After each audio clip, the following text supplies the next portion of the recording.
Alright, hello everyone, how's it going tonight? We're back with part 2 of Case 4 of Dual Destinies. Last time we had a bit of a interesting layout. We did trial first and then investigation. So today I think is likely going to just be a trial day since we ended with investigation. It's a good chance we'll probably just be working on the trial today. I have a feeling today's gonna have some interesting developments considering who one of our witnesses is this time. It's the sister of our favorite prosecutor, Simon Blackwell, will be taking the stand. And I have some theories about how this is gonna go. But I guess we'll see. We'll save those for once we actually get in here and see how this is gonna turn out. I don't know if she's gonna be the first witness or not. She could be. But I thought we had like at least one other person that we were possibly going to question. This is the second last, right? Yes, there's this, and then there's Case 5. I don't know how long Case 5 is going to be, but, you know, usually the final case of these games is like twice as long as all others. But I still don't know like what we're going to be doing for Case 5. Because, I mean, the plot so far is barely started, and we're like halfway through Case 4. So, I don't know what to expect with Case 5 at this point, what kind of finale we're supposed to have. I suppose we should reconvene the trial of Solomon Starbuck or something? Objection! Your Honor? Could you please come out from under your bench? There are no more bombs, I promise. Oh yes, my apologies. I'm still a little jumpy when it comes to trials involving bombs. I mean, the first courtroom exploded. And then Mr. Tonate self-destructed. I guess that's one way of describing what happened to Tonate. Anyway, it seems that Mr. Justice was seriously wounded by Mr. Tonate's actions. So you, Mr. Wright, will be taking up the defense? Do you have an understanding of what has happened in the trial so far? Yes, Your Honor. Defense is ready. Very well. Is the prosecution also ready?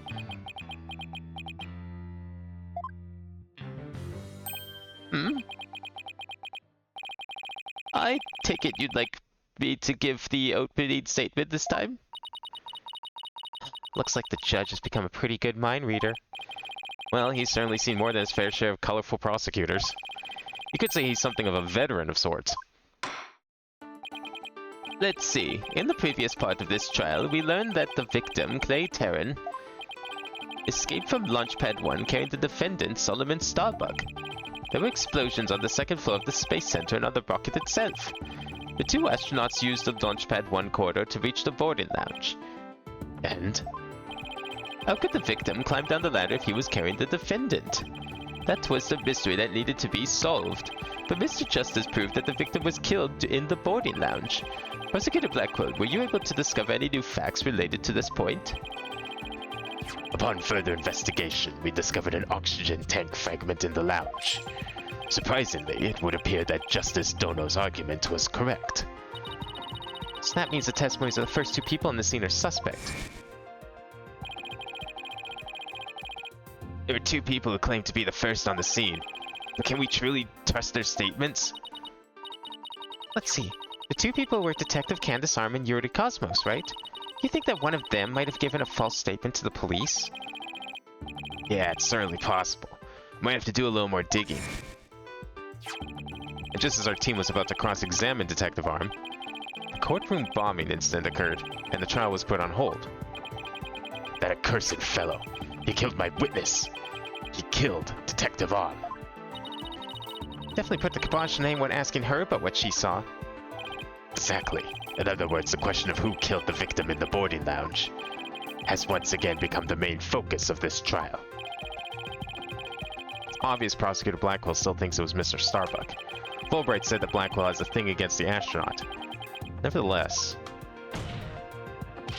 the defense argues there was a third person in the lounge, and that's who killed the victim. Objection! And before that third person was Candace Arm. I mean, she was on the scene. She was there for the bomb threat.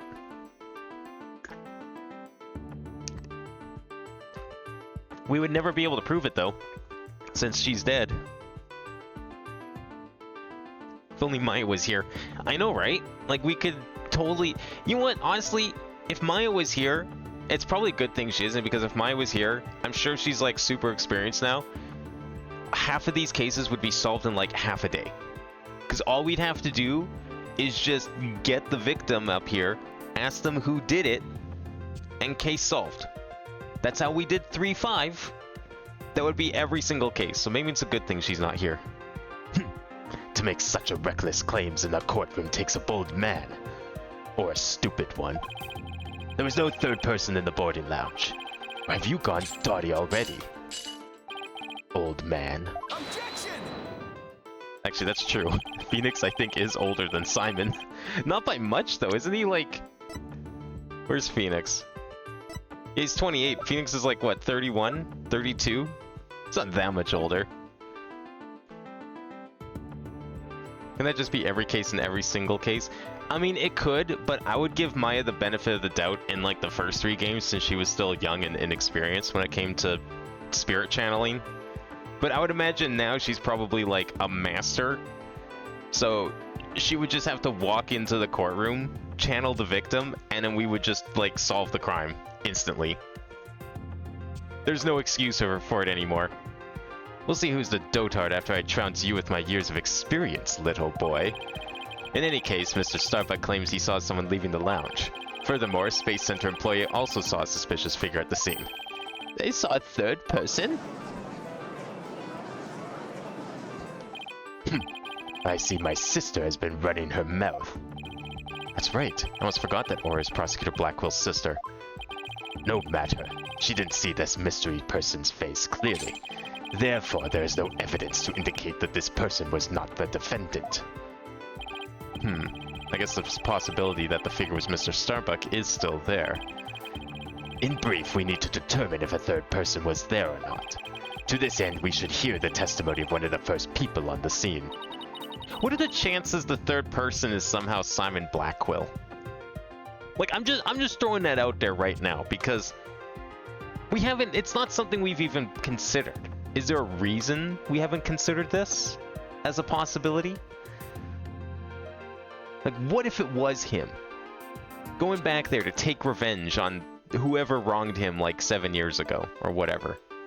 Dr. Cosmos, huh? Very well. Bailiff, please bring the witness to the stand. Yeah, it's really fun. Oh yeah, I forgot about him. It's funny that Phoenix is calling him little boy when I'm pretty sure they're like, what, 3-4 years apart at most? Why, I believe I've seen you before in the newspapers. Of course you have. Of course you have. For I am Yuri Cosmos, director of the Cosmos Space Center, which was, of course, named after me, Yuri Cosmos. Don't you have anything you wish to ask me? Looks like he's all geared up to do some bragging. 7 years ago, I successfully launched a Hat 1 and... Ooh, unfazed. Everyone already knows how brilliant you are. Even I am trying to hold back my tears at seeing such a great man standing before me. So could you please proceed directly to your important testimony?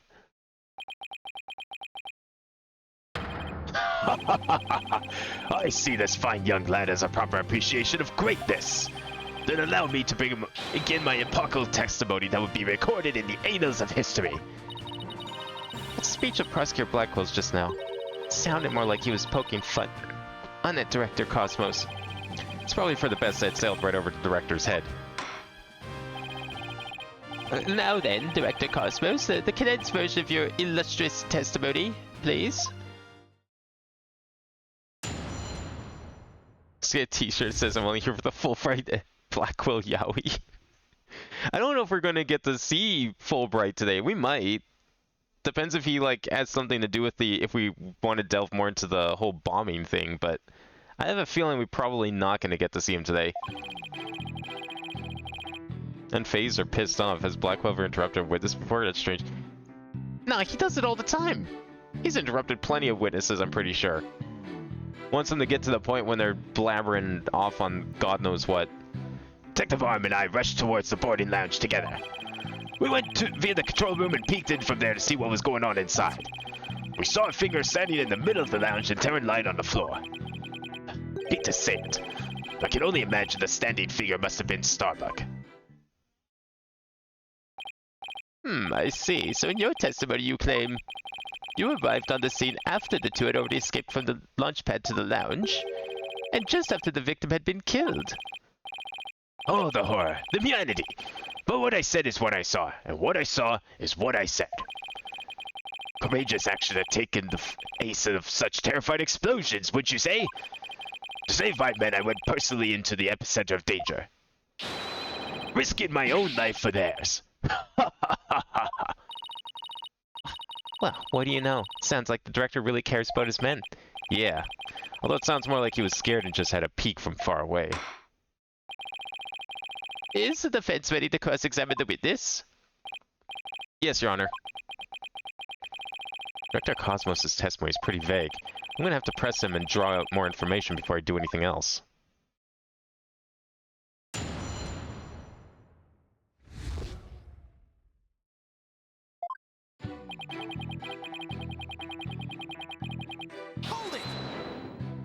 Wonder if we're gonna get more information about Detective Arm from this guy, since he was the last person to see her alive, basically. Where were you coming from? The 6th floor.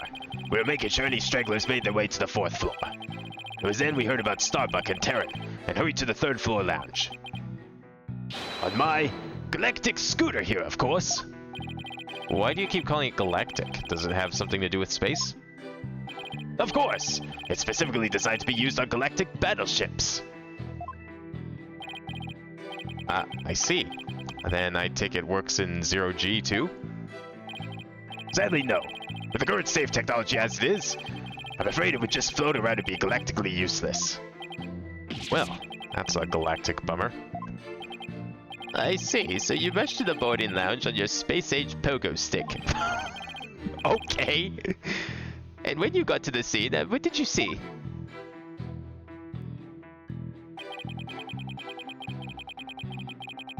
Sorry for being late to the case. We just kind of started. Honestly, it's on me for wanting to start early. I don't know, I wasn't really doing anything else, so I was like, fuck it, I'll just, we'll get started on tonight's, Phoenix Wright.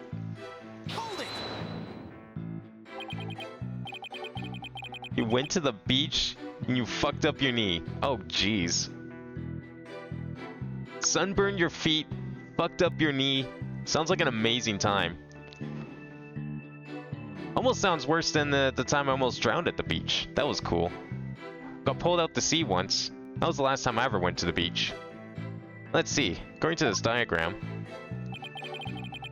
you didn't have to go through the control center to get to boarding lounge 1. Looks like you could have gone there from the southern corridor as well. Yes, but in a haste, Detective Arm rushed ahead of me towards the control room. All I could do was merely follow behind her. I see. So we peeked into the boarding lounge from this control room door and...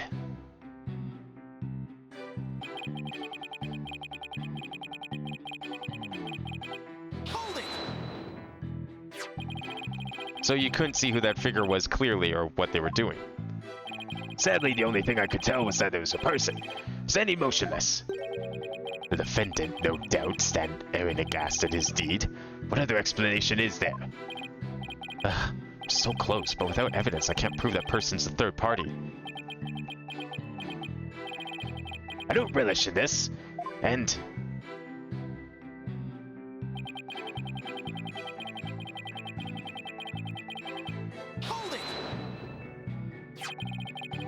Aura Blackwell also saw a suspicious figure in the lounge, but she gave the statement that it was too dark to see the person's face clearly. Did you see this figure's face clearly? No, not clearly. The lighter they were holding illuminated the area around their feet at the time. But other than that, I could see little else. That's why I could see Tyrion. I could see who the other person was.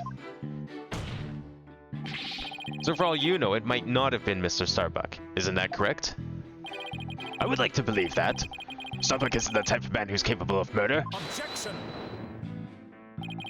When the witness entered the boarding lounge, there was no third person there. Isn't that correct? great Space Center director?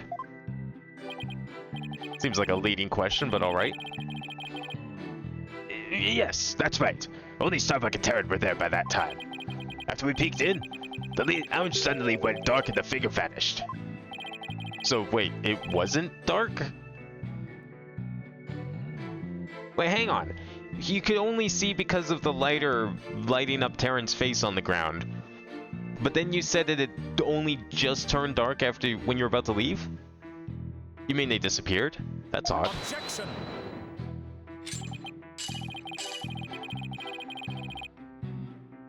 The reason the figure appeared to vanish is because it was the defendant. When the witnesses weren't looking, he fell to the floor and feigned unconsciousness. Hold it. Where the fuck is that coming from, Black Quill? Hold on. Director Cosmos, did you ever take your eyes off the scene? Just for a brief instant, about as long as it takes for a shooting star to go by. If you took your eyes off the scene, then this third person could have escaped during that time. But what escape route could this person have used? The direction opposite the control room, the southern door to the elevators. There's no security lock on that door, so it would have been possible to escape that way. All things are possible, right, Dono? The real question is, do you have any proof? Well, If we're just talking possibilities, we could each profess whatever we'd like. An inmate who used to be a university professor and lunar researcher used to say that there is a kingdom of little green men who live under the surface of the moon. as long as they don't punish us in the name of said moon for what we've done to it. What have we done to it? We put a flag on there. I don't think that's gonna piss anyone off that much, I would hope. But I say, where's your proof that this quaint kingdom exists? It's calling your theory a work of fiction, boss. And he's right. I don't have any proof yet. Still, claim it in our name. Well, okay, first of all, we didn't know about the little green men underneath the moon. Second of all, we haven't really been doing a good job staking our claim on the moon. We put a flag there once, we went there 3 more times, and then that was it. And we just kind of fucked off for the last 50 years. So if we're trying to claim it's ours, we're sure doing a bang-up job. I don't think they can be that upset. Southern door was a possible escape route. I'd better make a mental note of that. Director Cosmos, may I ask you a question? Yes? Why did you look away from the boarding lounge? There's actually another tale of bravery behind the answer to that. It was when Detective Arms saw the figure and raised her gun. Being a great humanitarian and protector of mankind, I tried to stop her. What? You're saying Detective Arm raised her gun as soon as she saw the figure? I imagine her instincts as the detective told her they were the killer. That's a little vague. I don't know about that. And were you able to prove Detective Arm... were able to prevent Detective Arm from firing her gun? I'm afraid I was too late. I was unable to stop her. She identified herself clearly, and then... she fired 2 warning shots at the shadowy figure. Warning shots, or did she just miss because it was dark? This information about Detective Arm's actions sound critically important. Please add it to your testimony. There it is. That's what we're looking for. Hold it. And neither of these 2 shots hit the culprit. That is correct. Detective appears to have missed on purpose. But did she really? Something about this that bothers me. So Detective Arm fired 2 warning shots, did she? That's the first time that info has come out. Wonder if I can find any inconsistencies.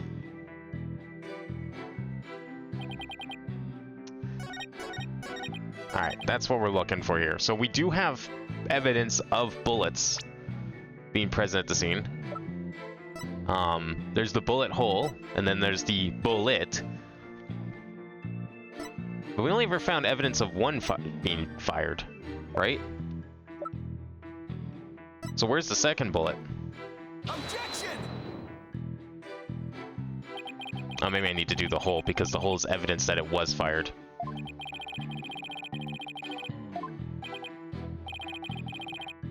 I'll give the game this one. I wasn't sure if the bullet itself or the hole was what we needed here, but I don't think this is a situation where both would have made sense, given the implications of either.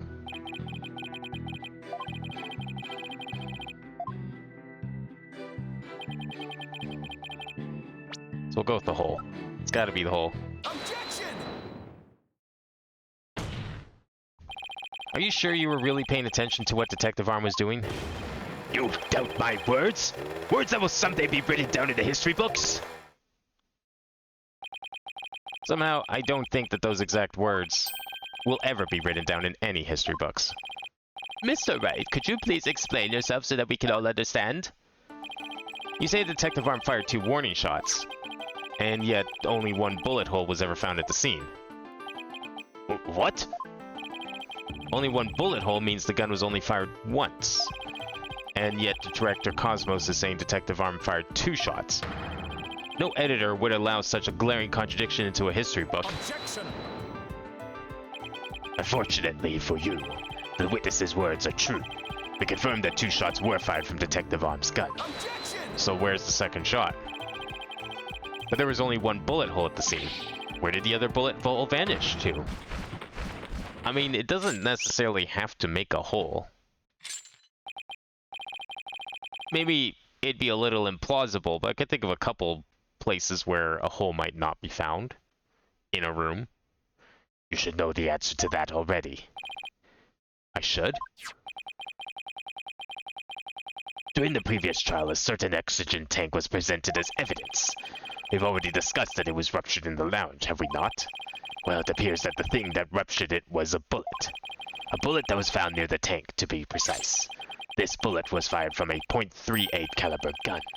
The same caliber as Detective's gun.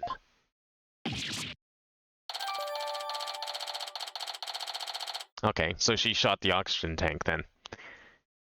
So they must have picked up the bullet, because we only found 1 bullet. So they must have picked the other one up.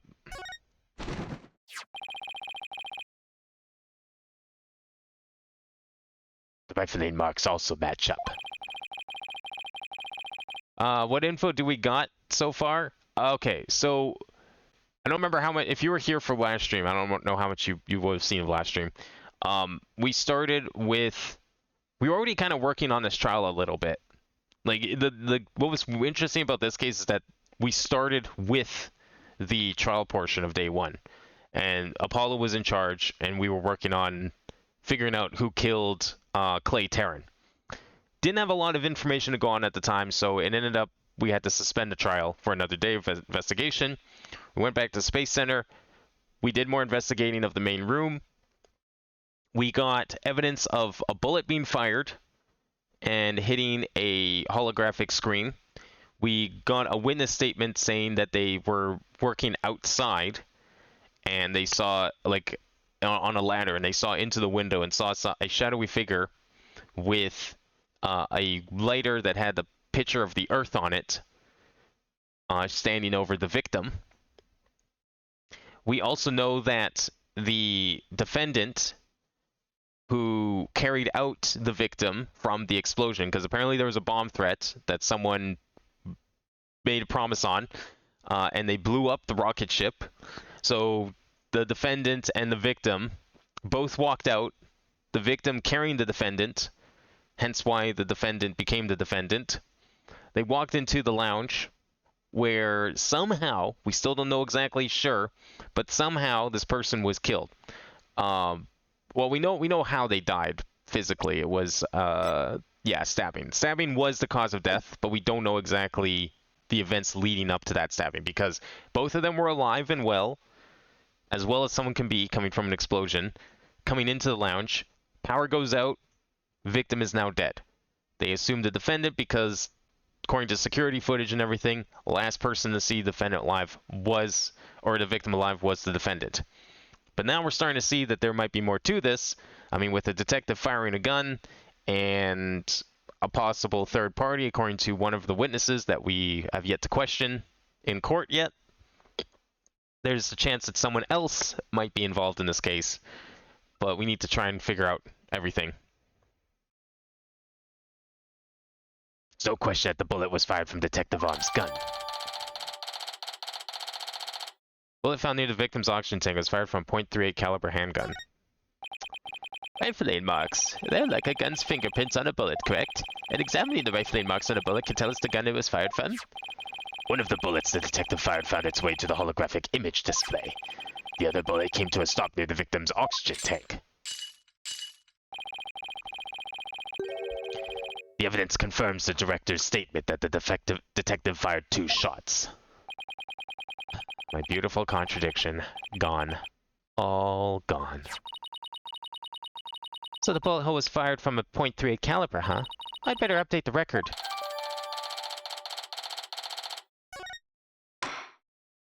Very good. Now we know the fate of both the shots of Detective Arm fired.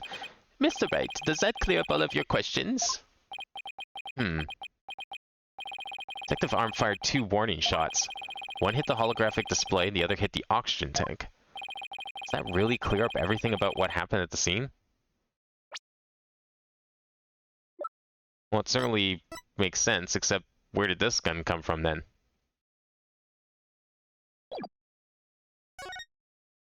So that means there's a third bullet.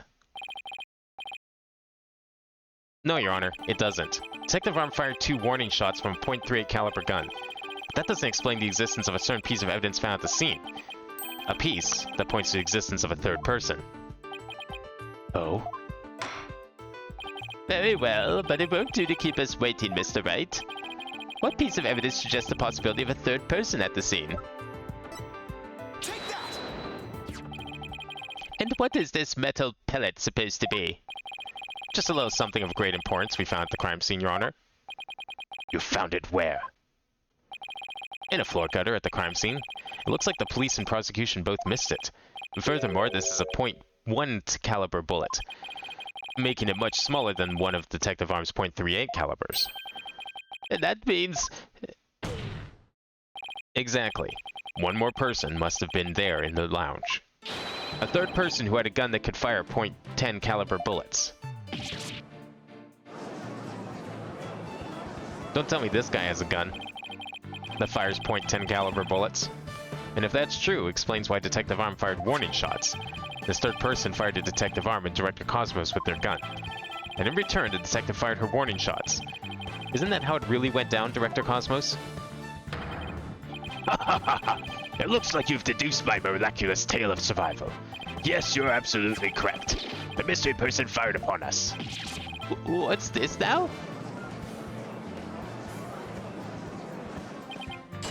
What?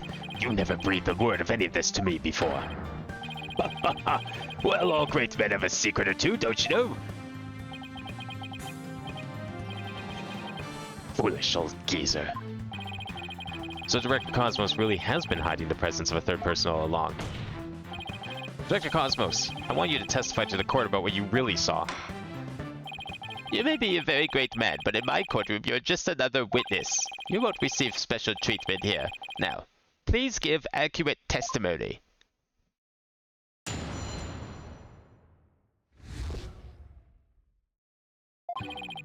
Detective Arm and I rushed to the control room together. In the lounge, we saw a figure standing in the middle of the room and tearing on the floor. We were still in the control room to the east when the figure fired at us. Given that there was no third person in the lounge when the witness entered it, does this mean the person who fired the gun had to have been the defendant? Not necessarily. It's still possible that it was someone else. Most likely, as soon as Detective Arm and Director Cosmos discovered this person, they escaped through the southern door, the one that didn't have a security lock. So were they just like lying in wait in the lounge until these people came back from the ship? Double-edged swords are a tricky lot. Mishandled when it is you who is cut down. Huh? Your reason could apply if Space Boy were the killer as well. Think about it. After being discovered, he could have fired the .10 caliber gun. Detective Arm would have responded by firing 2 warning shots. All he had to do was feign unconsciousness to invent the possibility of a third person. Objection! And where is he getting the gun from? Well, Mr. Starbuck didn't have a gun in his possession when he was found by police, nor has a gun been found at the crime scene. Its absence can only be explained if there was a third party who took it with them. Objection! Recall the existence of a trash chute in the boarding lounge. The defendant could have simply thrown the gun down the chute. Objection! So did you check the chute? But you can't deny the possibility of a third person leaving with the weapon. Objection! It's up to you to prove that possibility, and I trust you haven't forgotten my little piece of decisive evidence. What evidence? Why, the detonator switch that was found in Mr. Starbuck's pocket, naturally. The most compelling evidence of all that tells us he is the culprit. Oh, so, you know, the man had a gun on him, but planting that evidence on him is a no-go? That's an impossibility in your mind? I did forget all about that.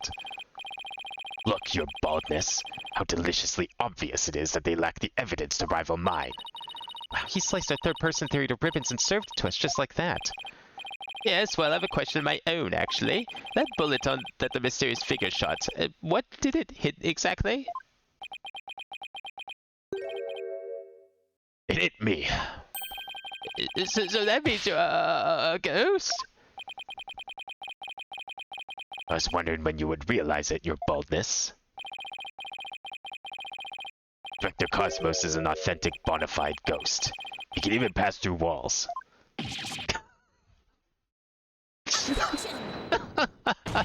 Fuck. Prosecutor Blackwell, shame on you for teasing the nice old gentleman. Your baldness, it was all in jest. Please show yourself again. Are you sure? In that case, how did you manage to survive being shot, Director Cosmos? A lot of ways someone can survive being shot? What do you think this is, a video game where you just get shot anywhere and you can die? I'm glad you asked. It was a miracle. A miracle befitting a great history-making figure such as myself. The bullet hit my glorious Medal of Honor, whereby it ricocheted, thus saving my life. What?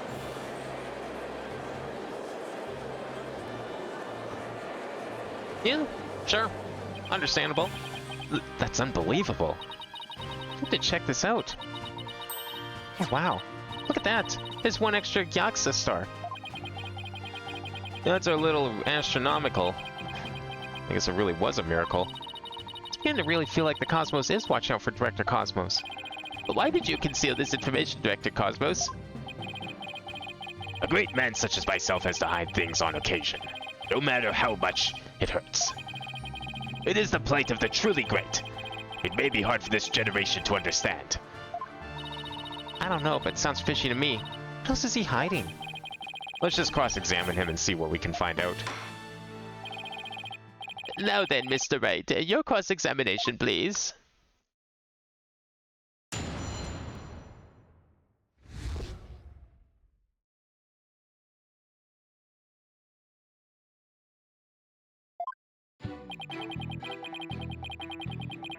Hold it! We already heard all about that part. Don't you have any new information? Well, let me see. If you have an hour or two, I could tell you all about the Hat One miracle. Hold it! What is he gonna do, just wheel in a TV and we watch the movie? We already know all about that too. Tell us about something related to this incident. I see. You want to know about incidents? No, I said this incident. Well then, let me tell you about the many incidents that made me the man I am today. Yes, if you have the time, I will tell you all about the upbringing of this great man. Hold it! You told us all about that already as well. What we need now is your testimony.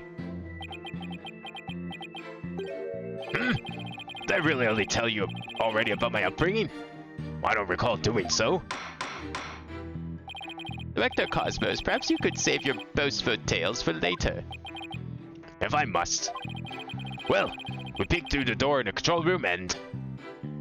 I don't know how or why this guy's the killer, at least I want him to be. See, I was thinking that, but then, like... Where did the... Like, who shot at him then? Did he shoot at himself? Because this is the only thing now that is, like, making me doubt that. Because if he was the killer, then who shot a .10 caliber at him? It's not Detective Arm, she had a .38. So then that would imply that there's a fourth party. That's the only issue I have with it. I feel like he could be the killer, otherwise. Hold it! It does feel pretty obvious, but like, I'm just trying to think of like how that would even work given the circumstances we know so far. But it was so dark you couldn't see this figure's face, isn't that right? Yes, the room was deep and dark as outer space itself. Speaking of outer space, during the Hat 1 launch 7 years ago... No one wants to hear about your stupid spaceship, Mr. Cosmos. It's about that Hat 1 miracle again. You could sawed off and tell it to a stray mutt. Ha ha ha! Excellent idea. No reason why the animal world should hear of my greatness. And so they shall. Reverse your testimony. What happened next? I don't think this man can take the hint. Hold it! So, in other words, you were fired at while you were at the control room door. That is correct. Something not quite right about that. Director Cosmos, this bullet this person fired hit you, isn't that right? Yes, it was a miracle. A miracle befitting great history-making figures such as myself. So, wait, they were in the control room. Was the door to the control room open? Because I don't see how else this would work. The bullet the figure fired hit me while I was in the control room. But as the Cosmos would have it, the bullet bounced off my glorious Medal of Honor. In that case, the bullet should have wound up somewhere around the control room door. Okay, so Director Cosmos was in the control room to the east. And while he was there, he was shot at by someone with a .10 caliber gun. But the bullet hit his metal, so he was able to escape with his life. He's a very lucky man. No wonder people think he's great. Hey, I'm a pretty lucky myself, so if he's a great man, then I'm the king of all cosmos. Alright. What are we presenting here? Because there's a number of ways we can do this. Where's the control room door? There's the control room door. Locked and shut. No way a bullet's getting through that. No evidence a bullet even hit that.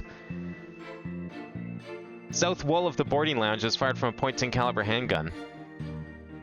I'm gonna go with the bullet. Because he says east, and this is in the south.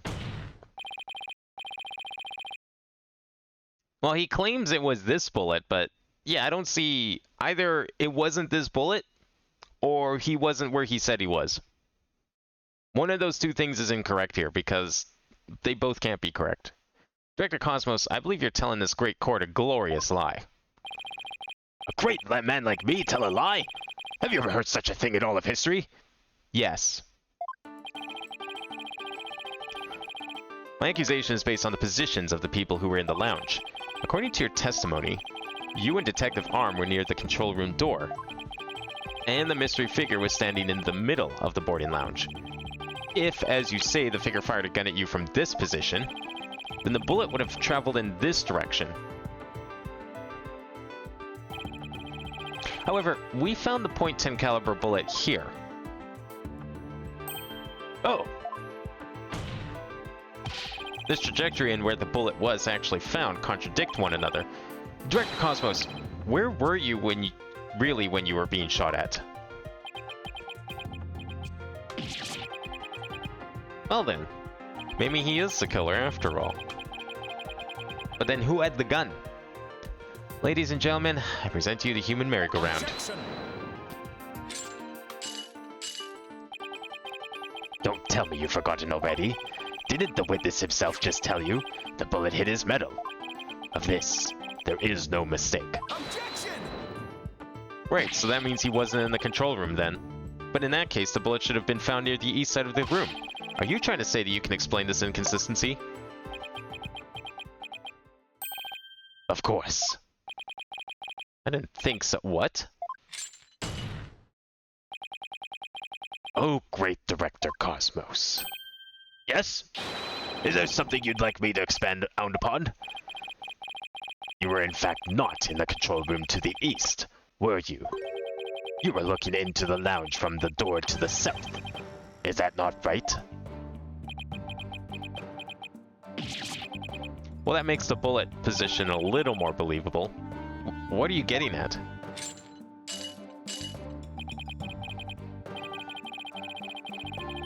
Use your own brain.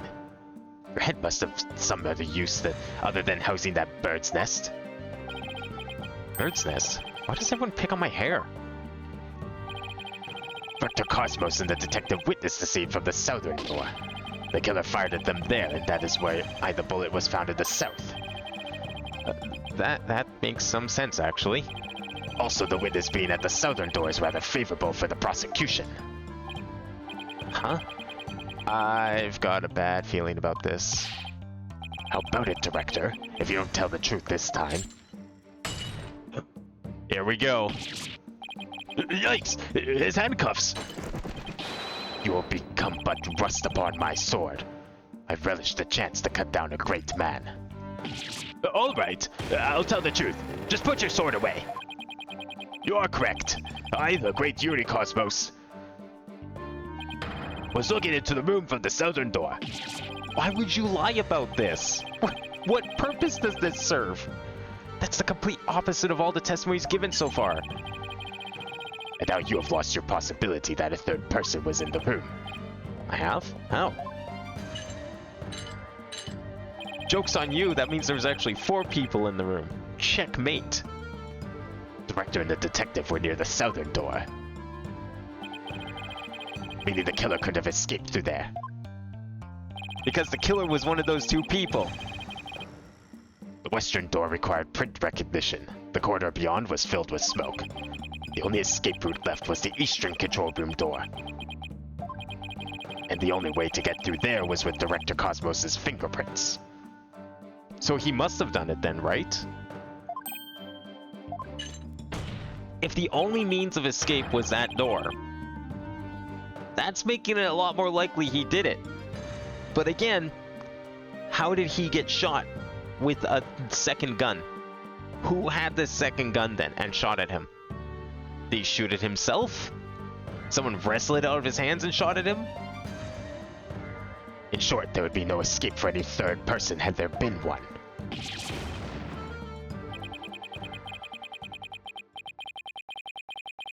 My third person just disappeared. Like one of Chusie's magic tricks. Maybe she put the third person in her magic panties.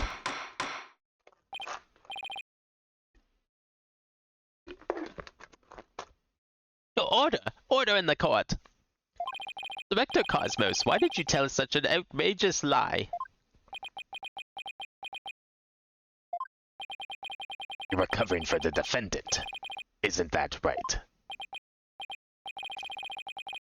Yes, it was all for the love of my men. If I said I was in the eastern control room, it'd mean the culprit could have escaped through the southern door. Would have meant that there could have been a third person. All I wanted to do was protect Starbuck. I said I was in the control room to invent an escape route for a third person. What a convoluted lie. Is he really covering for the defendant? It looks like we've come to a conclusion. That the defense's argument, the possibility of a third person has crumbled. It's over. Yikes. The judge's about to hand down his verdict. Think, Phoenix. Think. This is the perfect time to try and turn my thinking around. The third person had no way of escaping the scene. Then what if one of the people at the scene was this third person? Wait. What if the whole premise is all wrong? Dr. Cosmos said that he and Detective Arm rushed to the scene together. But what if that premise isn't true? I mean, he lied about his position after all. What if one of them reached the scene before the other one? And if that person entered the lounge, then they would be this third person. The defendant is the only one who could have killed the victim and shot the director. There doesn't appear to be any room for argument against these claims. I will now render my verdict. Objection! Okay, so if the director got there first onto the scene and he became the third person, I'm not sure who would be able to fire the gun at him. Did Detective Arm have a second gun and fired at him because she saw him killing him? But if Detective Arm was the third person, again, who fired the gun at him if he was there trying to save the day and his men? Which seems even less likely. I'm want to know where this gun's coming from, because that's really putting a blocker on any logic that there could be. Please wait, Your Honor. There's still one possibility. Oh, this had better be good, Mr. Wright. There's one and only one person who could have escaped from the scene, and that person would be the first person who arrived on the scene. Then, upon entering the boarding lounge, the second person to arrive came via the southern door. That's why the first person fled from the room, using an escape route that was accessible only to them. Very well, let's hear more about this theory. Who is this one person who could have escaped from the boarding lounge? Well, that's obviously the director. Take that! What? But that's... Mr. Wright, what are you claiming here? Of all the people who were at the scene, only the witness could have escaped. The director is the only one with the authority to open the control room door, after all. Hence, making his original statements true. Somewhat. But that means... Exactly. The true identity of the third person is our current witness. Director Yuri Cosmos. Hey, Mr. Cosmos, are you a fan of lighters, by chance? I mean, I'm not insinuating you smoke or anything, but maybe you just like collecting them. You know, they can be pretty handy to have around after all. Mind showing the court what kind of lighter you prefer? Order in the court, I say. Mr. Wright, you explain yourself in more detail. I assert that Director Cosmos arrived at the scene before Detective Arm, and entered the boarding lounge alone. Detective Arm arrived after that, and saw a suspicious figure, who was actually Director Cosmos standing in the lounge. And that's why she fired those 2 warning shots. But where did the third bullet come from? Ah, I've been hit! I've been hit on the starboard side! Captain Wright, it's a direct hit on the enemy ship, sir. Magnificent shot. Warning shots fired from the enemy ship. Ready to intercept. Cosmos, you have told a lie in this court once again. I've been hit! I've been hit on the port side! Dimmy has called in reinforcements! Earth, the Cosmos Control Center. Requesting permission asks you return to reality. Is everyone that works at the Space Center, like, crazy? Maybe that's just what space does to people. My ship will not go down to anything less than the ultimate weapon of evidence. Objection! But I do have evidence. In fact, you could say that your battleship bears its scar. If Director Cosmos is the third person Aura Blackwell saw, the third person fired Detective Arm and Director Cosmos with their gun, and in return, the detective fired her warning shots. Isn't that how it really went down, Director Cosmos? It looks like you've deduced my miraculous tale of survival. Yes, you're absolutely correct. Mystery person fired upon us. Director Cosmos must have been the one who fired the .10 caliber gun. When Detective Arm discovered him in the lounge, it only makes sense that he would have turned and shot at her. Therefore, the evidence on the director's body is of a different kind of relevance than before. Okay, that does make sense, because she would have fired warning shots at a person who was bearing arms. That's the logical response to that scenario. But how did he get shot with his own gun? Unless that's not his jacket, and he stole it. Once we compare it against another piece of evidence, the mark that you received from the third party will be all the proof we need to prove that you were the one in there in the lounge.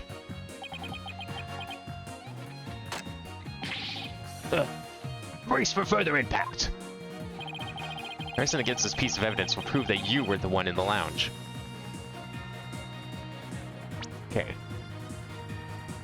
Director Cosmos must have been the one to fire the .10 caliber gun when Detective Arm discovered him in the lounge. Only makes sense that he would have turned and shot at her. Therefore, the evidence on the director's body is a different kind of relevance than before. So, how did he get shot with his own gun?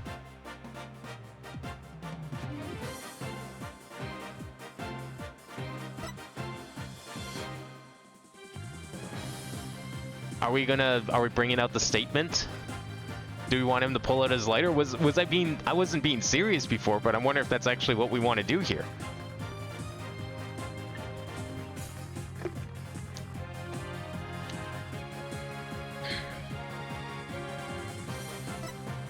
Oh, I see what you're saying, Duck. Yeah, no, that's true. We don't know. He's claiming it. It would make sense.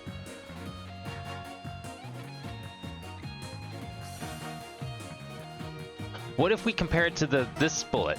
Like, what if we just, like, take his medal and this bullet and see if they fit? Like, maybe that's what we need to do then? Or do we do it with this bullet? No, it's got to be this one, because if we're proving that he was in the lounge, getting shot at by the detective, then we need to see if this bullet matches the hole. Take that! The .38 caliber bullet found on the floor at the scene didn't hit the oxygen tank. It hit Director Cosmos' medal.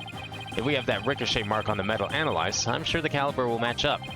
And if that mark proves to be from a .38 caliber bullet, it'll prove that you are the third person we've been looking for. Which means then the bullet that probably shot the oxygen tank was his gun, the .10. The bridge is destroyed. Losing altitude. All hands abandoned ship.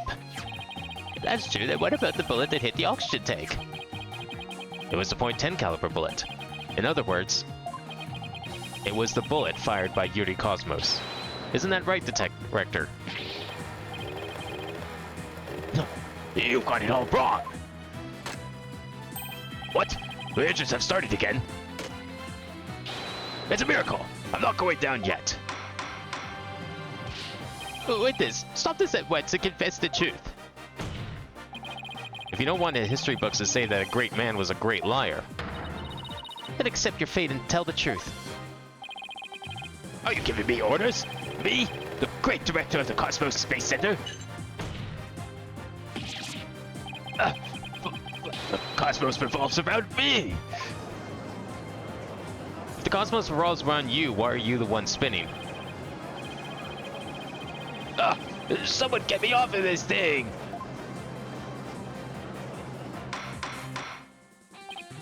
Order! Order in the court! Will someone please stop the witness from spinning?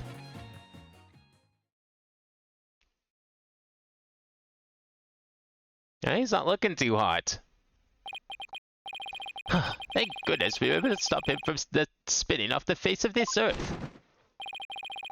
While he was twirling, I took the liberty of running analysis on the mark on the medal. It was made by a .3 caliber bullet, matching it with the size of Detective Arm's firearm. Are you ready to confess the truth, witness? Okay, given all of the, like, the drama around here right now, despite him getting shot at and firing at the detective, I feel like this is implying he's not the killer. Because this is way too early.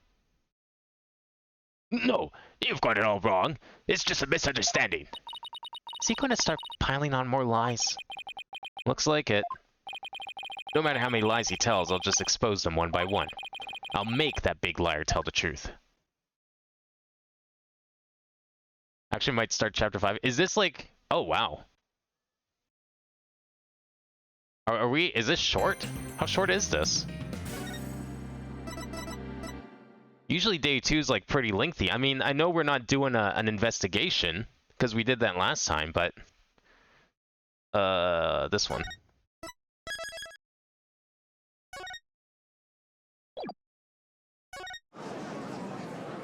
What about the other witness? I was waiting for like the big juicy moment where we get Simon versus Aurora. We know that's happening. Director Cosmos, a new possibility has been presented by the defense. They're claiming that you were this third person. Forgive me. I'm so sorry. So the great pioneer of space development is revealed to be just another fabulous cur. I only have one question for the likes of you. Should I send you off quickly or very quickly? Just when we got him to stop spinning. The evidence doesn't lie, Director Cosmos, so don't try to talk your way out of this. Fine. I'll tell the truth. It's all just as you say, Mr. Wright. It's true that I was there in the boarding lounge. I got there before Detective Arm, and when she arrived, she fired warning shots at me. I was afraid people would mistake me for the killer, so I escaped to the control room.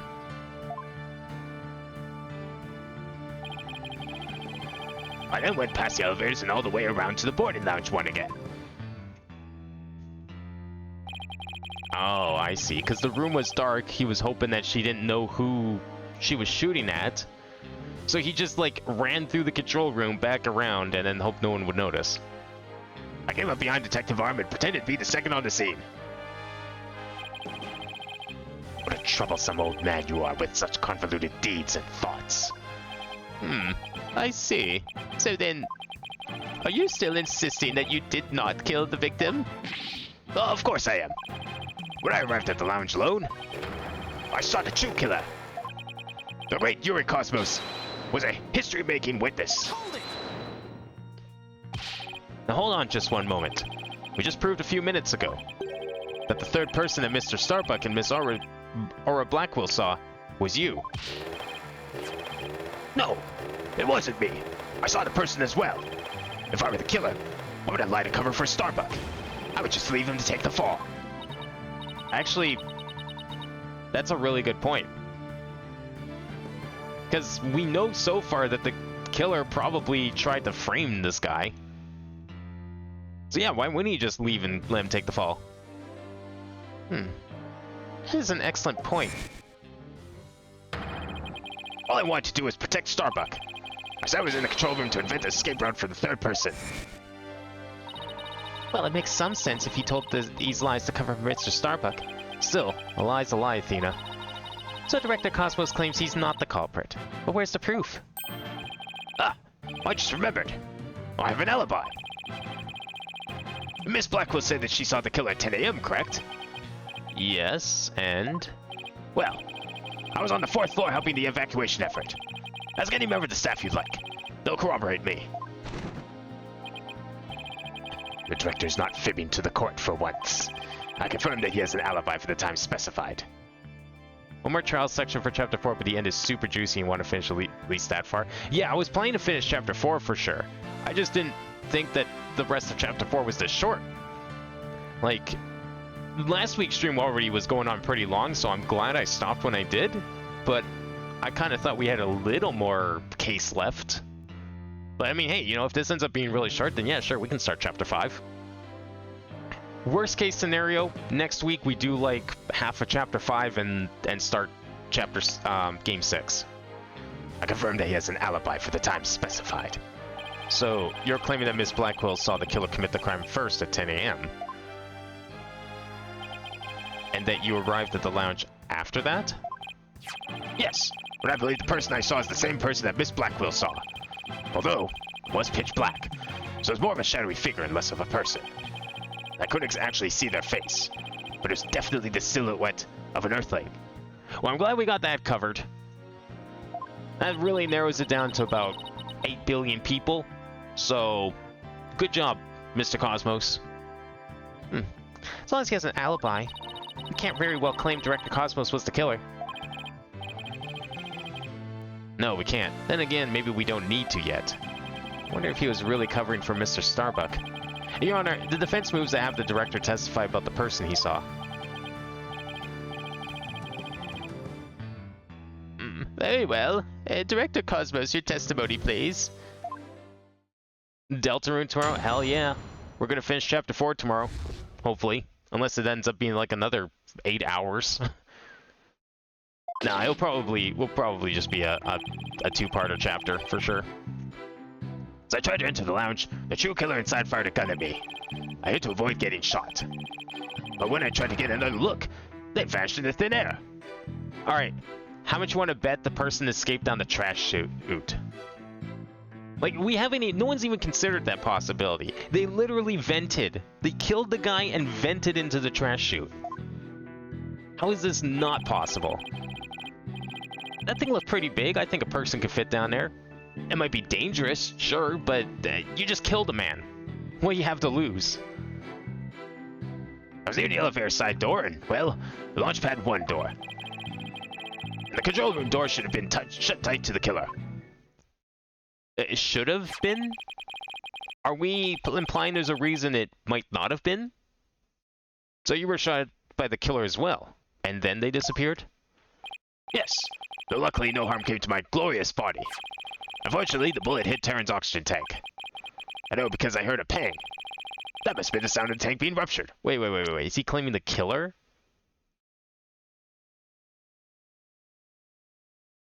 Defendant's lies, a true killer is fired a gun at me. I hit to avoid getting shot, but when I was trying to get another look... Okay, so there's still the possibility that this mysterious third party was the one with the .10 caliber gun. Not him. This bullet hole on his medal was from the detective. But this other person fired the .10, missed, and then ran away.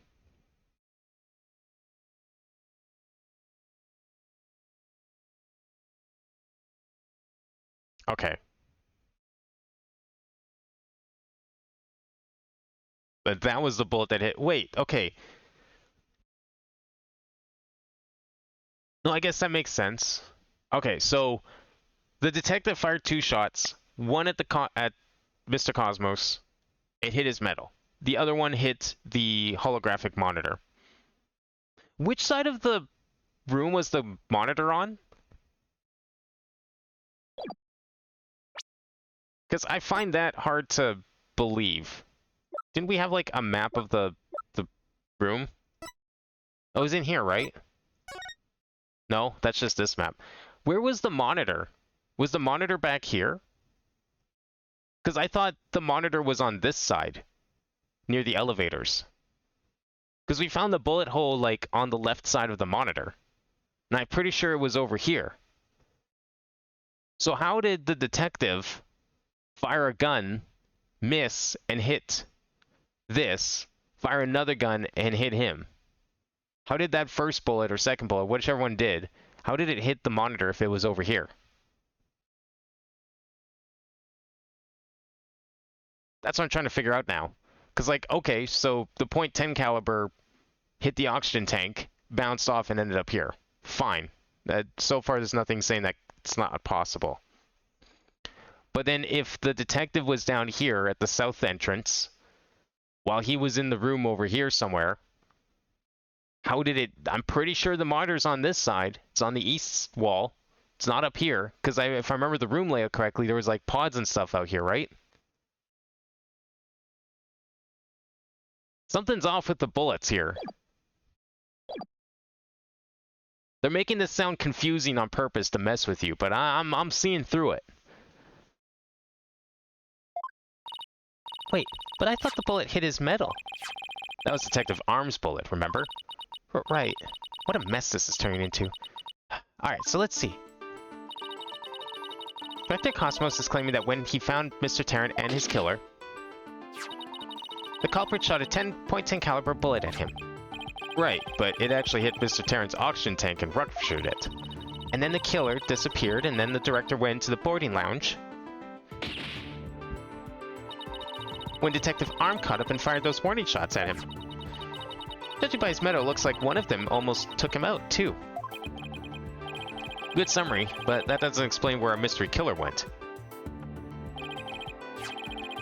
Director Cosmos, I was wondering if you could elaborate on when the figure disappeared. I'm ashamed to admit I tried to hide myself when I was shot at, but when I peeked back into the lounge, the real killer was gone. I rushed into the lounge straight away to investigate. What I found was Terran with a knife in his chest and Starbuck out cold on the floor. So we have a culprit who vanished from a scene that had no escape route. Vanished without a trace. It's truly like one of the great mysteries of the cosmos. Silence. A riddle of the ages indeed. But I'd rather know how a fibbing leech such as you can be lauded as great. I thought we would be cross-examining a robot today. I thought so too. Okay, look, if we start Chapter 5, and Chapter 5 is where we cross-examine Aura, she's probably going to have her robot with her. So maybe that kind of partially counts? I was really thinking we would get to see a robot cross-examination. It's like, we've done everything else. How have we not done a robot yet? This case would have been perfect to cross-examine a robot.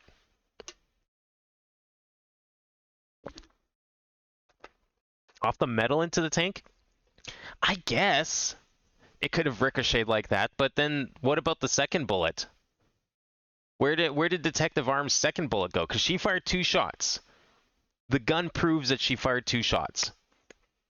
So if the first shot hit his metal and then bounced into the screen, all right, you know what? Fair enough. I'll believe that. Where's the second bullet then? What did it hit? Nothing? It just somehow plopped into the middle of the room and the police found it and picked it up? Hitting nothing? That I don't believe. By blind luck, the 10 and the 3-8 hit the same spot. Oh god, could you imagine if that was... No, that can't be real, is it? Oh, that'd be so stupid. That sounds exactly like something the game would do, too. A great man is always misunderstood in his own time. He must remain true to himself, even if those around him don't understand. Wow, that might be the first true statement he said all day. But how do you suppose this person managed to vanish so suddenly? Simply because it was Space Boy himself. When he was spotted by the director in Aura, he quickly feigned unconsciousness. That would certainly take all the mystery out of the idea of a vanishing culprit. I want to raise an objection, but I don't have any counter evidence. Director Cosmos, when you saw this person, did you also see Mr. Starbuck on the floor? No, because there was this darkest black hole in there. I didn't see Starbuck until the other person vanished and I entered the room. That was exactly helpful. I'm prepared to accept your surrender, Wright, Dono. Can't find any holes in this testimony, but I can't give up. Mr. Wright, why don't you let me help? Huh? While the director was giving his testimony, I detected a cacophony of discord. Which means he's hiding his true feelings from us, huh? This just might help us find out what happened to our vanished killer. That'd be great, Athena. Let's see what you can do with him. You got it, boss. I wouldn't want to miss this chance to delve into a great mind. Here, Cosmos, prepare to hand over the secrets of your heart to me. Could a killer vanish into a smoke-filled airlock? I mean, nothing's saying he can't. The only reason that we've been dismissing is because it's a smoke-filled airlock. But hey, you know, maybe he took the oxygen tank with him or something. The one that's working. And then gave it back to the defendant? So it looked like he never used it? I don't know about that. Because, like... Okay, so the problem with that is... In isolation, the idea of that would explain the fact that the oxygen tank wasn't at 100%. However, not in isolation, we know that the oxygen tank was at 50 when they walked into the lounge because the thing was already at 50% by that point. And we know that picture couldn't have been taken at a different time because we know when that picture was taken. The timeline would not add up. I mean, he could have easily gone into the smoke-filled hallway without an oxygen tank. Be kind of insane, but again, just kill the man. What do you have to lose? I still say the trash chute is a very is quite the possibility. So I tried to enter the lounge. And the true killer inside fired a gun at me. Why is he mad? I hid to avoid getting shot. He's still mad. I mean, I guess I'd be pissed too if someone tried to shoot me. Maybe even insulted. When I tried to get another look, they'd vanished into thin air. I was near the elevator side door. And, well, the Launchpad 1 door. Wait, hang on. Where is this elevator? Elevators are down there. Wasn't there like an elevator door? Oh yeah, but the power's out, so they couldn't use the elevator. Right, okay. Well, okay, but... Oh no, how would he open those? I was gonna say, what if he like just like hid inside the elevator itself, even if it wasn't moving, but then I just realized, how would you open the doors? You couldn't open the doors. So I don't think he could be in the elevator. Now, hang on, the power was out. Do we know that these security systems were even working in the first place? How did these people open these doors if the power was out? Was this explained? I feel like that had to have been explained, right? I'm guessing backup power or something kept the security systems working. Surely it's not that easy, right? The security was out, so that just like completely reduced any potential escape routes for anyone. Because honestly, no, the doors had to have still been working despite the power situation, because that would just contradict so much stuff that we've heard so far. Starbuck is probably there, if not passed out in the dark. Yeah, I mean, he was there. We know that for a fact because of the security camera. The last thing it took was that picture just before the power went out. So we know he was in the room. What's up with that sadness, though? I think this is supposed to be like fear as well. Like, this is shock and this is fear, if I remember correctly. So shock and fear are pretty normal reactions to getting shot at. The control room door should have been shut tight to the killer. Yeah, okay, now I'm starting to second guess this. Do we know that the security system was functional during the power outage? Yeah, happy, sad, mad, surprise. Some of these have double meanings though. I think this one's like sad and something else. So I don't think... Oh, but this one though. Yeah, on the blue image on this one, yeah. The Launchpad 1 door. Wait, why is he sad here? I want to go for this one, hang on. This one seems weird. Why is he sad about a door? Correct me if I'm wrong, but you seem to be afraid of the Launchpad door. The great Yuri Cosmos? Afraid? What basis do you have for that outlandish accusation? Whether I have any basis or not. You seem quite distressed by it. I'm most certainly not. Director Cosmos, there's something about the Launchpad door you're not telling us, isn't there?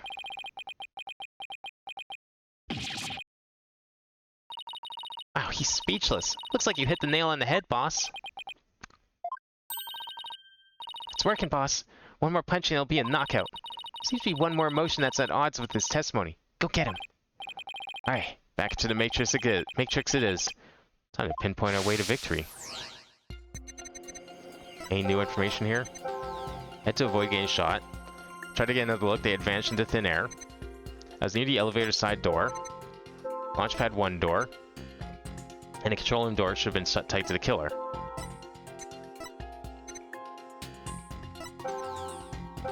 I still feel like the anger's a little weird. Like, almost as if he saw who was shooting at him and didn't like it. No? Maybe not. I guess I'd be angry too if someone shot at me, but it still feels weird.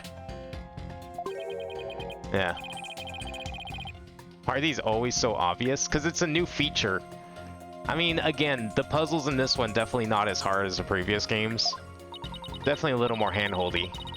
Hopefully they go back to form with 6 and Great Ace Attorney, but I'm not too certain they're going to do that.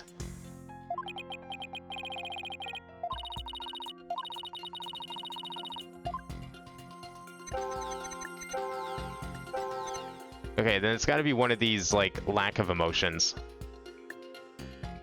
Would he maybe still be afraid here? Like, the guy just left, but can he really confirm that he's gone? Like, shouldn't he be afraid?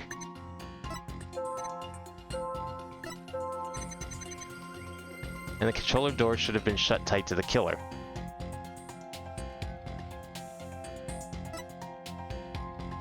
That last one feels really suspicious, but I don't know what emotion I would be expecting there. Yeah, lack of emotion can be a clue, and it has been a clue several times recently, but there's so many of them without an emotion that I don't know what I would choose for these. If it was one of those. What's up on missed feelings? Must be trying to account for a number of contradictions. Mr. Wright, maybe this time we shouldn't just look for contradictory emotions. We should also look for emotions that should be there, but aren't. Yeah, but there's like 3 of them that have no emotions. I'm gonna say it's probably the one where he hid, because I would still be fucking scared shitless if I was hiding from a killer that may or may not still be in a room. Yeah. I'm gonna go for fear. Fear on the hiding one. When I try to get another look, they vanished in thin air. Either fear or surprise. Okay, which do we think it is? It's gotta be this one, but I don't know if it's gonna be blue or yellow. Oh, is he not surprised that someone disappeared? Yeah, like, is it surprised that should he be surprised that they disappeared, or scared that they might still be there? I mean, he does, like, insist that he wouldn't be scared of anything, so maybe it's surprise.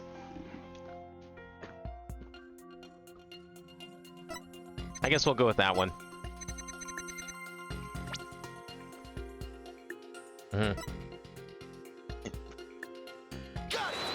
Yeah. Surprised that they vanished. Especially given his last statement of, like, the control room shouldn't be open to them. Which seems to me that there might be a reason why that control room might have been accessible. You must have thought that it was very strange that the killer vanished into thin air. I did. That kind of thing that's just happened, usually. And yet, at the time, you barely registered any shock at the occurrence. What? Why are you... I can only think of one reason as to why you weren't surprised by the killer's vanishing act. You must have had a good idea of where they went. Isn't that right? What? No, of course not. That's preposterous. Only I can enter the control room. And the area beyond the launch pad door was filled with smoke, making it impassable. When as for the southern door,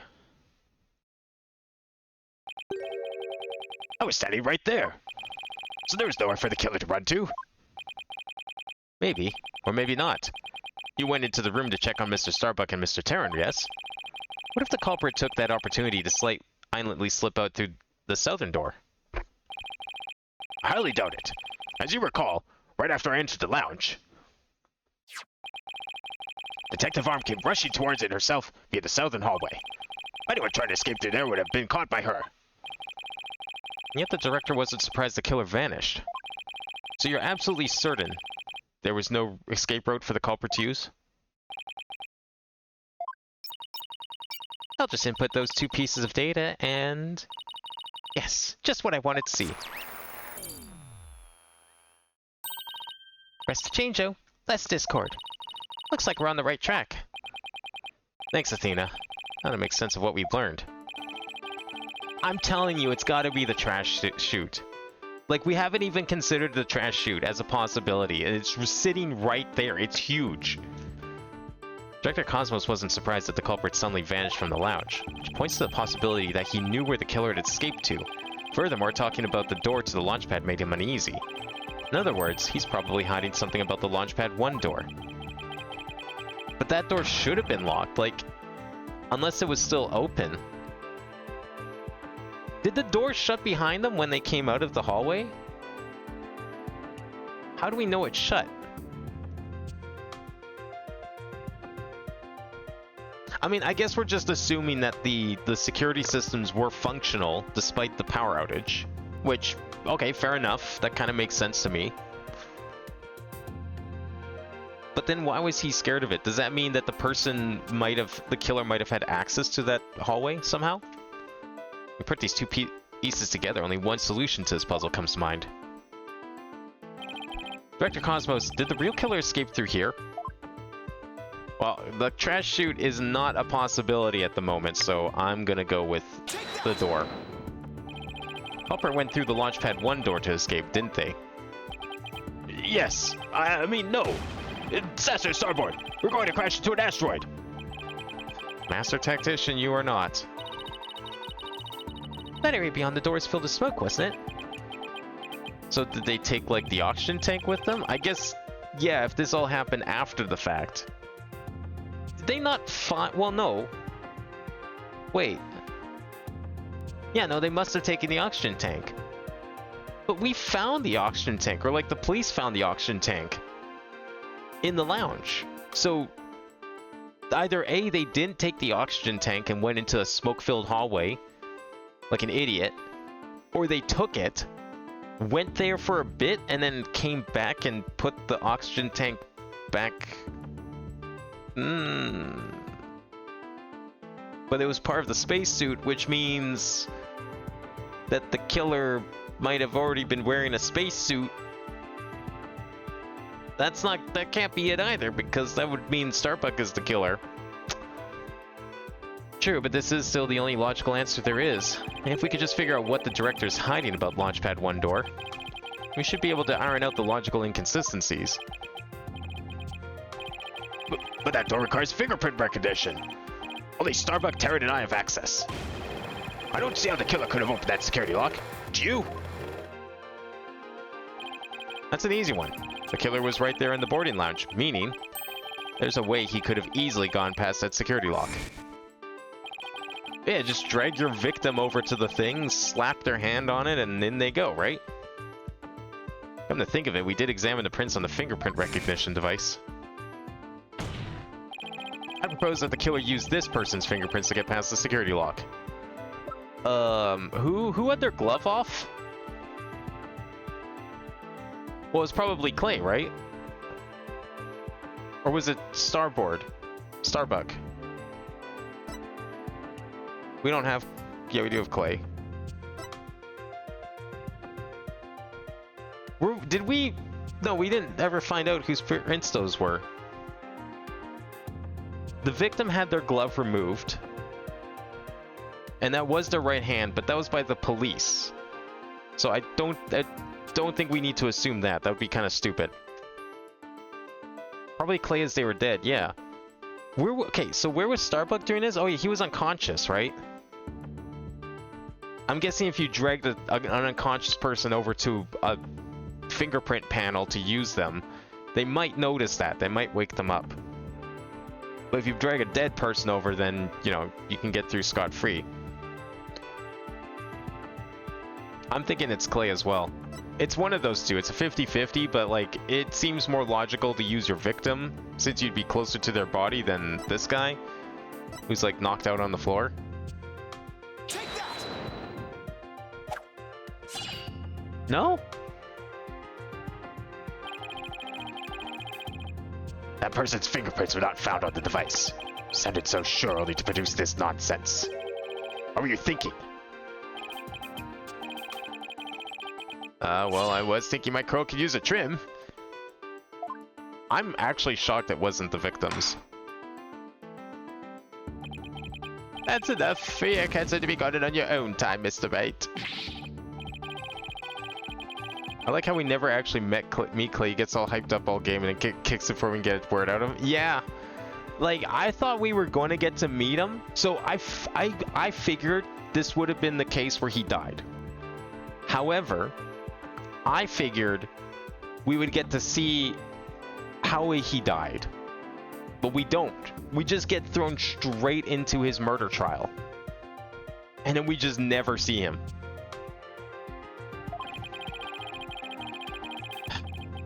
Being in the lounge, the killer would have had access to a certain person's prints.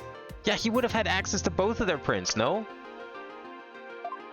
I'm gonna think of it. Yeah, okay, so that's a weird thing to say because he would have had access to both of their prints, would he not? Like, you have the unconscious Starbuck and the dead Clay. Both of them have access to the lounge. What do you mean he couldn't have used Clay? It's gotta be Starbuck then. That's stupid. There better be a really good reason why the killer decided to use Starbuck over Clay. That's... Mr. Starbuck was lying unconscious there in the boarding lounge.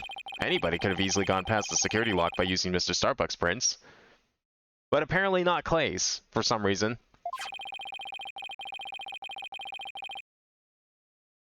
This seems really stupid and arbitrary. Like, why is it specifically Starbuck? And actually, Mr. Starbuck's prints are exactly what we found on the device's screen. We didn't know whose prints were on his screen, did we? Oh, we did. Okay, yeah, we did see Starbucks prints on the screen. Okay, I was looking for this info, but it doesn't let you pick it at that part, and I forgot who it said if we did find it or not. Okay. That's fair. That's perfectly fair. It's just stupid because I forgot the detail, and you can't check details because you're busy picking a culprit instead of being able to look at evidence. So, I guess fuck me. Actually, Mr. Starbucks prints are exactly what we found on the device's screen. Yeah, I knew we looked at them. I just couldn't remember if we identified them, and that's why I opened up the court. I was looking for the court record button, so I could have double checked to see if we did identify them, because that would have made it obvious. Doesn't let you do that because you're looking at people and not things. Unfortunate. Looks like he does have something to hide about Launchpad 1 door. And I'm betting it's got something to do with the culprit's escape route. I don't have enough information to see the whole picture yet. You know, something just occurred to me. Would you like to hear it? Huh? Oh, yes. By all means. There's a security camera in boarding lounge 1. Right, but the one that recorded the victim and the defendant. What about it, Your Honor? If the true culprit escaped into the Launchpad 1 corridor, then that might be recorded on the security footage as well. Except if you recall, Your Honor, the power was out and the camera was dead. Well, then the mystery person would be solved. What do you think of my logic?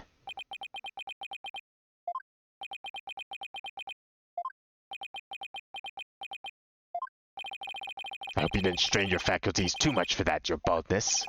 I beg your pardon? Look, if we play the security footage beyond this point... Oh my, the footage cuts off. Oh, right, we found that during the investigation, not during the trial.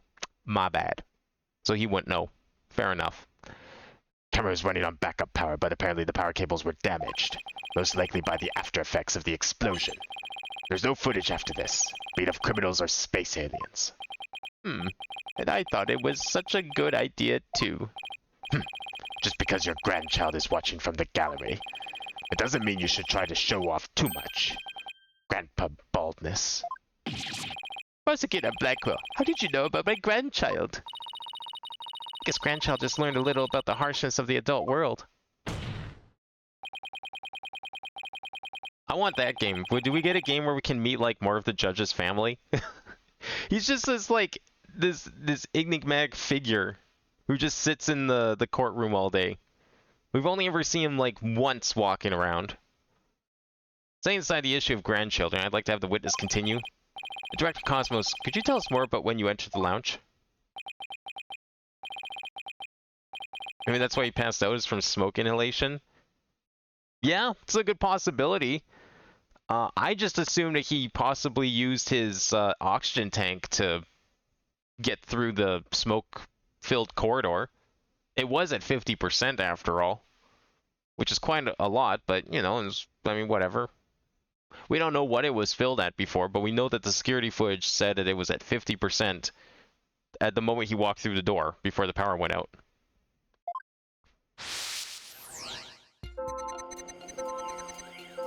A dynamite option to kill the judge, but... Wait, what? Bit of a dynamite option to kill the judge, but it's an option? What the fuck? What do you mean kill him? Who's killing him?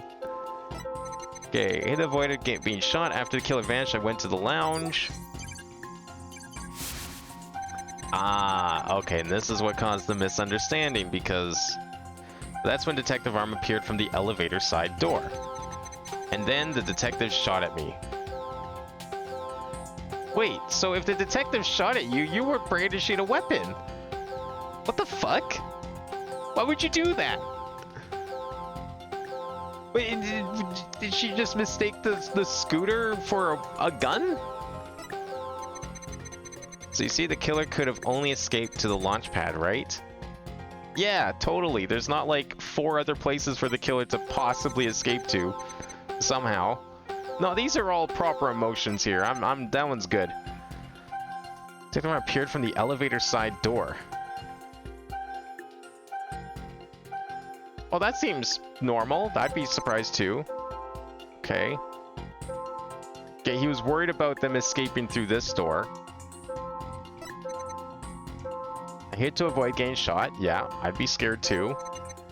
I'd be worried about where they escaped to. Surprise is normal there. Yeah, I'd be pretty pissed off too if someone just shot a gun at me for no reason.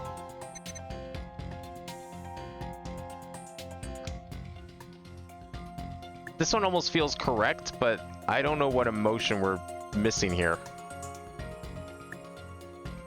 Judge gets murdered and his family are the suspects. Oh, I see. I didn't mean like him getting murdered, but just like some reason to meet his family would be interesting.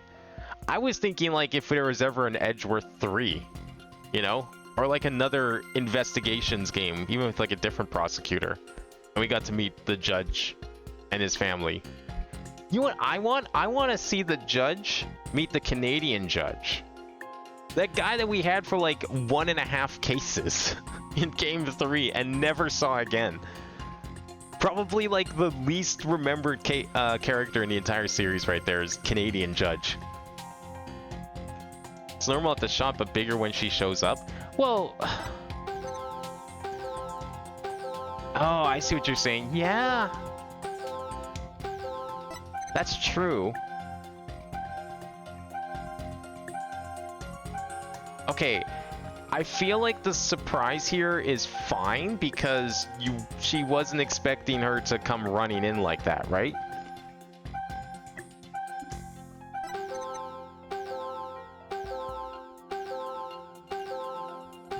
Yeah, but then I feel like he should be more, like all of these emotions should be like more exasperated because of him getting shot at. Like, I almost feel like he's not angry enough.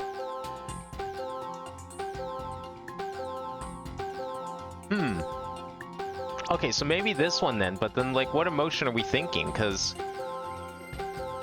all of these I feel like should be a lot higher. 3 yellow?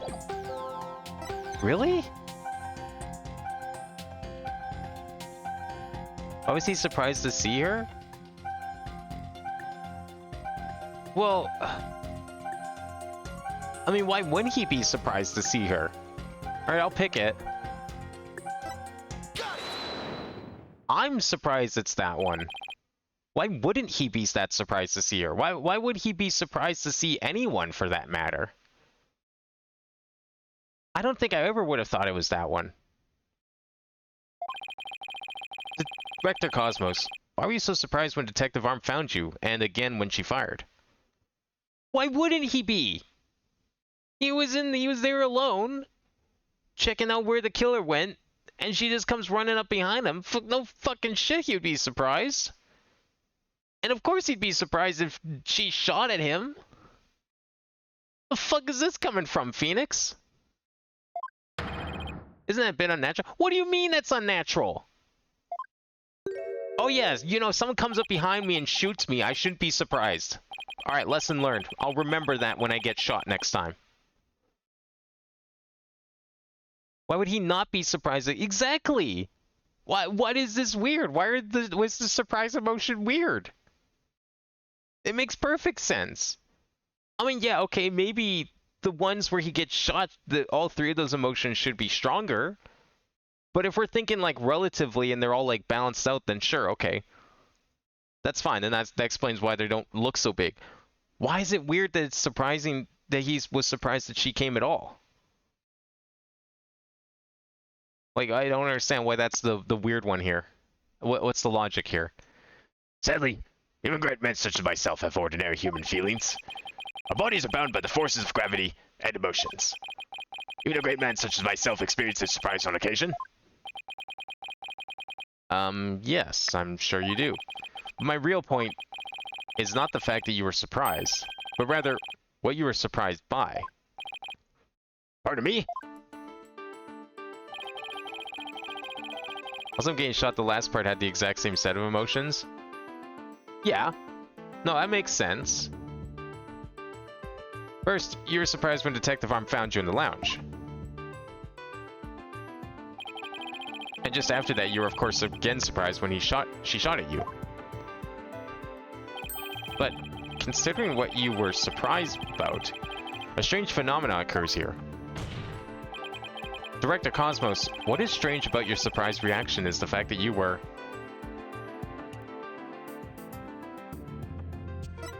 Well, all of these seem perfectly normal.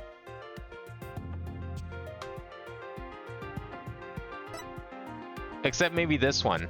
What else should he be surprised by? This makes no sense. This line of questioning makes zero sense. This is one of those classic Phoenix Wright situations where the puzzles only make sense in hindsight. And you're just supposed to know the future. And the outcome. It's the only way it makes sense. Because, like, what is wrong with being surprised twice? Someone sneaks up at you, you get surprised. Normal. Someone shoots at you, you get surprised. Normal. What the fuck else would he be surprised by? The killer disappearing, maybe? Alright, I guess. That's not what we're talking about right now, though, so whatever. More surprised when Arm came? Yeah, I mean, the initial shock would get me, too. And then, you know, you balance that out with, like, fear and anger. Seems normal to me. So, like, which of these am I supposed to be a mind reader on and just know how this game plays out? None of these make sense. I mean, this seems like the dumbest one, so it's probably correct. Sure, you were surprised when Detective Arm shot you, but the surprise you felt when she found you in the lounge was much greater. That seems stupid. What a dumb line of reasoning this is. The fact that you were more surprised by simply being found than by being shot at suggests to me that you're conflicted about whatever it was you were doing there. You have acquired a new weapon. Commence operation, hide under your desk. Hiding under your desk involves spinning? Please tell me I finally sunk his battleship. This is dumb. I don't think it's normal to be more surprised and shocked if someone shot me than just found me near a dead body. Well, okay, so the way I'm picturing it is not that he was, like, less surprised, but more that he was, you know, equally surprised, angered, and scared. Like, all three emotions were of equal value, and one wasn't overpowering the other. But I guess that, yeah, I guess that's not really how the system works. I mean, maybe... Well, okay, by that logic then he should be also more angry and more afraid then. Why are we singling out surprise here? Why are we talking about the fact he also wasn't super angry, super scared, and super surprised when he got shot? Boss, I'm getting less Discord now. That must mean he really is hiding something about that launchpad door. Whatever he's hiding most likely has something to do with the killer's escape. Wonder what it could be. If he was doing something suspicious around that door, maybe we can spot some change between before he came to the room and after. Detective Fulbright gave us a photo taken after the crime. Let's run a comparison. Let's see. This is footage of the door before Detective Cosmos arrived. And this is how the door looked after the director entered the lounge. Ah, yeah. Hey, look at that. There is a change. Something's definitely different. Director Cosmos. What is it? What have you two been up to over there? Finding the answer to what you were doing when Detective Arm found you, that's what. And that answer lies clearly in this footage. All you have to do is compare it to the photo that was taken during the investigation. Don't be ridiculous. If you really do have an answer, you'd have pointed it out already. So asking for it, this is what changed directly after the incident.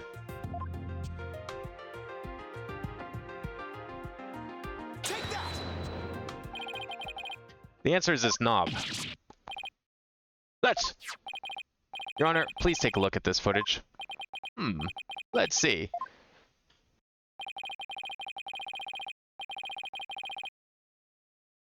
I don't think it's normal to be more surprised and shocked if someone shot me than just found me near a dead body. He was less surprised. They should have all been louder, bigger if the surprise is at the same both systems. Yeah, I kind of like forgot how that part worked. Still though, I don't think it's that weird. I still don't know if I fully agree with this one. Like, we're just singling out the surprise as a factor here, and not the fact that, like, he should be more angry and shocked. Like, he was okay with being shot at then? Take a look at the knob next to the launchpad door. As you can see, it's horizontal. I'm kind of seeing what you're saying now, though.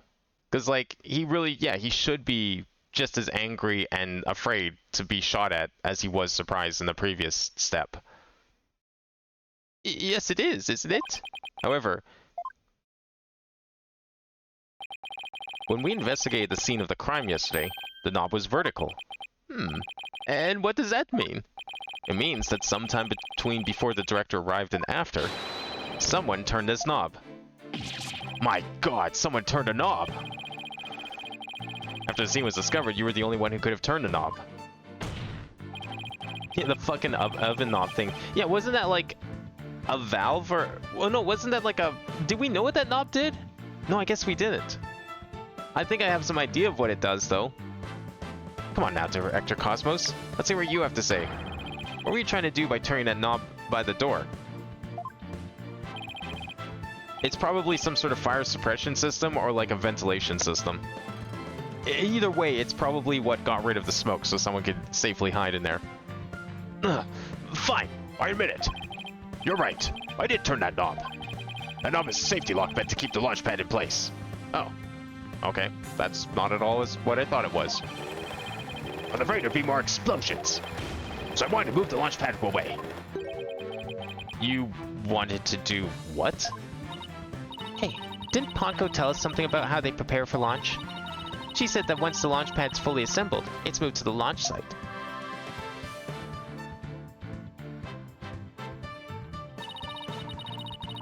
So, did he just, like, accidentally help the killer escape? But the safety lock in the boarding lounge has to be disengaged first. I guess that clears up what that knob is for. Oh, so the killer escaped into the Launchpad 1 corridor. Maybe they were transported along with the Launchpad to the launch site? I don't think so. Launchpad 1 corridor was filled with smoke. I don't think they could have escaped through that corridor. So then, where did the killer escape to? I guess there are still some things we have to uncover. Director Cosmos, I request that you tell us about moving the launch pad in more detail. Fine. But listen carefully. Does that change the entire murder location? No, the murder location took place in the lounge. That knob only turns the silo where the rocket is fired from. So the other end of the smoke-filled corridor that we're just... I guess at this point, it's safe to assume nobody went through that corridor. It's been hammered into us so much at this point. The only way that someone would probably have gone through that corridor is with an oxygen tank. We still haven't heard any inkling of the killer having an oxygen tank with them. So it's probably unlikely at this point. Fine. Listen carefully, for I'm about to give history-making testimony. Didn't you say that the last 3 testimonies? No choice but to disengage the safety lock. He's happy about this? Wait, no, why is he afraid? I feared there might be more explosions. Okay, so that might explain why he's afraid. Alright, I'm watching these emotions here, making sure they're the same from now on. So I had to cut the launch pad loose. Surely the only escape the killer had was through the launch pad 1. Surely there was no other way for the killer to leave this room.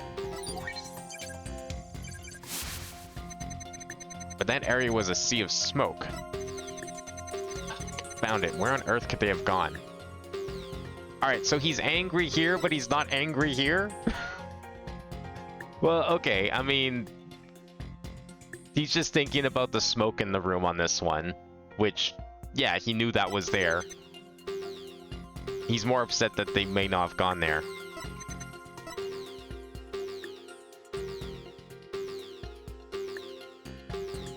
I feel like the anger's normal here, but I'm waiting for someone in chat to, like, tell me that this is wrong and this is not normal.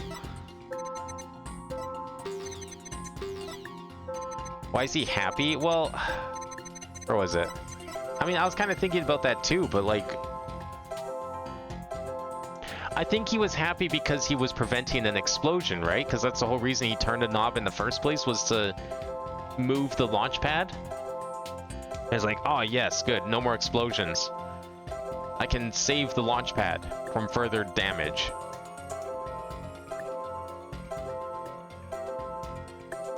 Well, yeah, the explosion already happened, but he directly says here that he was worried about future explosions.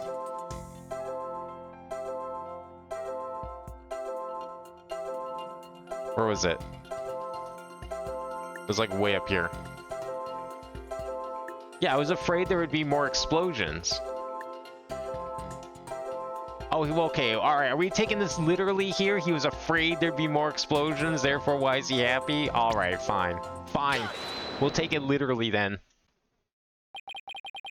He was afraid there would be more explosions. Had no choice but to disengage the safety lock. You make it sound like you were reluctant to do so. And yet when you did it, you felt some joy, as if you were very pleased with yourself. I still say that he's like, unless something comes up here, but I still say he was just happy to be saving the launch pad from further damage. How do you do it? How do you know everything as if you were there? Pretty impressive, isn't it? This is the power of analytical psychology. So, care to explain why you felt joy when you disengaged the safety lock?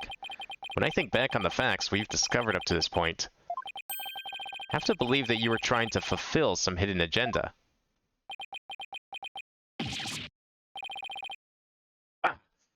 How do you know about that, too? About what?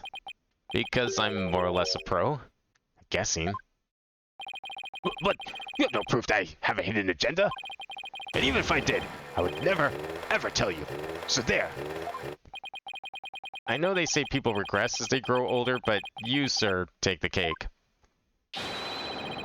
How could you doubt a man with such great intensity, intelligence, and integrity? Silence.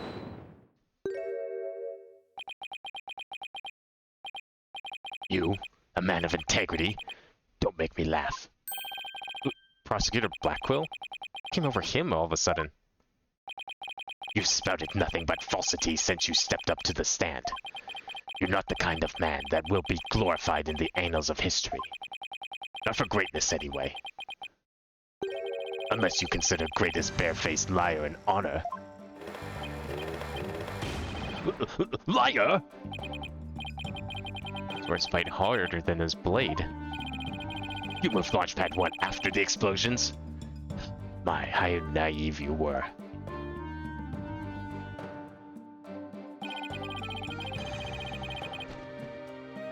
What's the problem, child? At least try and call him out on it.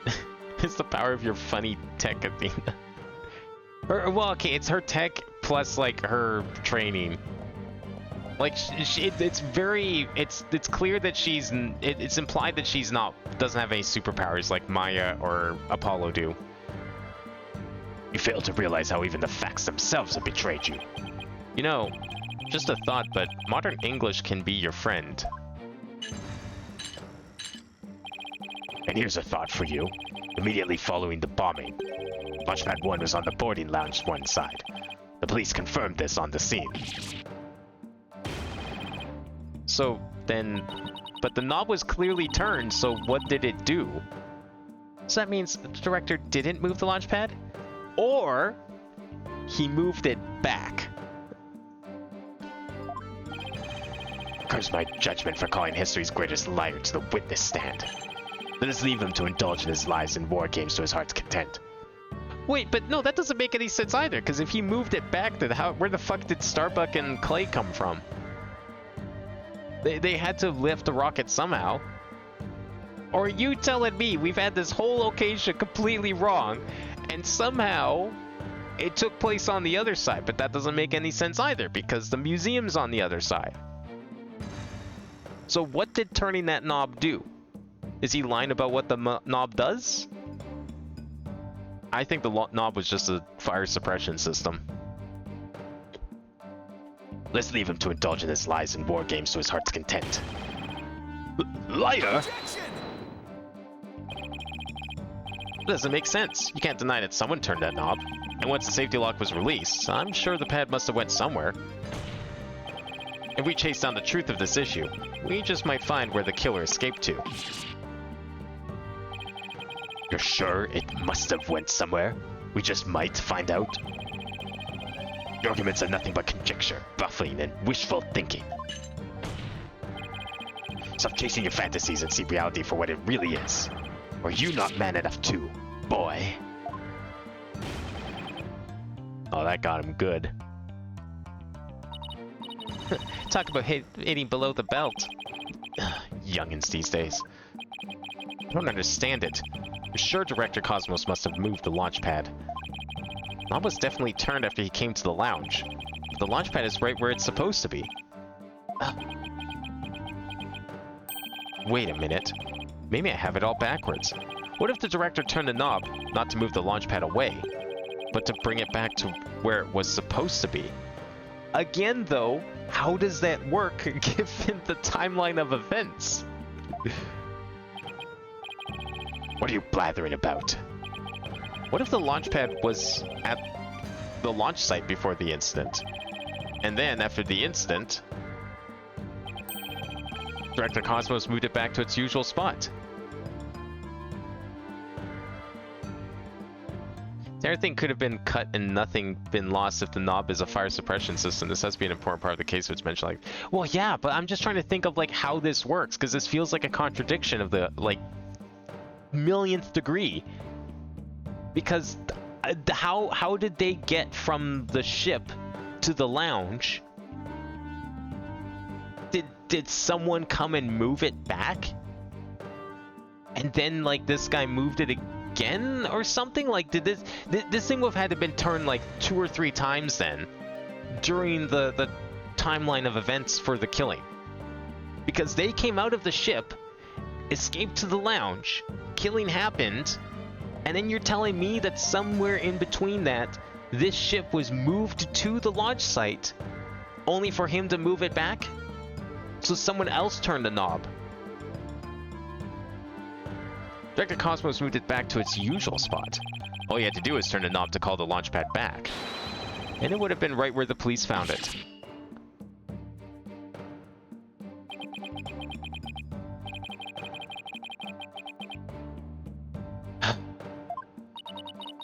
Made him sigh like Mr. Starbuck. Is what I said really that off base? It pains me to have to explain how wrong your own logic is to you. However, our great liar turned the knob only after he discovered the crime scene. Indeed, the pad existed beyond the lounge when our astral wonders made their escape.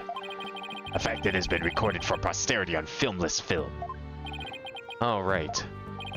So to reiterate, stop chasing your fantasies and see reality for what it really is, boy. Get a grip, Mr. Wright, and focus. We know the launch pad must have been moved, but our deductions and the actual facts of the case are in direct contradiction to each other.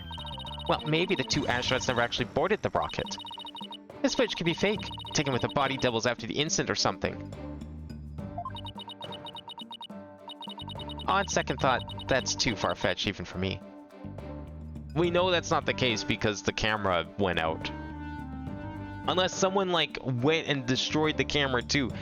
If we start going down this path, like everything we know about the case is wrong. Everything. Never actually boarded the rocket. That said, if they never boarded the rocket, that would definitely explain how they went down the ladder, given the circumstance here. The answer being that they didn't, because they didn't have to. Still, I feel like okay, fine. That would kind of make more sense, I guess. Hey, wait a minute. Maybe. Just maybe. Huh? Prosecutor Blackwell, what if I told you that the 2 astronauts never set foot inside the launch pad area, but instead went into another place? And what if the director moved Launchpad 1 back? It was not from the launch site, but from another place. What would you say then? Are you saying that the museum and the rocket were swapped? Do we even have the evidence that this is possible? Can Launchpad 2 go to Lounge 1? Cut the existential bull or I'll cut you. Mr. Wright, you explain yourself at once. I know I'm right. It's all the other way around from the beginning. Very well, Your Honor. Let me explain. Director Cosmos' reason for moving Launchpad 1 was... switch it with another place. Well, yeah, it has to be. I mean, maybe he could trap the killer, but we don't know if he could get down from the launch pad by itself. Not to hide it, because he apparently was bringing it back, so I don't see how that would work.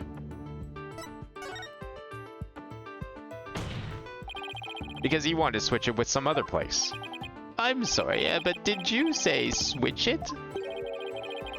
But what could he possibly have switched the launch pad with? Oh, you'd be surprised, Your Honor. All it takes is a little thinking outside the box, and the answer becomes clear as day. This is what was switched with Launchpad 1. Take that! That would explain something we might have seen in the museum that may or may not be relevant. Launchpad 1 was switched with the Space Museum? In the past, the Space Museum used to be Launchpad 2. It has all the same features as Launchpad 1 and can even be moved to the launch site, meaning the Space Museum and Launchpad 1 can also be switched with each other. I guess that makes sense. I just didn't think that, like, you could move this all the way around to here. Because, like, what that would mean is either we're doing a full 360 like this, around in a circle here, which we know can't happen because there's a pathway down the south. Or something gets, like, moved to there and you can just shuffle this other one over to Boarding Lounge 1. I guess so. I don't really see a good reason why that wouldn't be possible. You can't mean... The rocket the astronauts boarded was not the one in Launchpad 1. It was the one in the Space Museum. Now, I don't know how they would make that mistake, but okay. What? Boulder Dash! And yet, it's the only explanation that accounts for every brittle and inconsistency. This is how the Space Center was just before the incident. I say Launchpad 1 and the Space Museum have already switched places. That's right. And with the two switched, like this, the astronauts entered the Space Museum from Boarding Lounge 1. This allowed the true killer to enter Launchpad 1 from Boarding Lounge 2. And set the bomb on the rocket. Come to think of it, the door to the Space Museum from Boarding Lounge 2... Welcome, welcome. The Space Museum is open to the public every day of the year from 9 a.m. to 7 p.m. Exactly. Anyone could pass through the door to the Space Museum. There's no fingerprint recognition system on that door. In other words, with the two launch pads switched like that, someone other than Mr. Starbuck could have easily planted that bomb. After setting the bomb on the rocket, the culprit snuck into Boarding Lounge 1 and waited there, concealed, in order to kill Mr. Terran when the two astronauts emerged from the Space Museum. Okay. So why did they like go in there, went up in the rocket in the Space Museum like, oh shit, this isn't our rocket, came back down, went into the boarding lounge, guy gets killed. The fuck? What the hell happened in there? How did they not realize sooner? I feel like that's a hard thing to mistake. Just accidentally going to a museum instead of a rocket ship for launch? I don't know, man.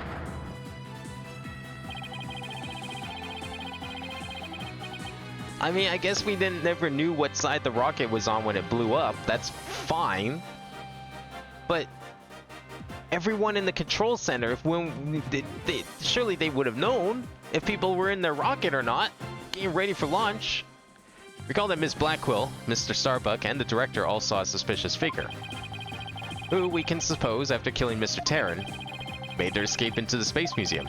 After that, Director Cosmos switched the two launch pads back, without realizing the killer was inside the Space Museum. But why would he have done that? Like, that means he knew that there was the Space Museum on that side. Was that just to switch it back because it was like, oh shit, the Space Museum is not where, or this rocket's over on that side for some reason. I better switch it back because I know someone can go in there and blow it up or something. It's not where it's supposed to be. Killer then left the Space Museum and made a clean getaway. Man, I don't know about this one. How do you just, like, not realize that you're going into the wrong rocket?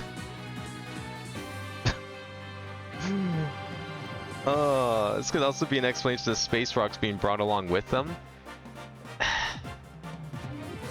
I guess, but like that still doesn't make sense. Like, why were they taking... No, because he originally said they were taking the space rocks into space. Or like, no, okay, I don't remember what it was. The space rocks already came back from space a day earlier. So like, why were the space rocks that they just got back from the satellite, the probe or whatever, in the museum? Why were they in the museum to begin with? They were going to use them for experiments. Why were they in the museum?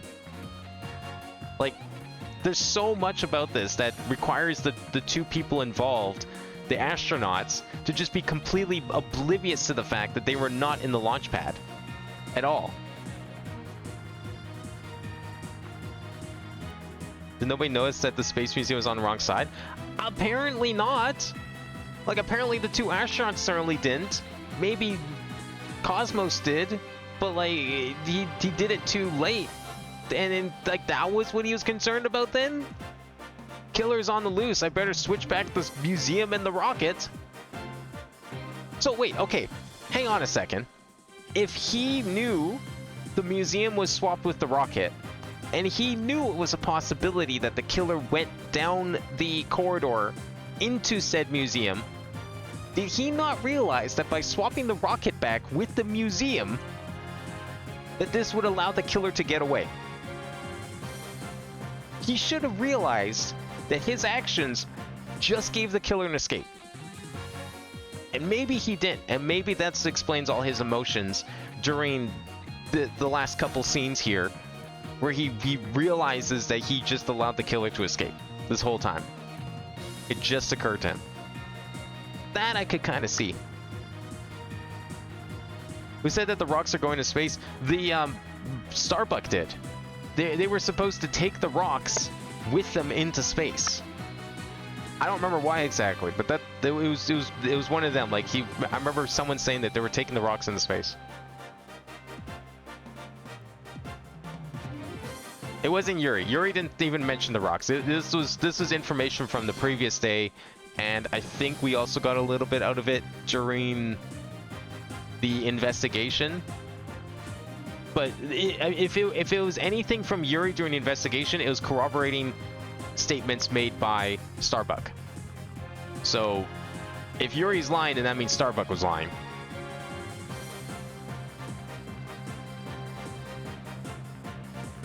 Yeah, we still don't have a killer, sure. But this just seems ridiculous, even for Phoenix Wright. Right, Dono. I see you don't know how to handle a sword. I see you know how to handle a sword and handle it well. Perhaps I should call you Sword Master Bluff? I'm a seasoned warrior who's cut down many a prosecutor. But unless you can prove your theory, it's no better than a rusty sword. That's right! You have no proof I switched launch pads!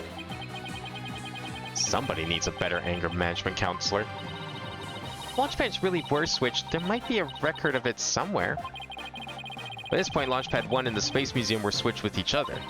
So the corridor beyond the door should be the only thing that So the corridor beyond the door should be the one that belongs to Space Museum. That would explain how he could go down the hallway without the explosion. It would also explain... Okay, but that doesn't explain... So, okay, wait. He saw...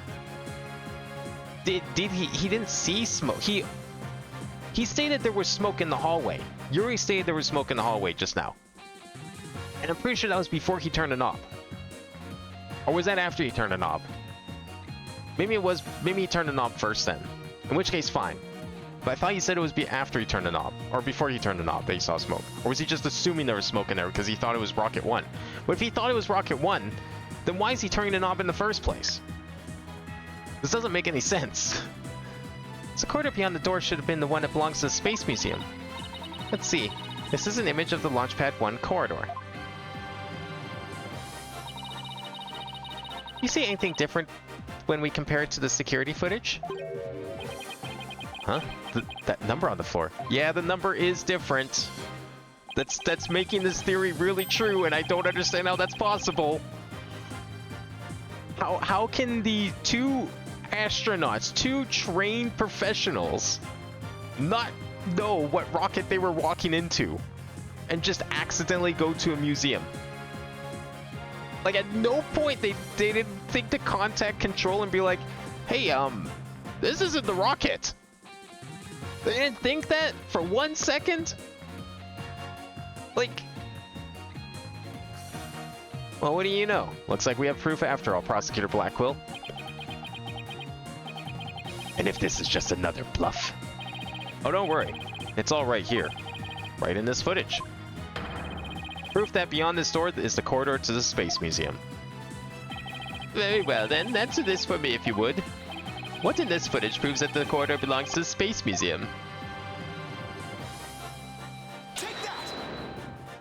Oh, we kind of just said it, but... There's a 1 on the floor in the Launchpad 1 corridor. But take a look at the floor of the corridor in the security footage.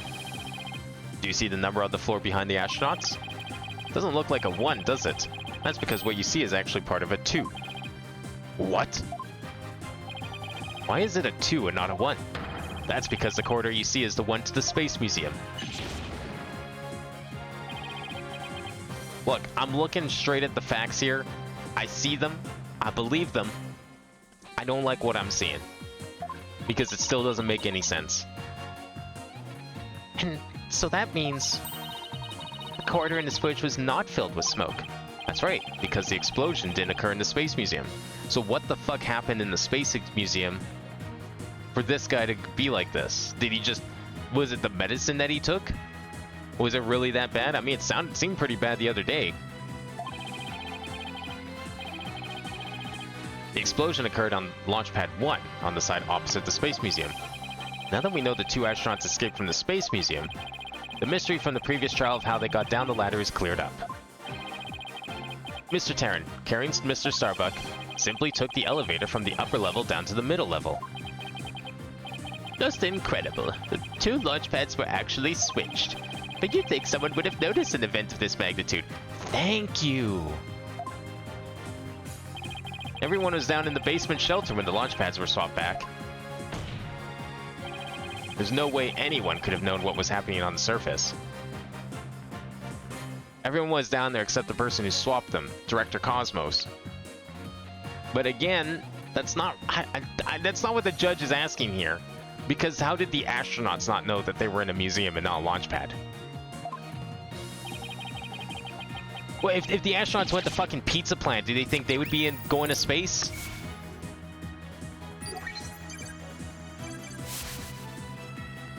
We're not gonna get an explanation for how they thought they were at the right rocket ship, are we?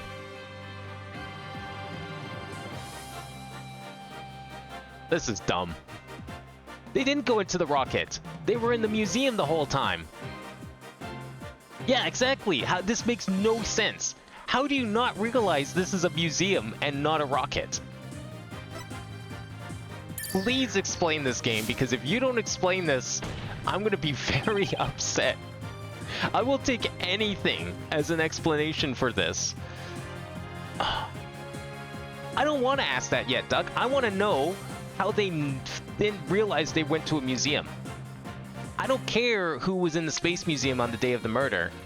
I want to know why they realized they were not in a rocket ship. Guess they never had time to the moment they walked into the museum. Explosions everywhere. You know what? All right. I like that answer, Jack. That's fine. If they walked in there the moment that the explosions happened in 1, and not a moment sooner, then fine. I will take that. Because then they would have heard the explosions, told to get their ass out of there and come down. That means they must have realized they were in the museum. Can we question Starbuck and see if he remembers being taken to a museum? No more lies, Detective Cosmos. It's high time you told us the truth.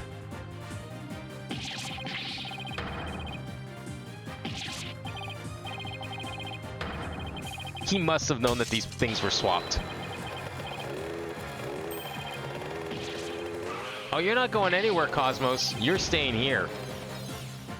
It's a good thing that thing can't go upstairs. He must have known. This guy, he's either an accidental... Oh, it can go upstairs. Well, never mind.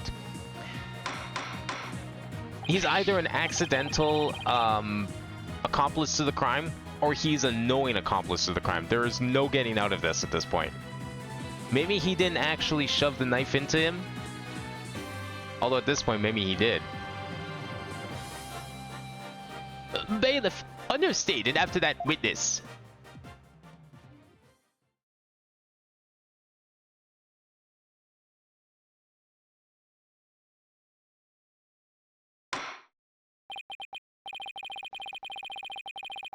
This was extremely premeditated. But you know what? Anyone has access to that knob. Doesn't look like that knob was very secure. If that's a very powerful device to be having just sitting in the open like that, hey? Like, you'd think they'd put some security or something on that. I say we managed to retrieve you before you came to any bodily harm. Director Cosmos, do you admit you switched the launch pads? I admit it's true.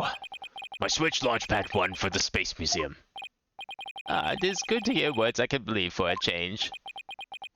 But why? Before you do, Your Honor, two things. First, we don't know if Mr. Terran had prior knowledge of the switch. As for Mr. Starbuck, he was unaware of his surroundings thanks to his medication. Oh, okay, yeah, alright. We don't know if Terran would have known and the other guy was drugged out on, like, anti-anxiety pills or whatever. Either way, Mr. Terran would have realized the instant he stepped into the Space Museum. Yes, good, we're addressing this. Terran must have known. There is no way in hell he didn't. I will believe the drug thing. I kind of forgot how powerful those drugs actually were. Had been switched to Launchpad 1. So my first question is, if the Space Museum was perfectly fine, why did Mr. Terran feel the need to put on such a dramatic display? Someone was in there, and they were not happy he was there. Or they were very excited that he was there. For the wrong reasons. As for my second question, I'd like Director Cosmos to tell us why he switched the two launch pads to begin with. Please, I can't. I exercise my right to remain silent. But I will say my hands were tied. I was only doing what I could to keep my men from getting caught in that blast. So you knew the blast was going to happen? Or that someone was going to threaten the rocket?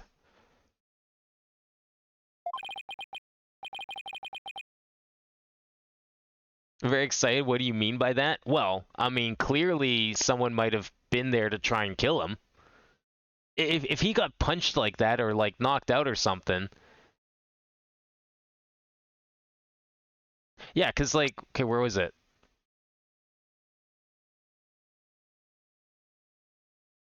If Space Museum was perfectly fine with Terran Field and Neopron such. Yeah, because Terran was the one that was being helped out. Terran was the one that's hunched over in that screen, in that shot. Starbuck was helping Terran out of the hallway. So, recall that Starbuck is the one that took all the pills. But Terran was the one that was hunched over, like he got attacked.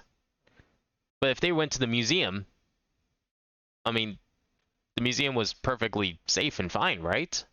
There's no bomb in it, so why was he like that? Maybe someone was in there. I was very excited to see them, and was waiting for them. Or at least for Terran. They meant like horny excited? Well, maybe that too. We don't know the mind of this killer, okay? They could be ready for anything. Maybe that's what they wanted. We don't know their motive yet.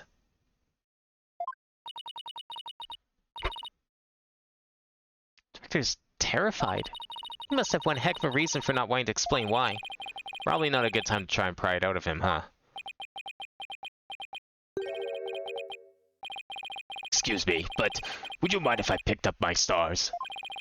Without my badge of rank, I'm nothing. I don't see why not. Bailiff helped the director retrieve his stars. Oh, that wasn't just like a cartoon effect. That was actually him losing his medals. I didn't even realize that. Yeah, he was missing them on his shirt for a bit there. It appears the possibility of a culprit other than the defendant has presented itself. Mr. Starbuck, is there anything you wish to say? don't get it. You don't get it? What don't you get? Director, why did you do all that? From the very beginning, you never meant for the launch to go ahead, did you? You tricked us. Mr. Starbuck. Starbuck, my boy. I'm sorry. I couldn't tell you the reason why.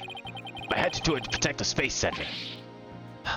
Director, will I ever get the chance to go into space again?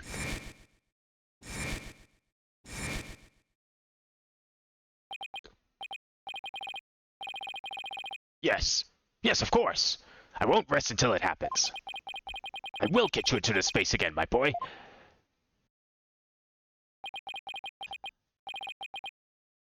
The dream is still alive. Silence.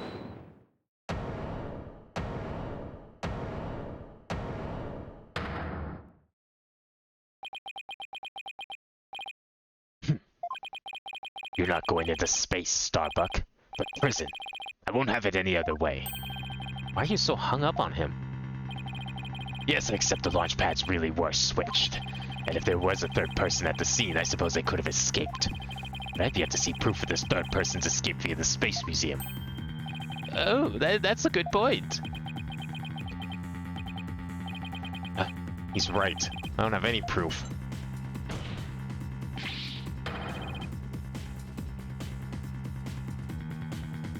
Starbuck is the one passed on the footage, but he just said that he wasn't. So wait, are you telling me Phoenix Wright's contradicting his own statement? Because yeah, I thought that was true too, but he just said that he was the one that was hunched over. I didn't forget that. Ask Phoenix that, because he's the one that forgot it. You're right though. I was sure that that wasn't the case, but Phoenix just said that it was.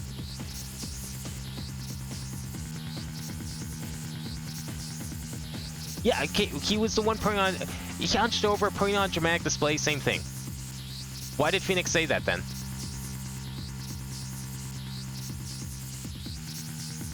Where is it? It better still be in here.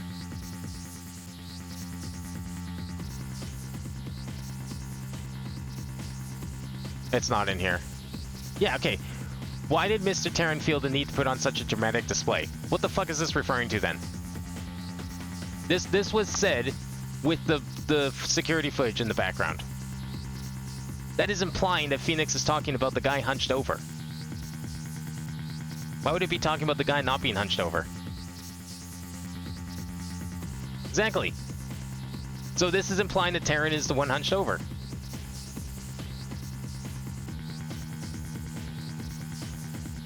I know Clay was supposed to be carrying Starbuck because that was the whole twist that we figured out on day one, but this is like contradicting that directly.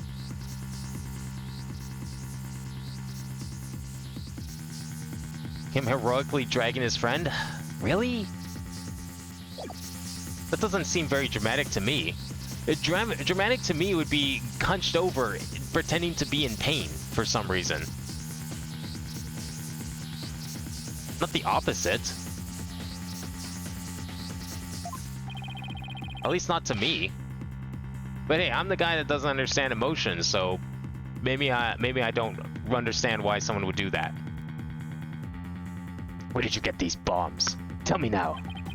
If you don't, my blade shall feast on your blood. No issue to the location they were in. Why is he even carrying them at all? Well, yeah, I mean, that's what I mean, right? Like, why is he hunched over like that, right?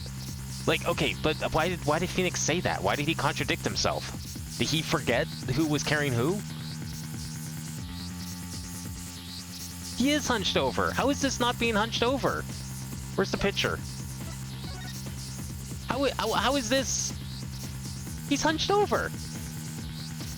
Dramatic display, hunched over. He's clearly referring to this guy. This guy's doing nothing.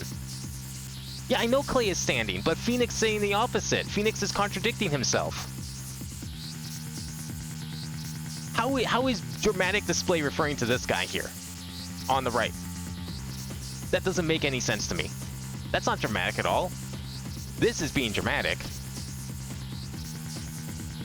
If they were in a museum, and we're implying that nothing bad happened there because we're implying the museum was empty, why the fuck is he like this? And why would Phoenix mislabel him incorrectly? Exactly, why carry someone in no danger? Why is he being dramatic? Why is this guy being dramatic if he's not in danger?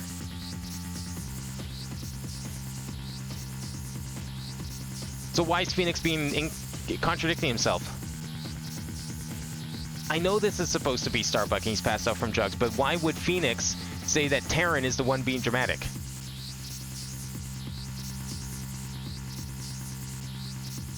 That doesn't make any sense to me. I don't know why Phoenix said that. That seems like a typo or something.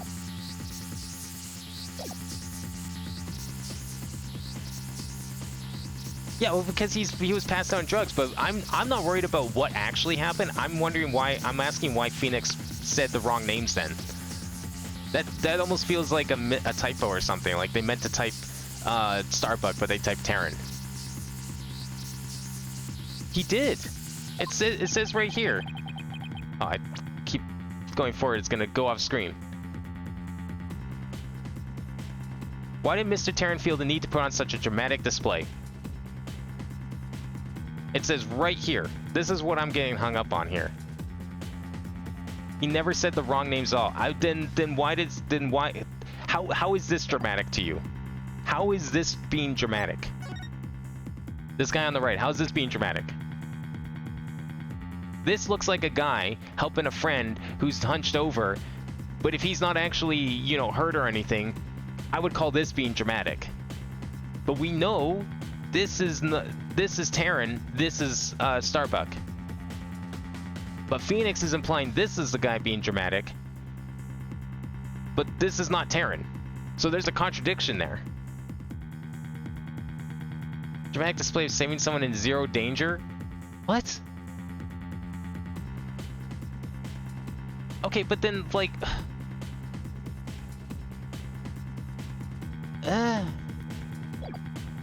Okay, I mean, I guess I don't understand how people work then, clearly. If I don't think that's being dramatic. Because in my mind, I'm looking at it's like, oh shit, my friend looks like he's in trouble. I better help him. But then it turns out that person's not being hurt. I would call that being dramatic. I guess the opposite could happen. I'm just not seeing it. Because to me, that doesn't look like he's... I don't know. Like, okay. If it was Clay carrying Starbuck, and Starbuck is the one, you know, fucking hyped up on drugs, I don't think that's being dramatic for the reason that he's fucked up on drugs. Man actually needs help. If Starbuck was high on drugs to the point that he didn't realize he was in a museum, no shit he's gonna be hunched over like that. So in that case, no, Clay is not being dramatic. He's actually helping someone. If the opposite were true, if it was Clay that was pretending to be hurt for God knows what reason, just as a hypothetical, if Clay was the one that was hunched over and he wasn't hurt, that's him being dramatic, as Phoenix just said. But we know that's not the case. So either he's not being dramatic, or that's not Clay that's getting carried and hunched over. Exactly. It shouldn't be seen as Clay being dramatic, because he actually needs help. If someone's hyped up on drugs to the point that they don't know where the fuck they are probably going to be needing help to even walk 3 feet in front of them. I have to do something. Solomon Starbuck, prepare yourself. If Starbuck is on drugs, why carry a passed out man and not just call an ambulance? Well, okay, yeah, but like, I feel like at that point we're going into territory that's like, you know, common sense logic. That, okay, first of all, maybe they did call an ambulance, perhaps. Because one, there's a bomb threat, so I'm sure an ambulance is on its way anyway. 2, someone got fucked up on drugs, so yeah, you'd call an ambulance, but the ambulance isn't going to... You're probably going to still try and help your friend, even if they are. You're going to try and, like, bring them a little closer to safety. You know, help the ambulance out. You're not just going to stand there and wait for them, right? At least I wouldn't. They can explain that by he's getting him closer to the ambulance. Exactly, yeah, he's getting him closer to the ambulance. So, let's assume they did call an ambulance. That still makes sense that he's carrying him like that. Phoenix's line feels weird. And it doesn't sit right because of what we know from the previous day, right? Now who's this? An annoyingly cheerful laugh. It could be none other than... Oh, she finally making an appearance? Oh, it's him. It's his boyfriend. He's finally here. He did make an appearance. I thought we were getting to, witness number 2, but I guess that's not yet. Champion of righteousness, Bobby Fulbright here. In justice we trust. Detective Fulbright? Sorry to keep you waiting, Mr. Lawyer. I hope I'm not too late. I don't believe we had an appointment. I tried to hurry, but I ended up helping a little old lady across the street. And then I had to break up a cat fight. I tell you, justice sure is a full-time job. Was it a fight between cats, or... why are you here again? Because the defendant isn't the culprit, and I came to make sure that justice is served. I don't have any idea what you're talking about. Fulbright. I always thought you were a bit touched in the head. But have you finally succumbed? Nope, but it looks like you've succumbed to this phantom of yours. Open your eyes and let the evidence of justice uncloud your judgment. His dramatic display should have been, why was there any rush? Clay could have just waited for an ambulance. Yeah, the dramatic display to me feels like it can be interpreted.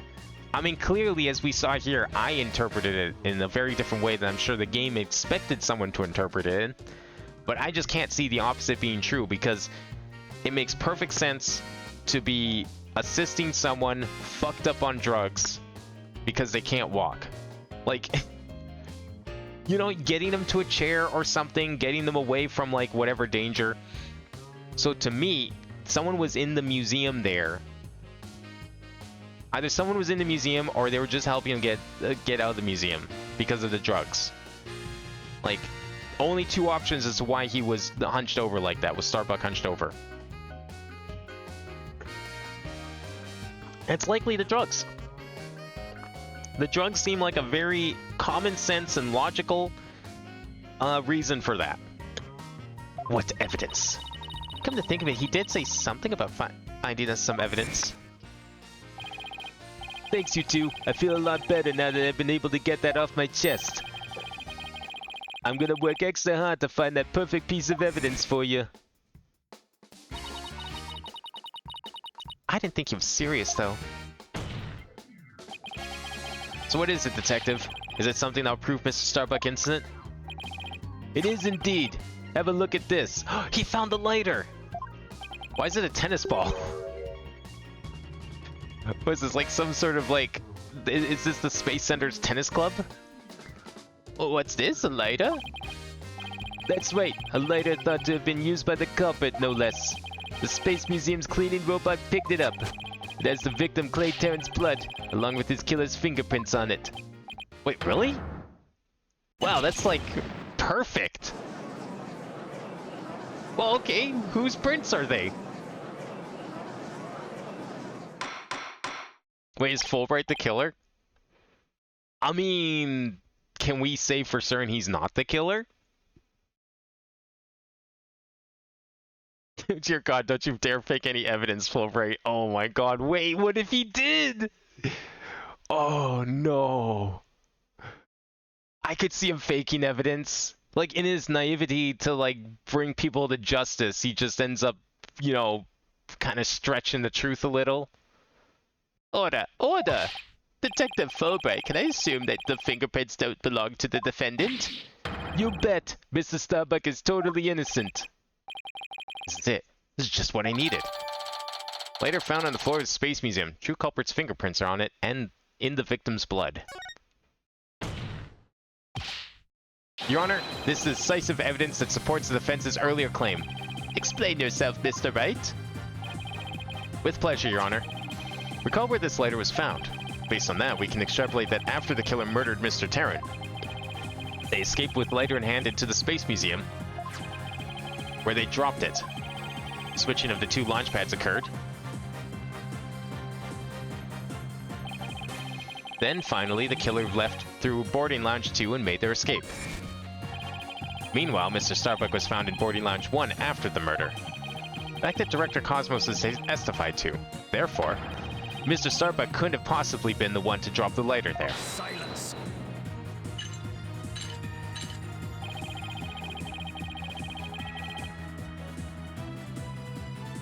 But the defendant had free reign of the area until Director Cosmos appeared. Could he not have dropped the lighter in the Space Museum during the span of time? Objection. It's gonna be fucking Aura, isn't it? This is 100% Aura's lighter. You'd like that to be true, wouldn't you? But Director Cosmos testified that right after he saw the mysterious figure with the lighter, he went into the lounge and found the unconscious Mr. Starbuck. In other words, Mr. Starbuck wouldn't have had time to double back to the museum. No, Prosecutor Blackwell, this lighter could only have been dropped by the real killer. Most importantly, Mr. Starbuck's fingerprints were nowhere to be found on this lighter. I think you understand what this means, don't you? This piece of evidence unequivocally proves that Mr. Starbuck wasn't the culprit.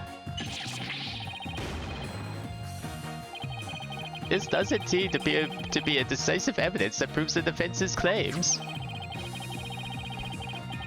As for the remote switch that was found in Mr. Starbuck's pocket, we can assume it was planted by the killer on the unconscious Mr. Starbuck.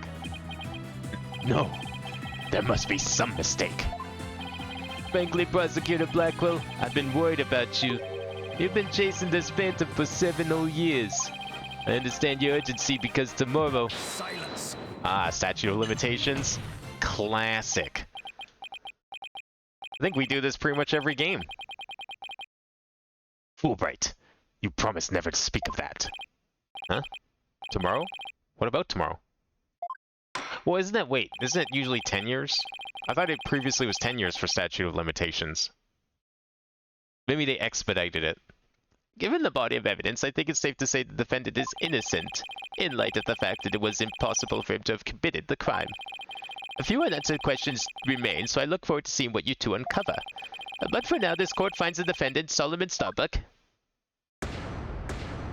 Oh. Well, there we go. Whose fingerprints were they? This seems premature. Well, whatever happened to, like, finding the culprit? Yeah, we did it, Mr. Wright. Looks like we pulled it off somehow, huh? With some help from Detective Fulbright. Mr. Wright, Mr. Sykes, thank you. And please thank Apollo for me too. You all are the best. Oh, I wish we could tell Apollo about Mr. Starbuck's verdict right now. Yeah, me too. That's gonna have to wait. Now that the verdict has been reached, I'd like to bring today's trial to a close. Court is adjourned. Man, why can't we get 3-day cases? I want at least one. It's been a while. Too late to object, isn't it? It simply isn't possible. Something's wrong. But Prosecutor Blackwell, are you dissatisfied with the verdict? Fulbright, what were the results of the fingerprint analysis for the lighter? Huh? The results? Well, I was in a hurry, you see, and then there was that cat fight. And, well, I kinda got carried away when I heard the prints weren't Mr. Starbucks, so... You haven't yet to read it? Prosecutor Blackwell, can you read out who the prints belong to? Upon thorough analysis, the fingerprints were found to belong to Athena Sykes. Oh, shit! Alright, Athena. You better fucking start explaining right now. So says the report. What? What? Huh? Me? Yeah, you. Get your ass over there.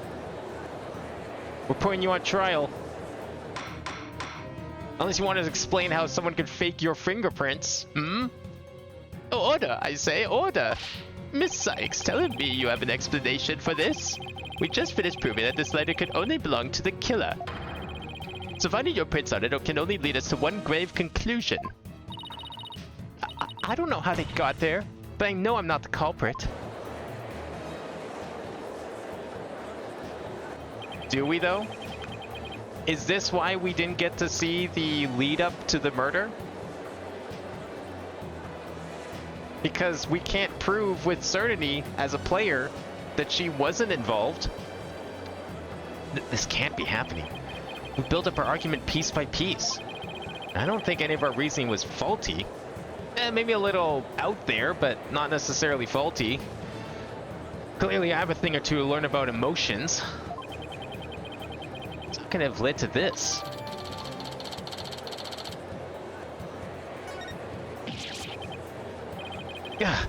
What have I done?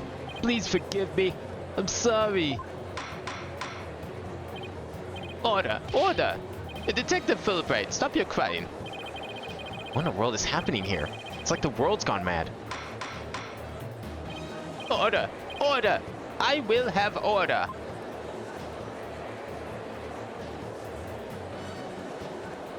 There's a lot of people I thought it could be. She was not on that list. Confusion spiraled into utter chaos. After all we'd fought for, truth had turned cruelly on us to accuse Athena of crimes. Somewhere, somehow, everything had gone terribly wrong. It stumbled over the edge of reason and into the jaws of a twisted darkness. Look, if this is forged evidence, I can't wait to figure out how the fuck that happened. Because, like, how do you just fake someone's fingerprints in the victim's blood?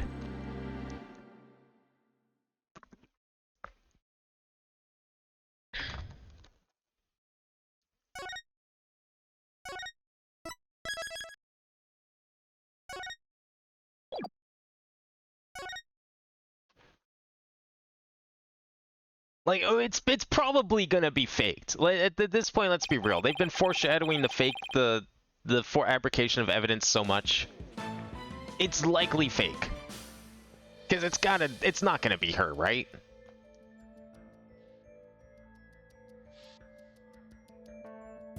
Unless it has something to do with whatever the fuck this is. But then, how is it the victim's blood? And if it's, like, from the past, then why is a kid carrying around a lighter?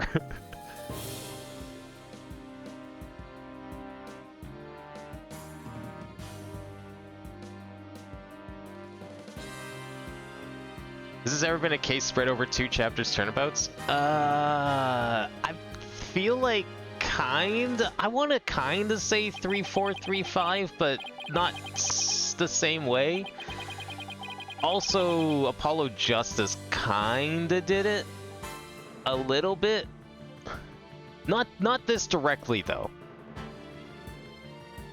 Like, I feel one could argue a couple of the games sorta did it, but definitely not like this. Are we ever gonna learn why Apollo's eye is fucked up? And why he needs bandages over it? Like, answer me straight. Do we get to learn why he has an eye patch? Because I thought it was from the bomb explosion, but we know now that's definitely not.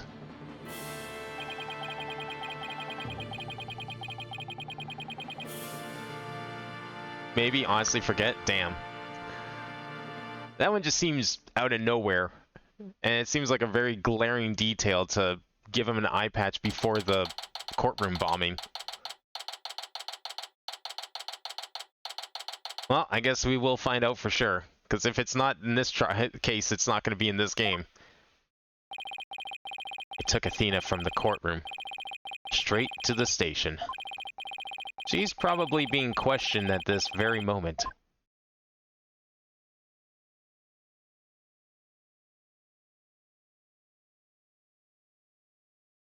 Are we gonna get an Apollo and Phoenix case then? Or maybe this will be a Phoenix and Trucy case. I was kind of hoping we got to see more Trucy. Just kind of got relegated to like background character. They didn't know what to do with her. After this past year, I took it for granted that these two would always be here. But now, Apollo has gone off on his own to seek his own truth. And my pursuit of the truth only ended up with Athena becoming the new suspect. Some boss I turned out to be. Maybe he got hurt escaping the Space Center. He did say he was there. Oh, yeah, okay. That's possible. Although then I'm curious like how he was involved in that part of the thing, but we never got to see that. We didn't see the opening, the prologue to Case 4, unfortunately. That will forever remain a mystery, I guess. Guessing we're going to be Athena defending ourselves like in 1-2. Ooh, that could be interesting. It's even quieter here today than usual. Yeah. Seems so empty, too. I just don't get it, Daddy. All of your reasoning during the trial seemed perfectly solid. Yeah, and I still believe it was. At least, based on what we know. But now Athena's the one being accused.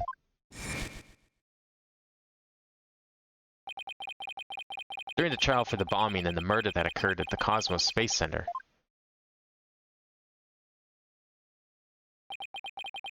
the lighter used by the real culprit was found. This lighter proved the defendant, Solomon Starbuck, innocent.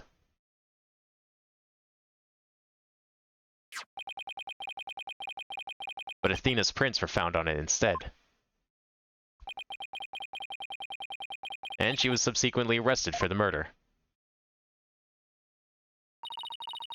But Athena couldn't have done it.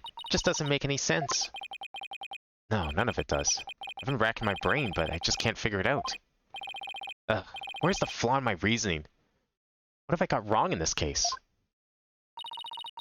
You know, Daddy, if Athena was here, she wouldn't just be sitting around thinking. She'd be out there doing something. You are going to defend Athena, right, Daddy? Of course I will. And thanks, Trucy. I needed that push. Trucy's right. Trial's tomorrow. There's no time to waste. If I'm going to prove Athena's innocence, I'd better get out there and find some evidence. Off we go, then. We're on a hunt for evidence that'll prove Athena's innocence. Great. Before we go, I better tidy up the evidence I have on hand. Alright, what are we throwing out this time?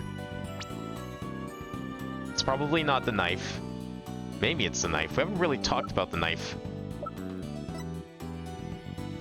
This capsule is still weird. Like, it returned, but he was still carrying it with him. Like, I guess they were maybe going to take it to space. That would explain it. If they were going to take it to space, and then they came back out because of the shenanigans, then that would make sense why it was full, but they were coming back with it. Maybe that's what they were going to experiment on. I'm guessing Athena's going to have like 5 billion Cyclocks on her that we need to pick apart as we go to different areas and gather different evidence. That'll be an interesting investigation. It's this game. True. The investigation portion of this game has been extremely disappointing. It's so fucking streamlined to the point it's like, why even have it at all? Why even give us choices, right? Just make it a linear experience at this point. They're removing the game from the visual novel, and I don't know if I like that. The puzzles in the trials aren't terrible, but they could definitely be better. I think they're like a little too hinted at for my liking. The emotion stuff was a little more freeform. I do appreciate that, but I think some of that kind of came from me just not understanding how people's emotions work. So it's hard because of me and not hard because it's designed to be hard. I'm hoping this is fixed for the next 3 games. Otherwise that would kind of suck. I would not have high hopes for the series in the future at that point. He's probably still in the middle of being questioned. So Trucy's right. The thing to start with is talking to people at the Space Center. Ask Trucy as part of a letter achievement, a larger achievement. Like, what, ask, like, just this?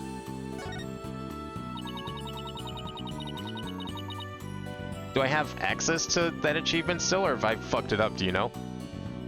Still can't believe Apollo really left us. It was so sudden. Maybe you got tired of being my assistant for my magic tricks. I don't think it's your fault, Trucy. But I made him clean the toilet a lot. And I made him go bring in the newspaper. It was my fault, I just know it. Oh, Apollo. Really don't think it was your fault, Trucy. But I didn't realize Apollo was wearing so many hats around here either. How could they suspect Athena? It's just ridiculous. It must be some kind of conspiracy. Conspiracy, huh? Well, it certainly is some kind of mistake, that's for sure. First of all, we have to bust Athena out of the detention center. Then we have to chase down the people who framed her. We'll sneak around the world, from Kiev to Carolina with a fuzz on our hands. To Carolina with our fuzz on our tails. Isn't the plot of the same as that plot of that movie you watched the other day?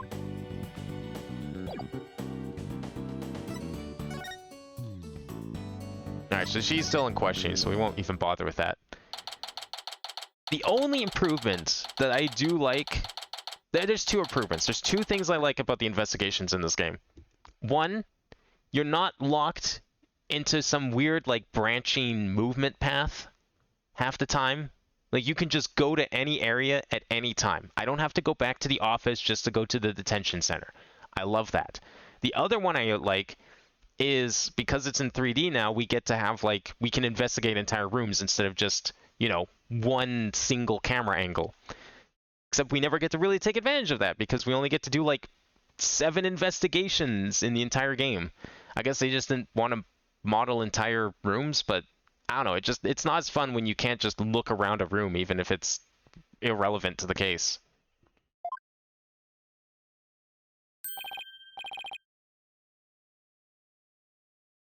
The emotion thing seems alright. It's definitely...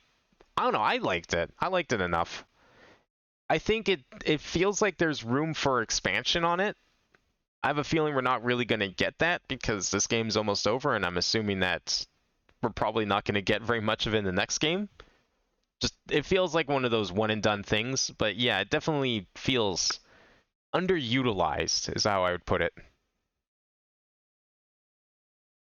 Gadiev says what to do as part of learning all the various odd jobs Apollo does. Well, let me look at the achievements then. Maybe there's something in here. Let's see Steam achievements. Ba-ba-ba-bum.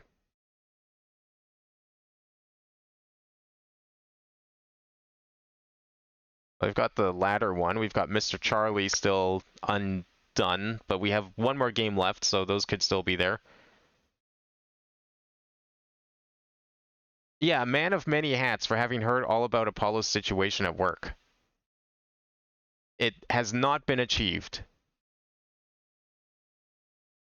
So maybe there's another conversation I missed or something. Director Cosmos, do you have a minute? Galactic scooter, full speed ahead. Director! He scooted away. His expression changed the moment he saw you, Daddy. Yeah, well, I dragged his name through the mud pretty good at the trial earlier today. It's weird that they split this into 2 different trials, but I also kind of get it. Because, like, we did technically prove him innocent, but usually when you prove someone innocent, then it moves on to the next part of the trial, where now you have to figure out who the real culprit was. Like, this is a 3-day trial. They just didn't want to make it a 3-day case.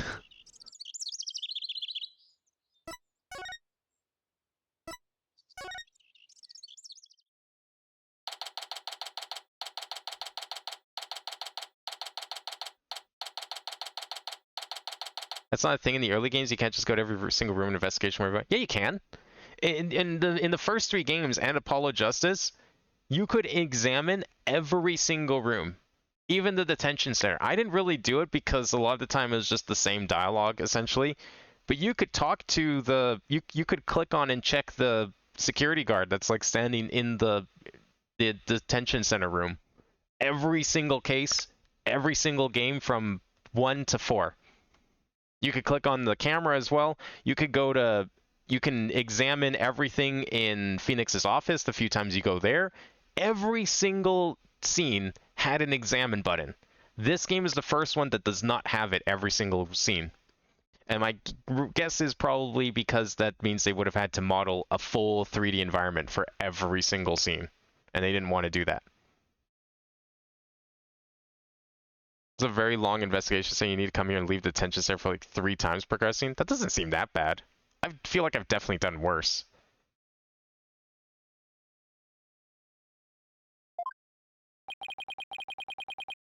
I will probably be doing some psych locks, but I don't think it's going to be quite as involved as you would hope it is compared to like games 2 and 3. We're only here yesterday. Oh, hey. Mr. Starbuck, you've been released, huh? Yep, I came straight here. This is all thanks to you and your team, Mr. Wright. You've given me a second chance to fly into space again. I can't thank you enough.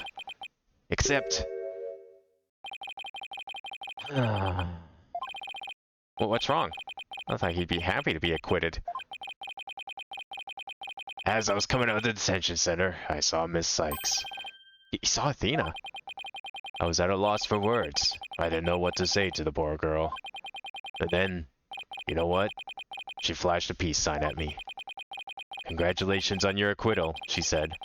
Now you can go back into space someday. Yeah, that sounds like Athena. I can just picture it. But I saw her eyes. They were red and swollen from crying. She's gotta be suffering. She must be so worried. And yet she went out of her way to be nice and give me that big smile. She held back her own tears so she could give someone else a smile. That's so Athena.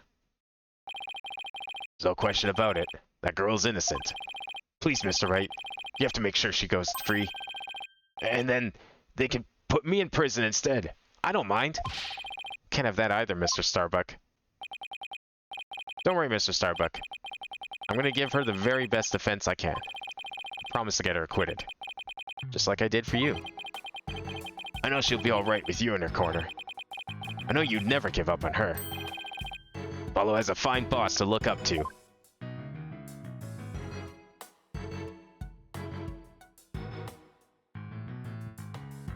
I'm guessing Athena is going to have 5 billion yeah. That one, like, I think she's probably going to have quite a few, because, like, this one's clearly where we're going to start figuring out what the fuck all those weird scenes with her are, and the blood, and the... was there a car? I think there was a car in one of the earlier ones. We're going to finally learn everything. And obviously that's going to involve Cyclops since we're playing as Phoenix and Apollo's not here. But... I feel like what's going to happen is we're going to get all the evidence first, and then we're going to see her, instead of seeing her first, and then getting all the evidence. I know that's like a very small distinction to make. I prefer it that way. But that's also me just preferring games to be non-linear, even if it's like completely arbitrary. Still can't believe Launchpad 1 was switched with the Space Museum. What could have made the Director Cosmos do such a thing? Haven't the foggiest idea. So there never was going to be a launch that day. Not from the very beginning. I wonder if Clay knew. I imagine he must have. Surely he would have noticed when you went to board the rocket. It's pathetic to think I was the only one who got taken in. I guess that's about how it goes, when you're worth less than space debris. Is he gonna be alright, Daddy? His expression looks as dark as a black hole. Well, that's just how he is. Athena killed someone? Eh, supposedly. I think it's forged evidence, though. We're gonna prove that she didn't kill anyone. Mr. Starbuck, do you remember anything about the murderer? Not really. I only saw a shadowy figure in the dark after all. Yeah, I guess that was a little too much to hope for. Hey, I heard something from the police though. They said they never did find a .10 caliber gun down the trash chute. Just as I thought. Culprit must have carried it away with them when they escaped. So, was the person you saw holding a gun... Mr. Starbuck? I couldn't really tell. But it wasn't Athena, right? Could you tell if the person was male or female, tall or short? I can't even tell you that much. Man, I'm useless. When the culprit opened the door and some light came in, I should have been able to see. Yeah, he was probably knocked out from the drugs. The door. Ah, yes.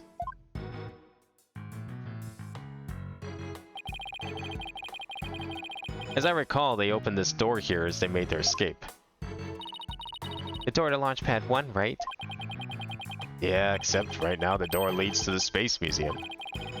You mean the launch pad and the Space Museum are switched right now? Yeah, they're trying to investigate the theory you came up with in court. So they're recreating the conditions, huh? I'd like to see what's beyond that door now. Mr. Starbuck, could you open this door for us? Sure. Just let me have my print scanned here. Isn't this still an active crime scene? Should we be fucking with that?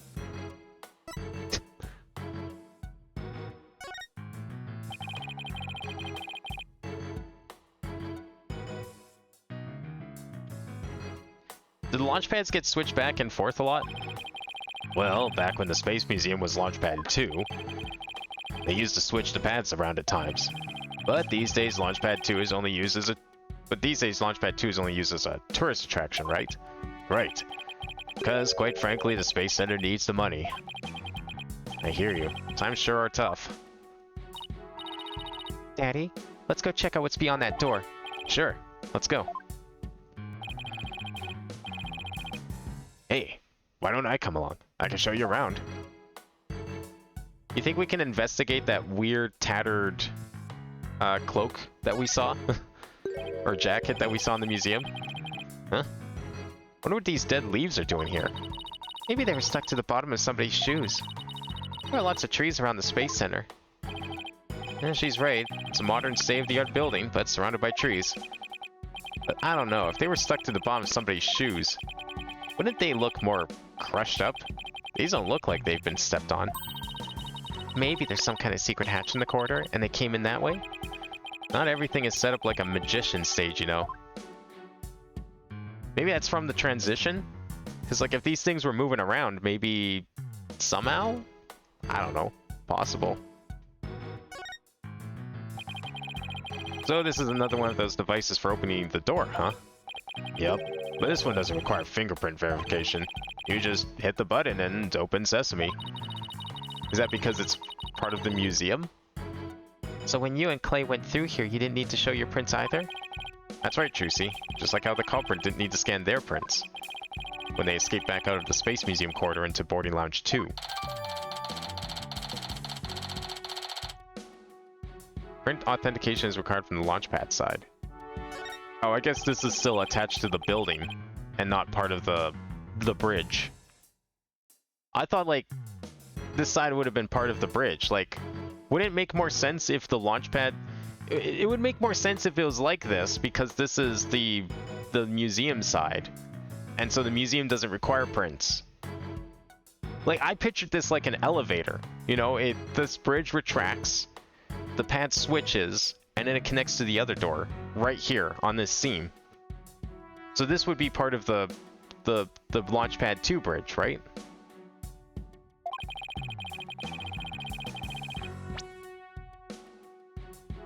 Well, I don't see anything else that jumps out at me, and I imagine this corridor is built exactly like the Launchpad 1 corridor. Yeah, so that was probably the reason why that one doesn't have prints, is because it was connected, it was the museum side. Alright, can we go to... We can't go to the museum? Or am I supposed to present this to him? No, okay.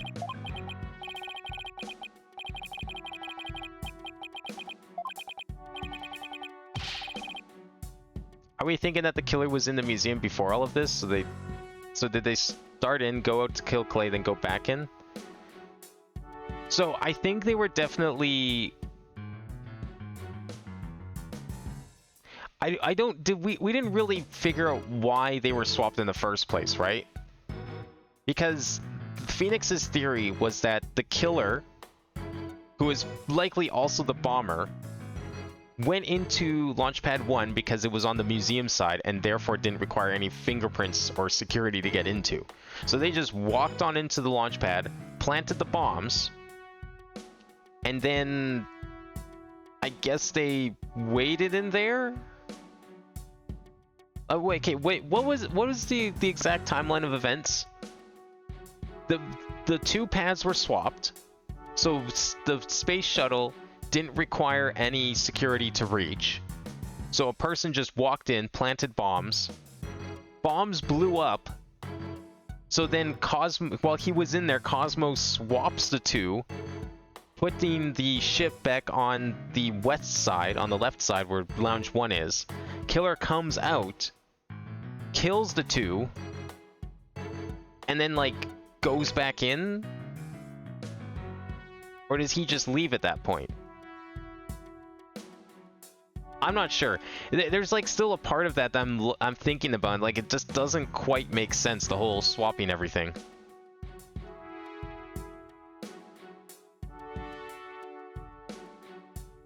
Do we meet the new prosecutor soon, or do we wait until the court section? What do you mean, new prosecutor? We're still gonna get Blackwell. I don't think he's going anywhere. We're not gonna get a new prosecutor until next game. Alright, well, let's just get out of here, because I don't think we need to do anything else here. Can't even examine this place.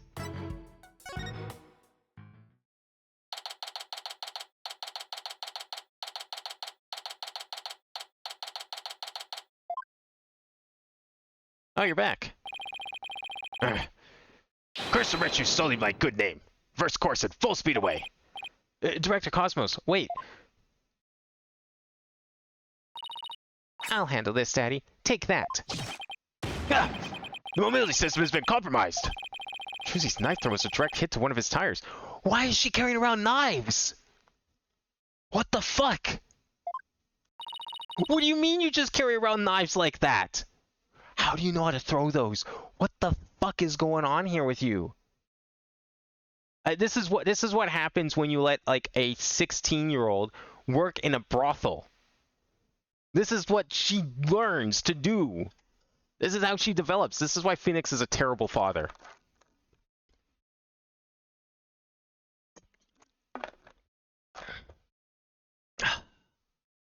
She was 16 when in Apollo Justice. She may not be 16 now, but she was in Apollo Justice, and she was working in a fucking brothel. The game didn't say it outright, but that's what they meant.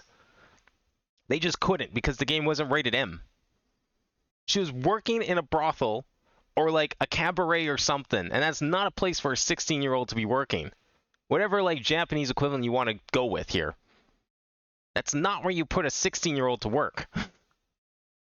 It's a terrible place, and Phoenix should be ashamed.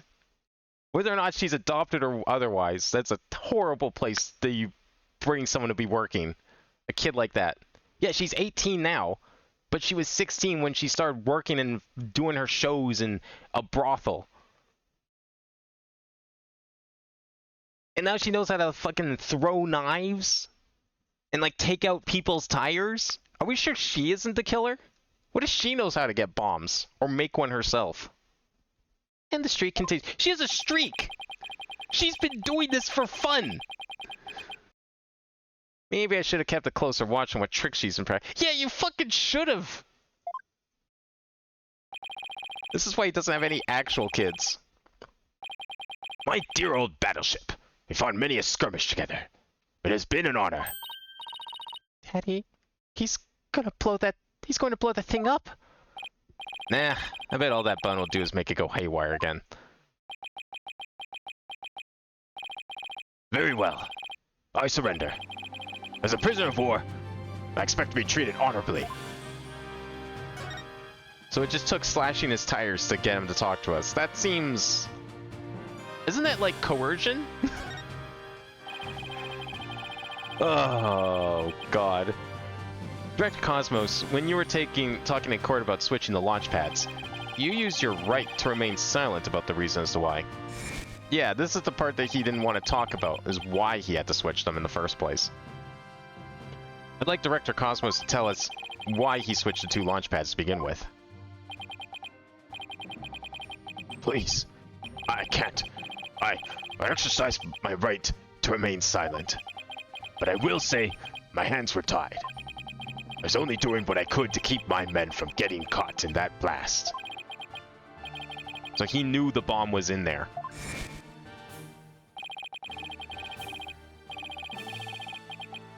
Center of the cosmos is shrouded in mystery.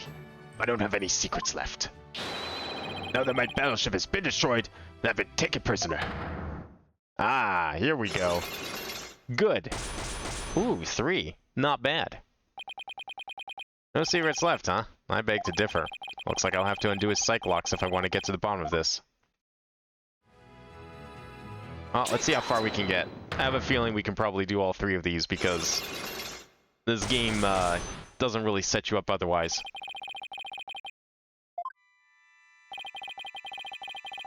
Yeah, we stopped him from fleeing, but at what cost? Like, what the fuck is this girl learning to do, throwing knives to slash tires? Like, what the fuck? Guess I'll be the only prosecutor we've seen before in a game. Clavier, Guitar Man, prosecutor. Oh wait, is Clavier gonna show up for this case? That'd be fun. I wanted Phoenix versus Clavier. I want you to tell me everything you've been hiding about the switch into 2 launch pads. I refuse. You can't make me. I can hold out longer than anyone. I hope I never get like this when I'm old. Now let's see, where to start. This is how you explain your motive for switching the launch pads. You did it. See, and then like they make it easier because half the time these locks are like just multiple choice A, B, or C and not evidence. To prevent the bombing to save the astronauts. I mean, that's clearly what he said it was. Thanks to you switching the launch pads, the astronauts escaped injury from the blast. Instead, they safely boarded the museum's rocket, far away from the actual explosion. My astronauts were ready to go out on an authentic adventure in space. How do you propose I had them board a fake rocket without them noticing? I agree you could have done it without help. For one, they would have figured it out the instant they stepped into the space museum. You figured you could fool Mr. Starbuck once he'd been drugged with his medication, but without the help of this person, it would have been impossible to pull your plan off. Okay. Alright, are we getting the robots this time? They're both on the suspect list. Without the help of this person, it would have been impossible to pull your plan off. Aura?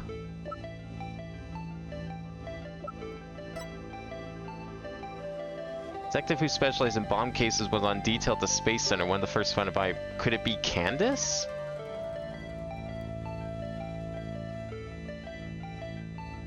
You think it was Clay? Oh yeah, because Clay was gonna feign ignorance or something, right? Before he was killed? Yeah, that makes sense. You had to tell him that was where they're going, and so he could lie. Yeah, that makes sense. You must have gone Mr. Terran to help you. He stole the tranquilizers from his mentor's locker and slipped them to him. And then, with Mr. Starbuck in a daze, they boarded the replica rocket in the museum. Was he able to spin around like that? Yeah, especially when his tires are slashed. You really wanted to save the astronauts' lives. Shouldn't you have just called off the launch? If I could have done that, do you think I would have gone through all that trouble? Well, I guess he must have had a compelling reason why he couldn't call it off. But how did you know to switch the pads in advance of the bombing instant? Well, that's because I was warned in advance. Once I received that warning, it's my duty to ensure my astronauts' safety. It was just a warning. It could even have been a prank.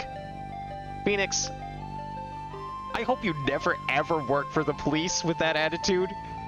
Bomb threats are to always be taken seriously. What the fuck? I hope if your office ever gets pranked for a bomb and it ends up being real, you do nothing about it, because with that kind of attitude, you almost deserve it. What the fuck, man? What if it was a prank? You don't assume that a bomb threat is a prank. That's how you get like a lot of people in trouble and killed. Isn't that how like the Unibombing happened? It's like someone just assumed it was a prank and didn't think anyone was actually threatening to bomb anyone, and then the bomb actually happened. Wasn't that how the Unabomber did their thing? Someone didn't take the threat seriously. You always take a bomb threat seriously. Doesn't matter what, because it's a fucking bomb threat.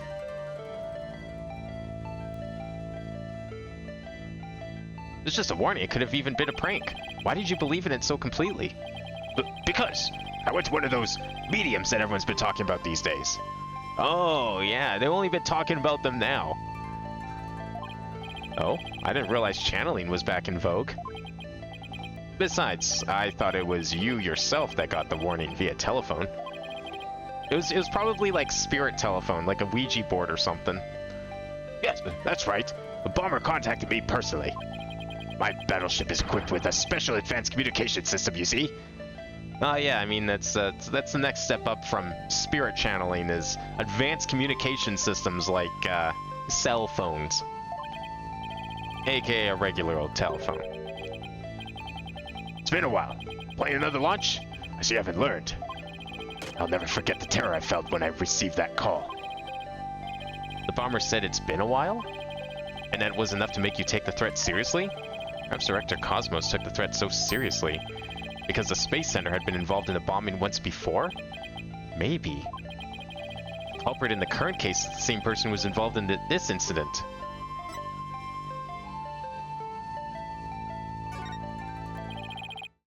The Hat One Miracle, an epic story of survival. People across the nation now know it as a heroic tale of bravery. But in truth, it was an act of sabotage perpetrated by our current killer, wasn't it?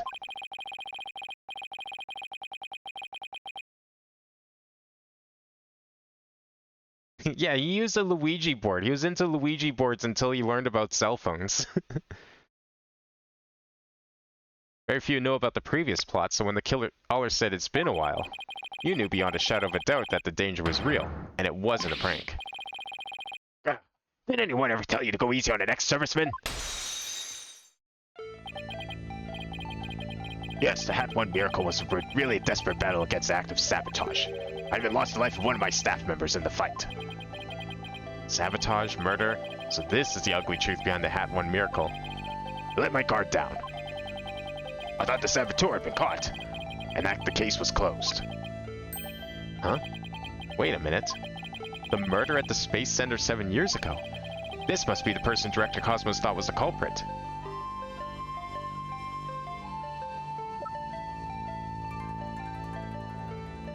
Okay, hang on a sec. I lost the life of one of my staff members in the fight. This must be the person Director...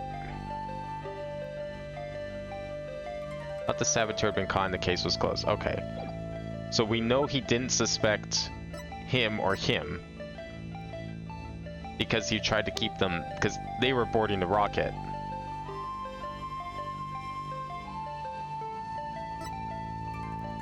Oh, right, this guy. Right, that's why he went to jail. They blamed him for the murder 7 years ago at the Space Center, right? It's the whole reason we're in this whole story. It's the whole plot going on here. Simon Blackwell, the murder suspect in a case that happens here 7 years ago. Place and time of the two incidents, the murder and the sabotage, were the same. So you thought that he committed both crimes. But while Prosecutor Blackwell is behind bars, you got another threatening call. If the culprit this time is the same as 7 years ago, then it isn't Simon Blackwell. Realizing that, you were shaken. It meant the true culprit's been running free all this time. How do you keep seeing straight through me?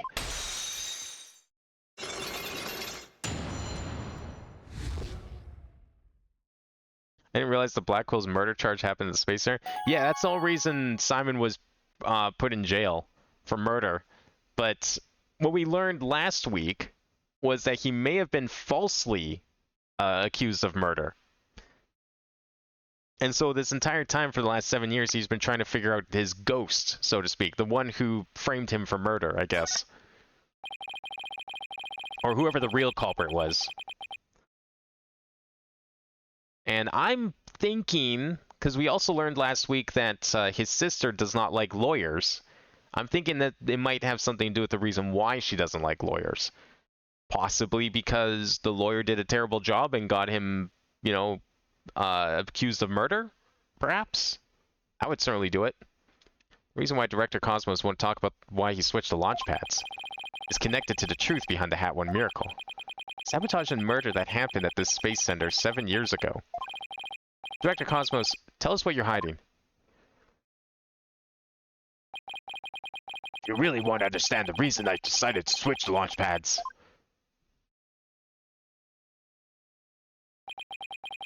We'll have to start with the story of that horrible nightmare from 7 years ago. 7 years ago? You mean the so-called Hat 1 miracle?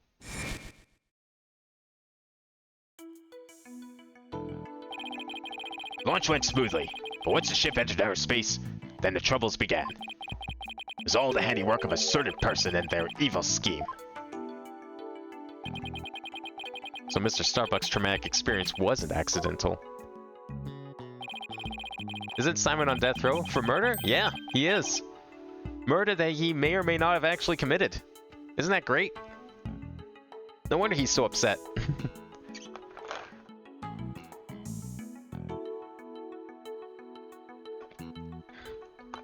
When's his death date? Oh, yeah, that's right. That's his death date. It's tomorrow. Yeah, it's not the statute of limitations, of course. Yeah. I don't understand that. Like, doesn't that happens in real life too, hey? Like, people get put on death row for, like, multiple years. It's like, why are you waiting so long? I mean, I get maybe a little bit, just in case, you know, something comes up and it's like, oh yeah, this person was actually innocent. And then, you know, they don't accidentally kill him. That's great. That's how it should be. But, like, 7 years?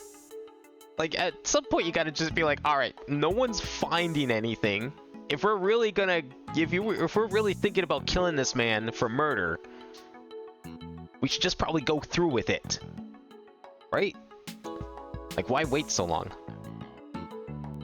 Not only that, but before the launch, a very valuable piece of moon rock was stolen. That wasn't the worst of it. One of my staff members was murdered.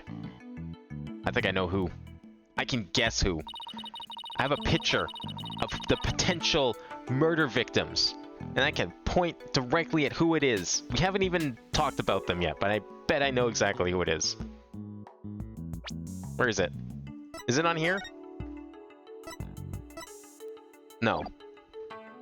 Did we have a picture of it? No, it was not evidence. Okay. It's in the museum, though. It was, we saw it in the museum, but I bet I can pinpoint exactly who was murdered. Wow, I had no idea such awful events were behind the exciting story of space heroism. All that in spite of the Space Center having very strict security in those days. All personal effects were examined thoroughly, coming or going. You couldn't even smuggle a withered old leaf through those checkpoints. Now, clearly that's not the case anymore. So, do you have any clue who was responsible for the sabotage? At the very least, I know it wasn't Simon Blackwell. I don't know enough to identify the true culprit, but it's clear what that person is. But to put it simply, a spy. A spy? You mean somebody who infiltrates a foreign country? Brings out dangerous missions and always gets the girl? Someone's watching way too many late-night movies. Well, I guess if we're talking about blowing up a rocket and stealing research material, it's not all that surprising a spy could be behind it all. I don't think the death penalty makes any logical or moral sense in anyway. I can kind of understand it. I think it's stupid as well. Because you're making the ultimate decision that you cannot undo. Like, if you make a mistake, there is no undoing it. And for that reason, it's too risky that to be a thing. Like, it definitely should not be a thing because of that risk. However, if we're talking like, you know, an eye for an eye sort of way, which is also kind of stupid, but I can understand the reasoning from that perspective. I don't agree with it, but I can kind of get some of the reasoning and arguments for it. I don't agree with them though. Death penalty is kind of dumb. You know, if just like, if someone commits murder, just fucking lock them away, and you know, if they can't like change their ways or like prove that they are now a sound and normal human being, then keep them in there. Let them rot in jail on their own then instead, because then that way at least you can always at some point be like, oh whoops, we didn't mean to accuse this guy of murder, he actually was innocent, and then they can be set free. Or B, they can either they can prove that they are, you know, more well adjusted than they were when they committed the crime. Probably not a lot of people out there that are going to want to know that a former murderer is running loose, but you know, whatever. But you know, once you kill someone, there's no unkilling them, right?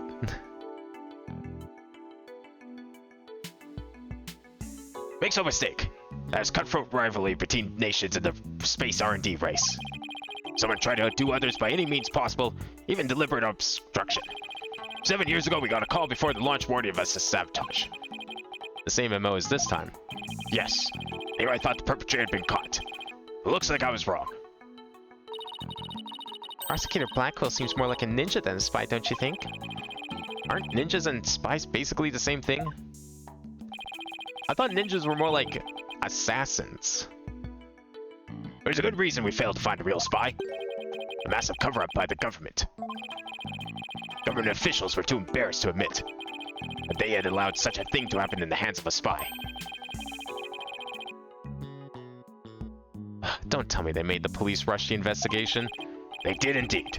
And then to cover up the sabotage, they cleaned up the story. And that was the Hat 1 miracle, wasn't it? But then 7 years later, the same MO, advance warning of sabotage. That must have been the director's reason for switching the launch pads. Mayhaps the Hat 1 miracle is also partially what led to the dark age of the law? 7 years ago, the spy gave you advance warning of their plans, just like this time. That was what made you decide to switch the launch pads, wasn't it? That's right. The caller knew the facts of the case 7 years ago, despite the cover-up. They knew about the sabotage, the moon rock, the murder, and they said, "You don't want things to go like they did 7 years ago, do you?" I merely thought of calling off the launch, but the government wouldn't let me. We don't give in to the likes of terrorists. We must proceed for our country's honor. That seems like a very American line, but I'm sure that line's not that different in the original either. That seems almost like it was added in the localization specifically. It was quite a moving speech, actually. Moving? Really? Maybe if you're easily inspired by political talking points. I knew the truth. We'd been warned, which meant that the danger was very real. They knew there was no way to stop the spy. No matter what I did, they would find a way. That's why I switched launch pads and staged the moving rescue scene. Okay, so it was all his doing. That was all a play. You fucking hype the guy up against his will on drugs, knock him out, and then you have the other guy, like, you know, take him to safety. Whether or not it was pretend or not, at that point it was too real to not be pretend. First, I snuck into the center the night before and switched launch pads. That way the astronauts would go from boarding lounge 1 to the Space Museum. Then I put a closed for repair sign at the door to launch pad 1 and boarding lounge 2. You did that so normal visitors wouldn't enter, right? What else did you do? I enlisted the help of several staff members, including Taryn. But you didn't let Mr. Starbuck in on it. He'd already been through enough. He's no good at lying to keep a secret. I'm afraid I had no choice but to have him drugged. My plan went well until... Clay's murder, huh? After the culprit made their escape, I switched launch pads back. I did it in such a way that no one would find out. But after all that effort, Taryn is dead and the Hat 2 is destroyed. And the Hope capsule, which I returned to us only recently, was also lost to that blast. My home, the center of the cosmos. My beautiful Cosmos Space Center is done for. Wait, what do you mean by the Hope capsule was lost in that blast? Yeah, what? Didn't the police find it or something? I thought that the Hope capsule was found at the crime scene with Mr. Terran. It had just been brought back by the Hope space probe with asteroid samples inside. So what kind of samples are they? What's in them?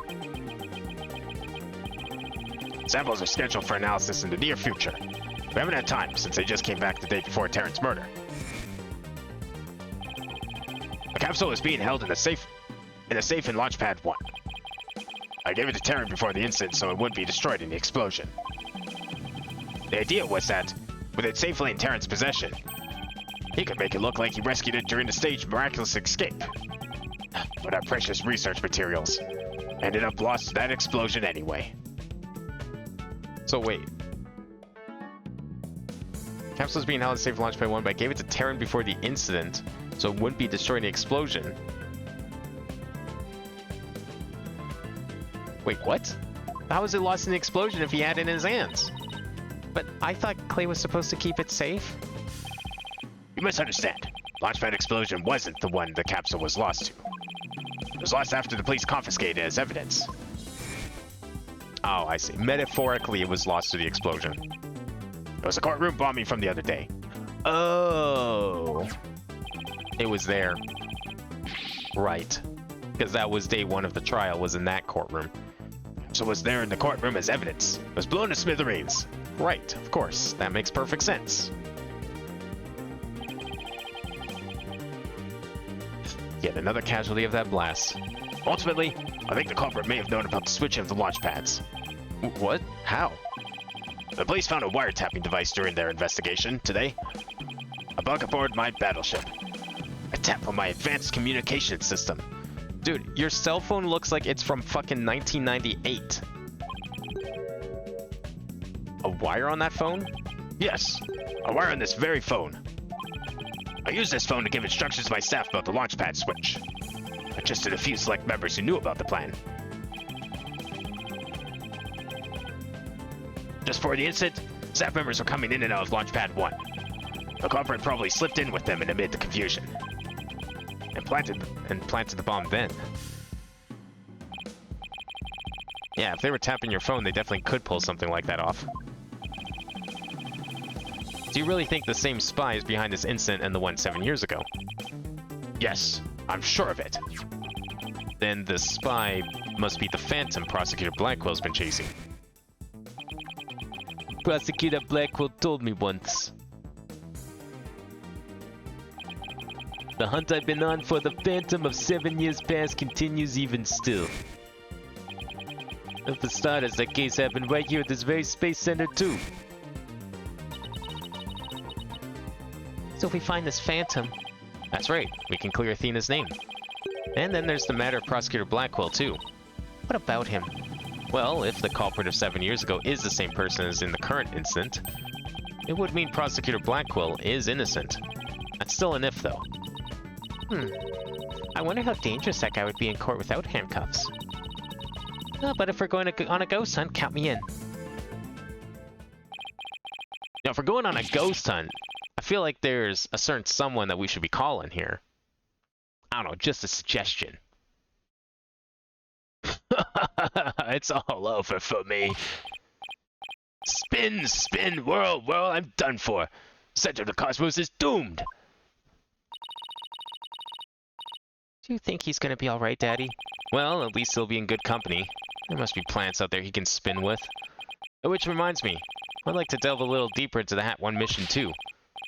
If you want to learn more, start with the Space Museum. There's a Hat 1 exhibit there. Oh, don't mind me. I'll just keep spinning here and see how the cosmos unfolds.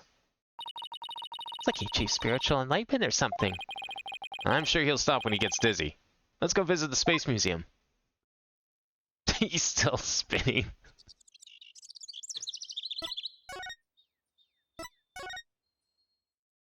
Did Fulbright know that those two incidents were done by the same person? Because if he did... Yeah, I don't know. Maybe he did. Maybe that's why he was so torn about justice and all that last time, right? If the police rushed the job, at the very least, he's probably aware that the police rushed things, and now it's probably what's tripping him up right now. Let's see. Where's the exhibit on the launch 7 years ago? Yeah, there's the photo I'm thinking of. There. That's the Hat 1 exhibit. Oh, wow. Look at that photo of the team. I see a murder victim. Do you? There's Clay and Mr. Starbuck, Director Cosmos, or Blackwell and even Ponko.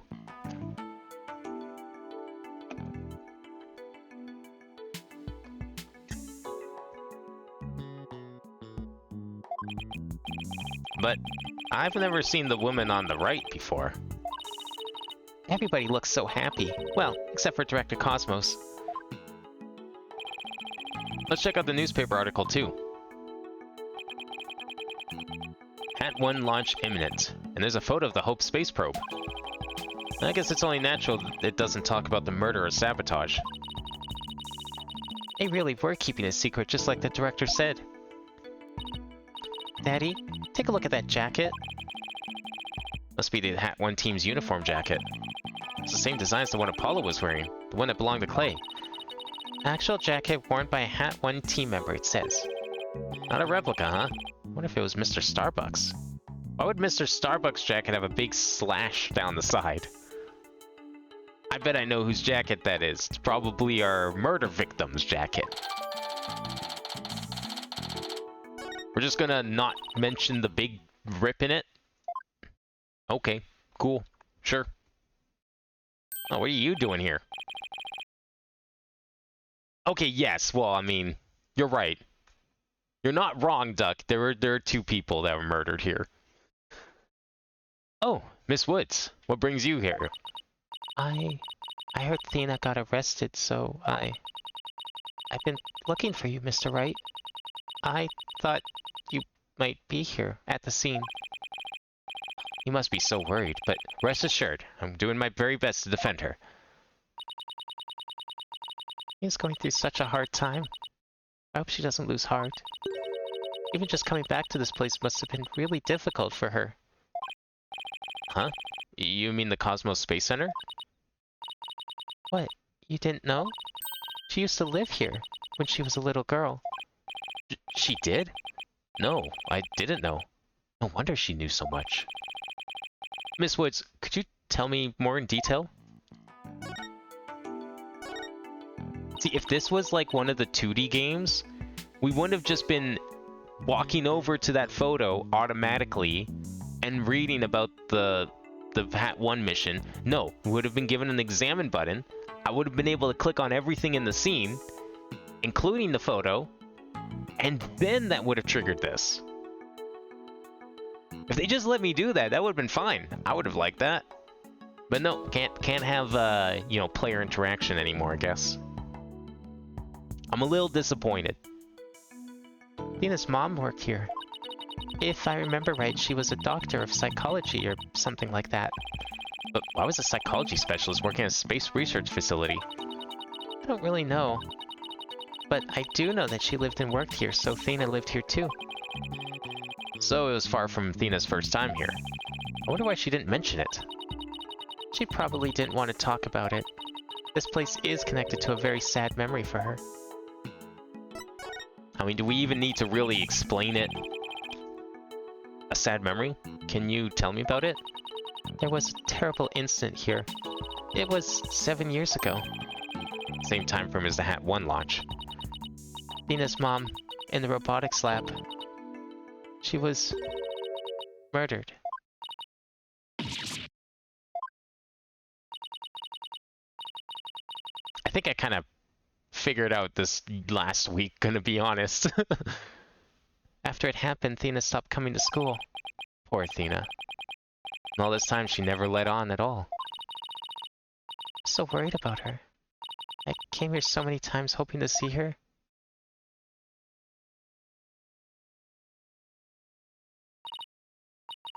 But I never saw her again.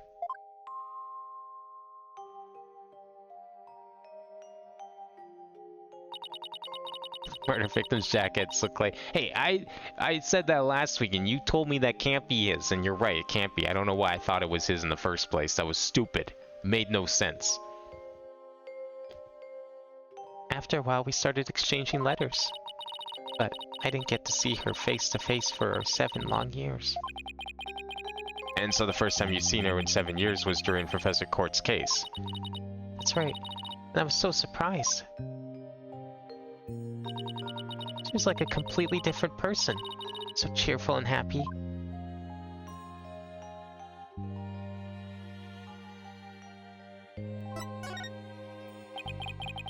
What was Athena like as a child? She was very sensitive and kind. She didn't talk very much. She liked to draw and paint at home.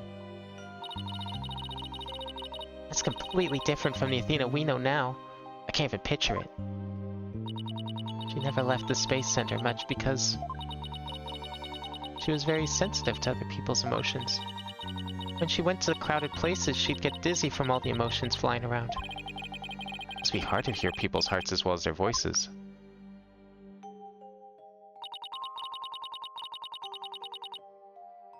She always wore those big, heavy-looking headphones.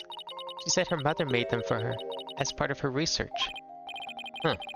What kind of research it was? Because of her special ability, Athena couldn't handle being in school very often. I was always out sick because of my weak constitution. Maybe that's why we became such good friends. We used to play together here at the Space Center a lot. It brings back memories. Sounds like Athena's mother played a big role in her here at the Space Center. Oh, Daddy, show her that picture. Atta girl. Good idea.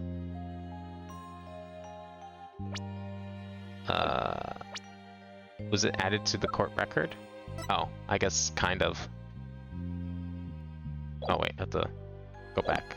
Present.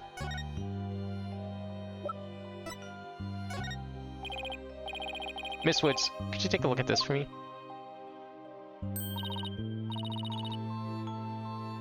Oh, look, there's Athena's mom.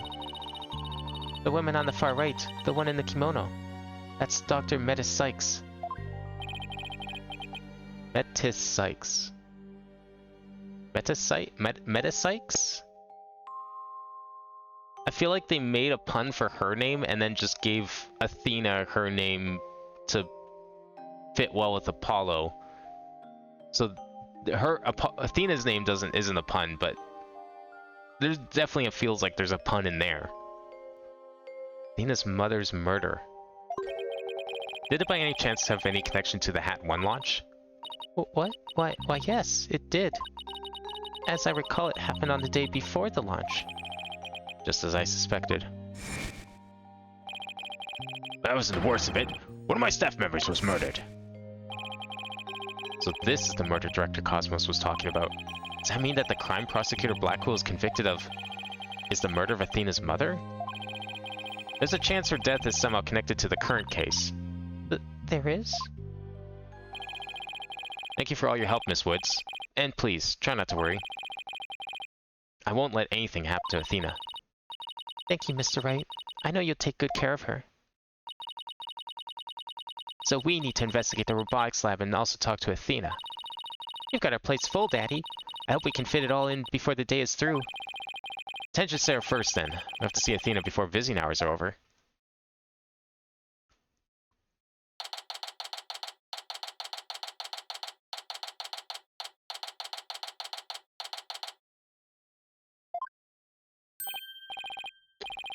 Well, if it isn't Mr. Lawyer, fancy meeting you here. Oh, hello, Detective Fulbright. You on business? Well, to tell the truth, I'm here to interview Ted Tonate. One behind the courtroom bombing incident? He suddenly said he's ready to tell the truth about that case. And what he was saying was so incredible, I just had to come right over to hear more. Is there a chance he's the killer of this case too? Because, like, he wouldn't have been in jail yet, and he probably would have been on the scene during the bombing. Incredible. What was he saying? Why don't you hang around and hear it for yourself? Really? Us? Are you sure? I give you my special permission. Here comes the bomber now.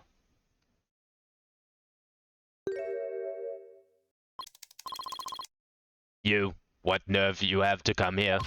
You're here to laugh at me, I suppose. Like I'd waste my breath on you. After all, you're the one who assaulted Apollo and put him in the hospital. Violence? No. Question? Okay. No violence? Too bad Apollo didn't get a chance to say that before you attacked him. I... Fine. Then just answer me this, Mr. Tonate. What is this truth of yours about the courtroom you blew up? No, I didn't do it. I didn't blow up the courtroom. When I killed Detective Arm, there was another person in the room. Oh, really now? Now you're going to say that after you've been accused and found guilty? Sure, man. Whatever. Oh, there was another person there. Yeah, right. What are you talking about? Who else could there have been? I saw it, I tell you. I saw someone's hand as they were stealing the remote switch. This person was there and witnessed the murder I committed. What? I don't know who it was. That's who blew up the courtroom. You expect us to buy that? Easy there, Trucy. I don't see any psych locks. So I guess he must not be lying. Pardon me, I got a little carried away. But I'm telling you the truth, I did not detonate that bomb. And there you have it. We can't exactly ignore his claims, of course. So we're doing a follow-up. Is that guy a robot? No, he just likes using text-to-speech for some reason instead of actually talking. Unless he gets really upset. And then he actually talks. We're even analyzing the bomb itself, or what's left of it. Wow. We haven't found any new facts yet, though. Wow, they've laid it all out, piece by piece. Oh, look at all those beautiful little pieces. I wish I could have them. Uh-oh. Looks like his geek switch has been activated. You know, some things are not worth geeking out over. I can't believe this, of all things, has come back as evidence. From the start of the game to the very end. Well, I hope you're ready for Prosecutor Blackwell's special brand of questioning. Anything but that. I'm afraid I have to be off now, too. I was just about to question Miss Sykes. Going to see Athena now? That's right. Oh, did you folks come here to see her? Sorry for the trouble, but could you come back later? Well, off I go. Does everyone just go along with Phoenix's Cyclops? Like, what even is it? It's perfectly acceptable. People don't believe it, but, like, it's already been scientifically proven to be factual and not a hoax. Remember, this is a world where spirit channeling is perfectly legitimate in a court of law. Looks like we'll have to wait until after her questioning is over to see her. After we came all this way, too. Well, I guess it's back to the Space Center. Let's go check out the robotics lab, Daddy. Alright, sounds like a plan.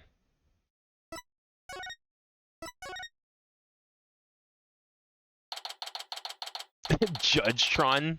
What the fuck?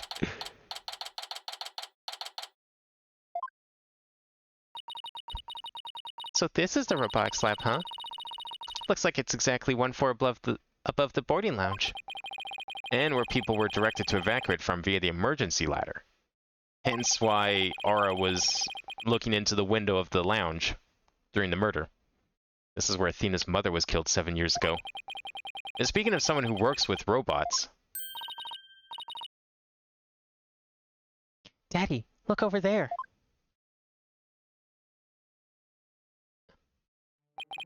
Well, well, well.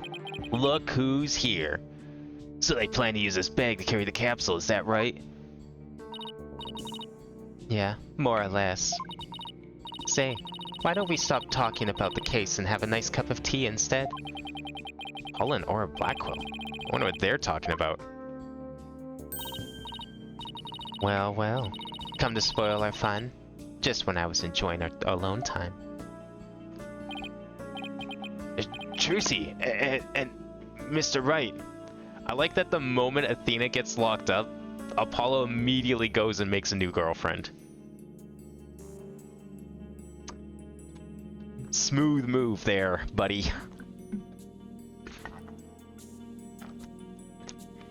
That tells me he's given up on her. If it's Apollo you want, you can't have him. He said he's investigating on his own. And I respect his wishes. We just came to investigate this lab. Well, this is my lab, so you'll need my permission if you want to do any snooping.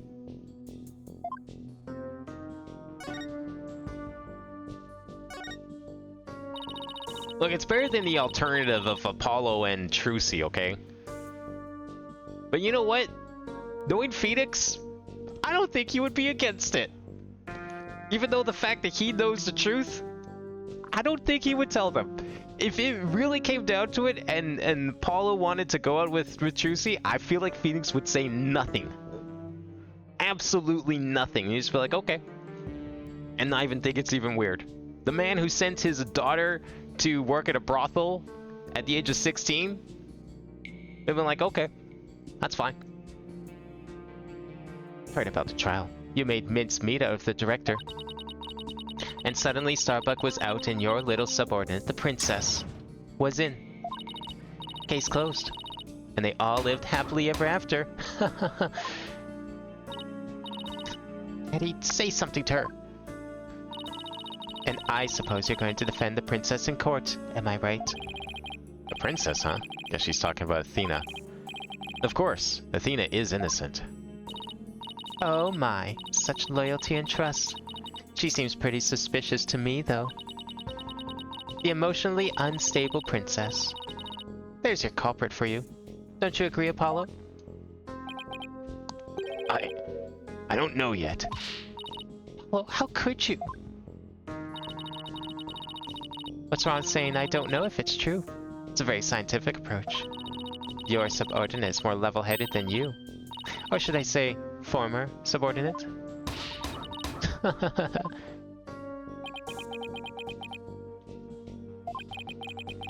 Can't believe it. Does Apollo really suspect Athena? All this laughing has worn me out. Your turn to say something, hunk of junk. Mr. Terran, you look pale. Shall I help you to the sick bay? Mr. Terran? But that's Apollo you're talking to. Oh, this hunk of junk is mistaking Apollo for Clay. Maybe Apollo's possessed by Clay's ghost. Mr. Terran, how are your injuries? Mr. Terran. Mr. Terran, how are your injuries? Mr. Terran. I guess Clay intends to hang around to haunt the princess that murdered him. Oh, and to haunt the lawyer that defends her too, of course. A robot that can see ghosts? Yeah, right. And I'm a spirit medium. Sorry, but apparently scientists just don't tell very frightening ghost stories. I intend to defend Athena, no matter what you have to say about it. How perfectly foolish. That kind of blind belief makes people lose sight of the truth. Just like 7 years ago.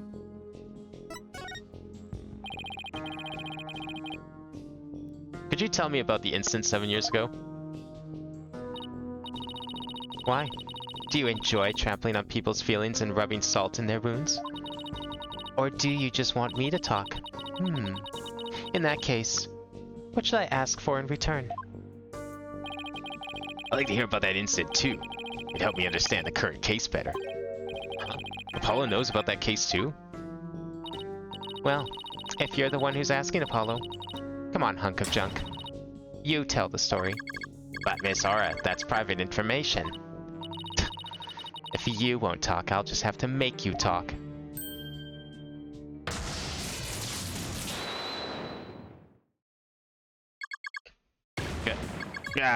Yes, who cares about personal privacy? Not me. I am ready to utilize my blast processing abilities to impart all available information. Wow, what a magic trick. He's like a completely different robot now. The bodies of all the robots that come through this lab were designed by Miss Aura. I was born 7 years ago. Miss Aura was much, much younger then. Yikes. Better watch what you say if you don't want to get recycled, Klonko. And then our hearts were created by that great genius, Dr. Metis Sykes. Hearts? Robots with hearts? Can you even make such a thing? Emotions are not irrational things. Our logic and our hearts can be integrated. The two navigation companions created by Miss R and Dr. Metis transcend humans. Ah!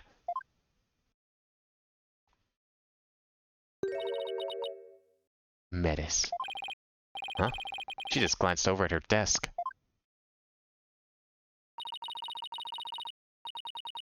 Nobody could continue Metis's research. She and her work were truly one of a kind. And now that the two navigation companions are all there left of Metis here on Earth. Robots are all that's left? Isn't she leaving out a very important someone?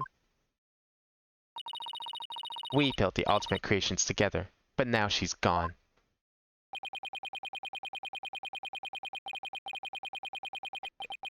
She's not, like, somehow... We're not gonna find out Athena's a robot, are we? I get the feeling Dr. Sykes loved her robots almost as much as she loved her daughter. And almost as much as she loved you. What are you talking about? Don't make me laugh. But you lost someone too, didn't you, Apollo? Your friend Clay. I guess you and I are pretty much the same boat. Miss Aura, would you like a tissue? Keep your trap shut, hunk of junk.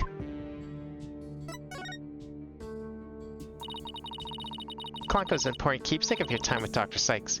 You should treat him better. What does it matter? He doesn't feel pain, and I can always repair his body. Besides, their hearts aren't actually in their bodies. What do you mean by that? The program Metis wrote runs on a separate mainframe. Their bodies are controlled remotely from there. Their hearts and memories are there too. These bodies are really just peripherals. So, I can do anything I want to them. I'm not sure that gives you the right to physically abuse the poor things. Why are people like you looking into such an old case now anyway? Well, we believe the culprit of that incident might be the same person as in this case. So Daddy's gonna find out who killed Dr. Sykes too. I'm sure you're aware of who Metis' killer is. Yes, Prosecutor Blackwell. Or so it seems. That's a quaint way of putting it. Are you implying you don't think he did it? I can't say anything for sure right now, but that's exactly why I'd like to hear your side of it, to help me be sure. I was the one who introduced Simon to Metis, you know. He wanted to learn psychology, he said. To give himself an edge in court. Ah, Prosecutor Blackwell's forte, his infamous power of suggestion technique. Exactly. And he was oddly serious about it. Rather than a teacher-student relationship, he treated her more like how a loyal samurai would treat his sovereign. Huh. Seems more like a lost soul than a dignified samurai to me. He even got along swell with that miserable little princess. Why do you call Athena the princess anyway? Well, she is Metis' daughter after all, although she's nothing like her. Besides, doesn't the selfish little princess always have lots of white knights hanging around? Now I think I see why Athena didn't say anything when we ran into Aura yesterday. All makes sense now.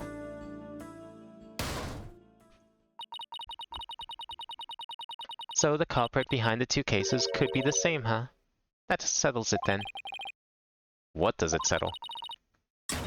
None of your business. Just forget you heard anything. How long are you people going to hang around here anyway? What? But we came here to take a look around. You think you can just waltz in and ransack a person's lab? Show me a search warrant. We're not the police, so we don't have one. Then get out. Now. Clonko, show them out. Certainly, Miss Aura. Ouch! Don't push! My apologies, I'm just following orders. Oh.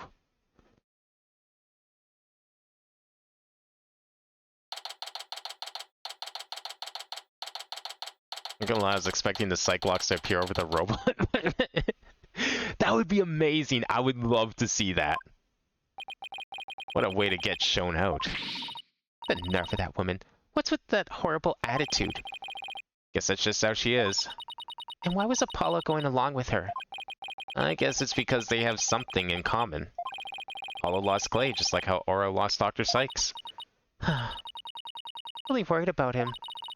It's not himself at all. He's usually not all cool and dark and mysterious like that. I guess that's true. Do you mean he's usually silly and dorky? Phoenix, where the fuck have you been for the last year and a half? I'm gonna keep an eye on him. Hey, wait, Trucy! Come back. She's gone. What should I do now? Detective Fulbright's probably still questioning Athena. Guess I'll go back to the office. Alone.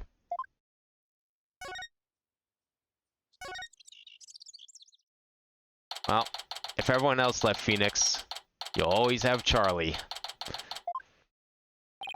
Well, here I am. This office has never felt so empty. Even when, like, Mia got killed, it wasn't this empty feeling. Guess I haven't been here at the office all by myself in a long time. When I first became a lawyer, my mentor was here with me. And then, for a while after that, she was always by my side. Now I'm getting all sentimental. I must be tired. Huh? There's something on the floor. What's a letter doing here? Hey Nick, it's been a while, huh? Miss me? I know this handwriting. I read somewhere that you were holding a trial in the middle of an exploding courtroom. That must have been really something, although weird is par for the course with you. I think she, or whatever paper she's reading, is a little off on the details. I'd love to come visit, but I'm right in the middle of a difficult part in my training. So instead, think of me as you watch those Steel Samurai videos I sent. I'm sure they'll cheer you right up. Yours truly, Maya Fey. Good old Maya. It's as if she knew I was feeling down and needed a lift. Maya was my assistant for quite a while. Believe it or not, but she's a spirit medium. It's Magatama I use on Cyclops. Maya's the one who gave it to me. I wonder how this letter got here.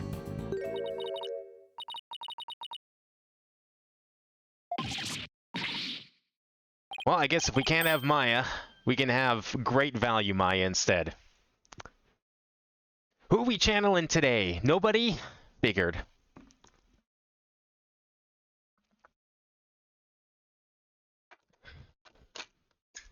Oh, it's you, Pearls.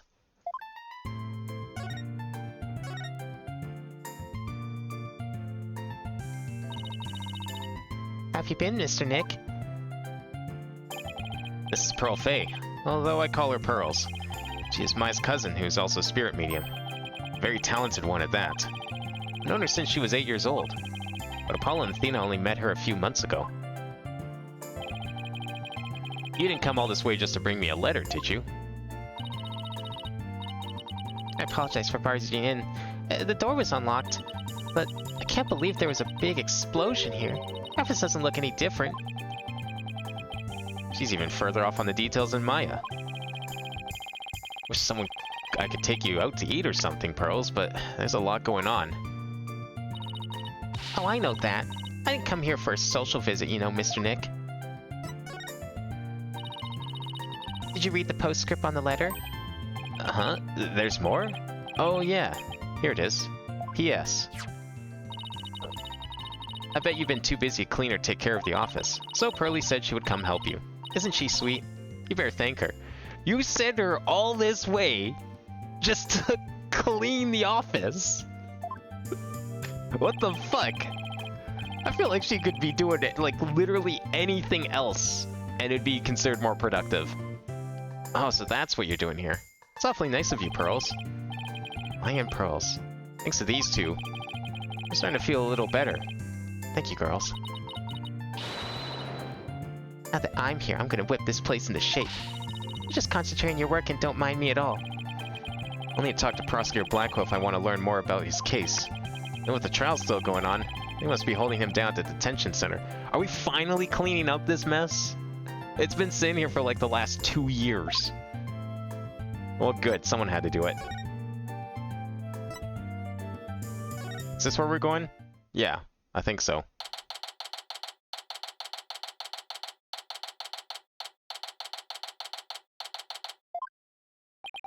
Well, look who's here. I wonder what they're talking about.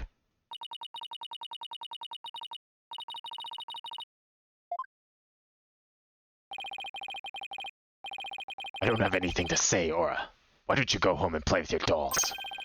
Prosecutor Blackwell. Well, even if you don't, I have plenty, you jerk. Miss Blackwell, don't you think that's enough for today? Enough for today. Today is all there is when there's no tomorrow. Winner's note tomorrow? What is she talking about? We have company, Aura. Please try to calm down. You just made like the same face and pose that Edgeworth did when he was in that chair like 10 years ago. Alright, fine. I see you're not going to listen, no matter what I say. I've had it. If that's the way you're going to be, I have another plan up my sleeve. I hope you're happy, Simon. Because I'm done. Do as you please. See if I care. Ugh. Wow, I could cut the tension with a katana. Right, Dono. Looks like Fulbright saved your case in court this morning. What? Oh, yeah, he did. Bounce back to business quick. Prosecutor Blackwell, forgive me, but it was just the just thing to do. But as a result, Sykes Dono was arrested. Was that the just thing to do too? Mr. Lawyer, I'm sorry, but it was evidence. What else could I do? Don't worry about it. I plan to defend her and prove her innocence. I wouldn't take things so lightly if I were you, right, Dono? This is blade-proof glass, right?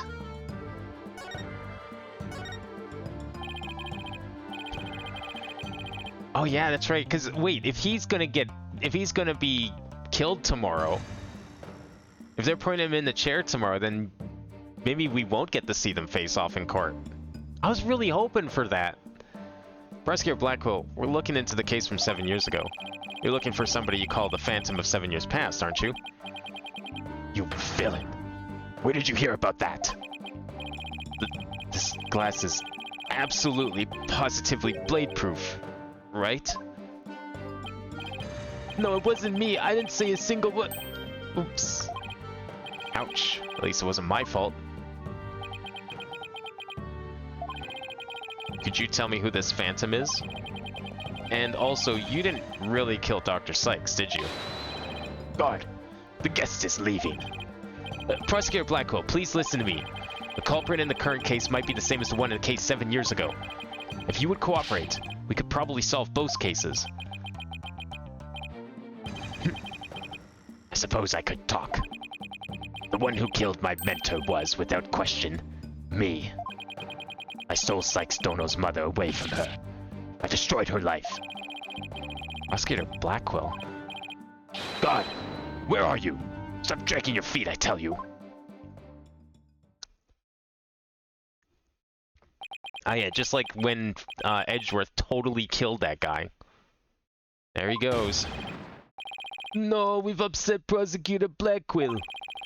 Now what are we gonna do, Mr. Lawyer? There isn't much we can do. Detective Fulbright, do you mind if I ask you just a little more about that old case? Well, I guess it won't make any difference now. What would you like to know? Everything, if you would. Honestly. What was that about Edgeworth? Exact same situation, 1-4. When Edgeworth was sitting in that very chair. He also just insisted that he killed a guy. Just like Blackwell is now insisting that he killed a guy, or a gal, or someone. Although I think Blackwell's a little more, I don't know. He seems a little more honest about it. Or more, not honest. Honest is not the word. He's not being honest, because I'm sure he didn't do it. I feel like he's innocent in all of this. But he's more, I don't know. He sounds more authentic. Do you know anything about the trial that got him convicted? A little. The police called it the incident, the UR1 incident. Prosecutor Blanco was charged with murdering his psychology mentor. Kinda like if you read Mr. Lawyer were to kill you. I don't want to think about that one. And there was 2 decisive pieces of evidence, so a verdict was reached very quickly. 2 pieces of evidence, huh? What were they? Now let's see. First was some security camera footage. He was the only one who used the corridor to the murder scene at the time of the crime. The only one, huh? Ouch. That does sound pretty decisive. Could you show me that footage?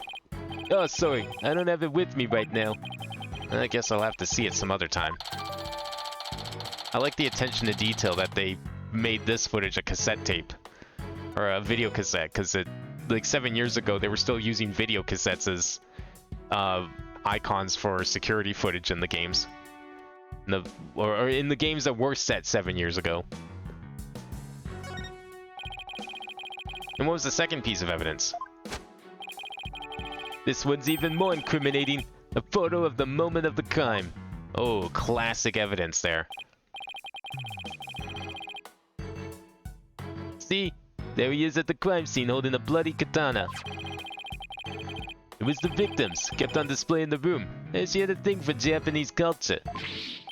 Wow. It'd be hard to explain this one away. Man, what's with all these people, like, just having a thing for Japanese culture getting involved in these crimes?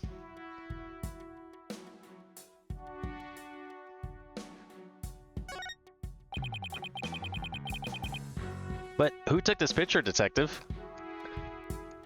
Emily, guess, he doesn't know. The incident happened the day before the Had 1 launch. A reporter who had come to do a story on the launch was in the room across from the lab, and this just happened to show up in one of the pictures he took. Wow, what a great coincidence. Taken inadvertently. This man committed murder in front of an open window where anyone could have seen him. Prosecutor Blackwell's attitude earlier was so odd. He's definitely hiding something. Prosecutor Blackwell said he was hunting a phantom from 7 years ago, didn't he? Yeah, I imagine it's getting more and more urgent as his execution date approaches. What did you just say? Execution date? What? Did I say something? Never mind me. You didn't hear a thing. So he was given the death sentence. Yeah, he told me not to tell you people, actually. And I guess there's no sense hiding it anymore. His execution date is tomorrow. What? Tomorrow? Miss Blackwell, don't you think that's enough for today? Enough for today. Today is all there is when there is no tomorrow. I want to know who the journalist that took the photo. I mean, we've met a few journalists over the years. I'd like to think it could be one of them. What if the culprit of this current case is the same as the one from 7 years ago? Then it would be the worst possible scenario. Prosecutor Blackwell would be executed tomorrow under a false charge. That would be unthinkable. We have to do something. Right now. I want to do something. I want to, but... You're a lawyer. You know how hard it is to overturn a decision. I know, but why? Why isn't Prosecutor Blackwell putting up any kind of a fight? You saw how he was, right? He's been like that ever since his conviction. Totally uncooperative. Not even his own sister could persuade him. Uncooperative? He's about to be executed for a crime he didn't commit? This isn't right. I can't let it happen. I have to stop it somehow. Oh, pardon me. Looks like I have a phone call. Fulbright here. What? What's happening? You've got to be kidding. It's quite a reaction. He's making some big show of it right now. But Mr. Lawyer, the robots... Detective Fulbright, get a hold of yourself. Some kind of robot malfunction? Not a malfunction. They're staging a revolt. The machines are rebelling against humans. They've holed themselves up in the space center, taking the visitors as hostages. They did what? No. Juicy. What? We have to get over there. This is going to be one heck of a battle.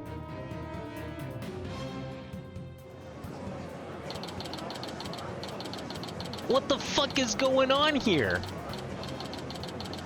Turn them off! A robot uprising never made any sense because you know what you could do? You could just turn them off. Cut the power. Done. No more robots. There's no danger here. The riot police are here. Then the robots really are holding people hostage? Look, Mr. Lawyer. What do you suppose that group of people are swarmed around? But I was only trying to help this nice person. She said she was lost. You robots have declared war on us humans. You've even taken hostages already. Stay away from it. You never know what it'll do. Recognize that voice? Detective Fulbright, are you okay here on your own? Leave it to me. Alright, people. What's going on here? Pearls, over here. Oh, Mr. Nick. There you are. I heard the terrible news and I got so worried. Thanks, Pearls. I can hardly believe what's happening to myself. I'm so glad you found each other. When people are happy, I am happy. Klonko seems the same as before. When people are sad, I am happy. When people are angry, when people are... Oh, did I say something? Did I ever? Oh, there is something wrong with him. Yeah. Oh. See, told you. Uprising over. The robot's off. What's it gonna do now? How can it hold anyone hostage when it's turned off? Looks like he fell asleep. Must have been tired. Klonko?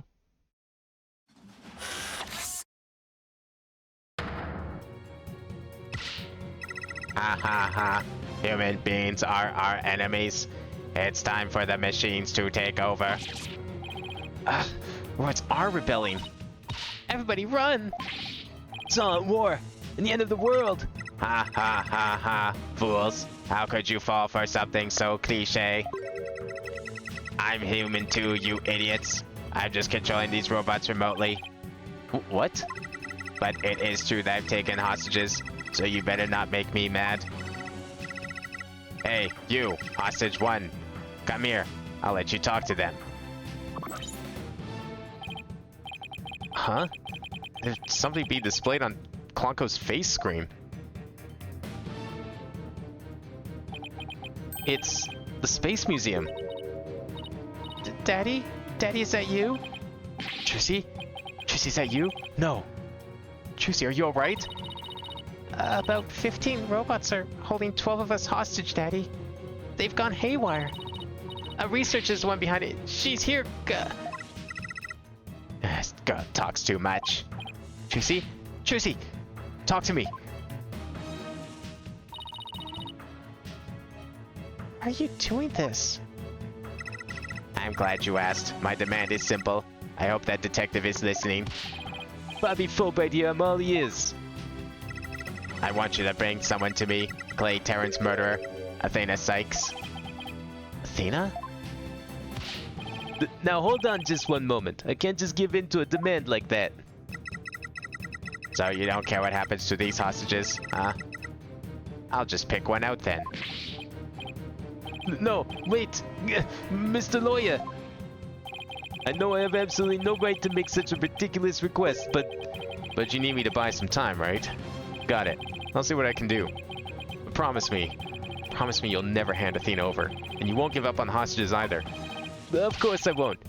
Now, I better go contact headquarters. Mr. Nick, how do you plan on to buy time? I've got a credit card on me. I think we can afford a few. I've no idea yet, but this hostage taker, could it be... If you don't bring me that little princess, I'll have Hunk of Junk kill all the hostages. Princess? Hunk of junk? There's only one person this could be. In which case, there must be something I can use as a bargaining chip. I don't have anything to say, Aura. Why don't you go home and play with your dolls? Executor Blackwell. Well, even if you don't, I have plenty, you jerk.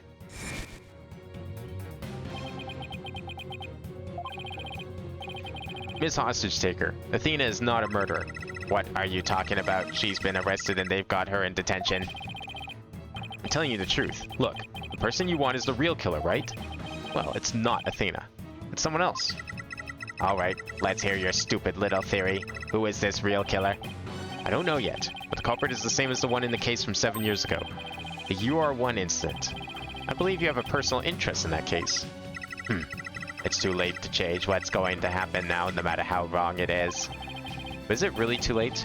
You could still do something about it. You might even be able to fix it.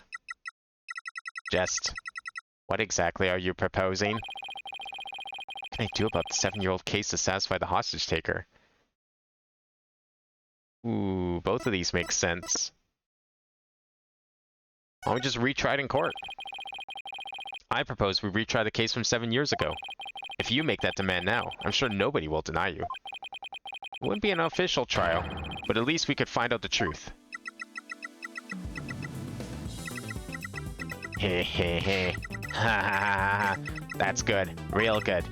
Hey, detective. I'll give you 1 hour. Get a courtroom ready.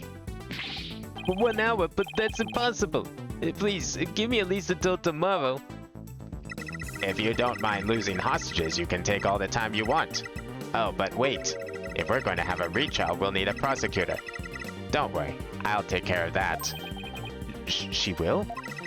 And I guess I can be fair and let you come in and check out the crime scene. But Hunk of Junk here will be watching you, so don't try anything funny. You got that? Now, follow Hunk of Junk. Right, please? Make way. We're coming through. Mr. Nick, wait. I'll help you with the investigation. Thanks, Pearls. I appreciate that. Okay, we're going in.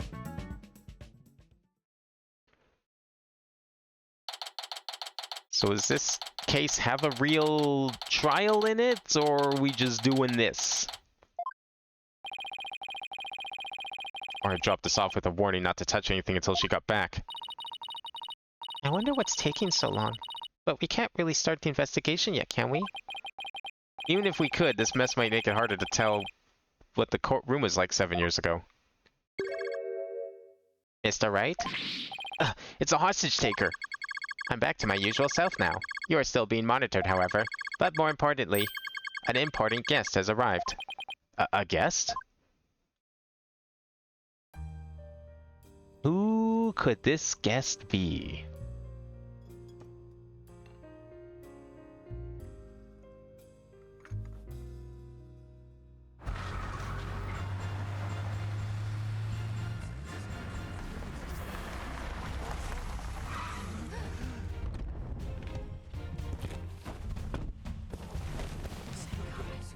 Wait, did they, like, mirror that scene or something? I trust you've been well, Wright. Because, like, if, you know, the game taking place in Japan and all, shouldn't the wheel be on the other side of the car? And wasn't that, like, a big part of one of the cases was, like, people driving on certain sides of the road? So did they mirror that cutscene just for America? Can't have him... well, wait, didn't he, like, import... No, that was a different case. That's not him. That was someone else who imported a car. But I like the idea that they probably mirrored that scene of him driving to the Space Center.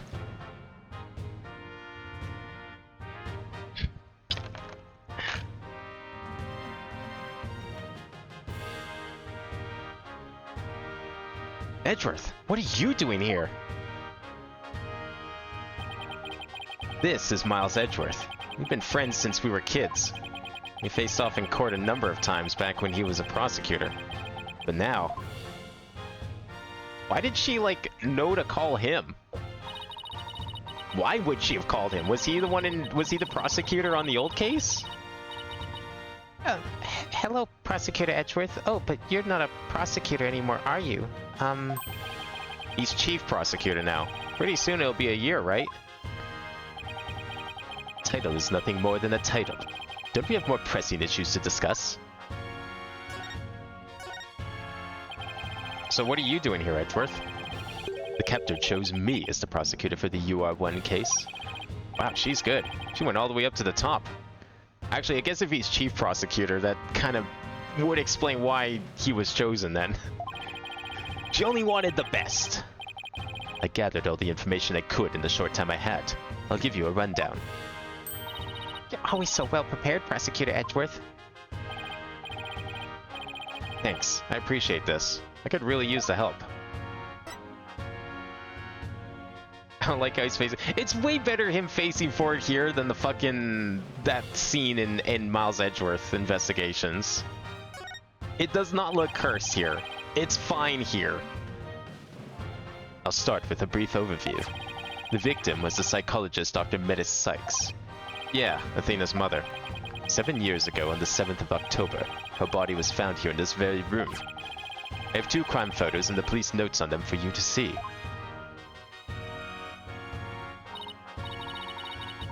Huh? What a terrible way to die. This other photo shows the other side of the room, I see.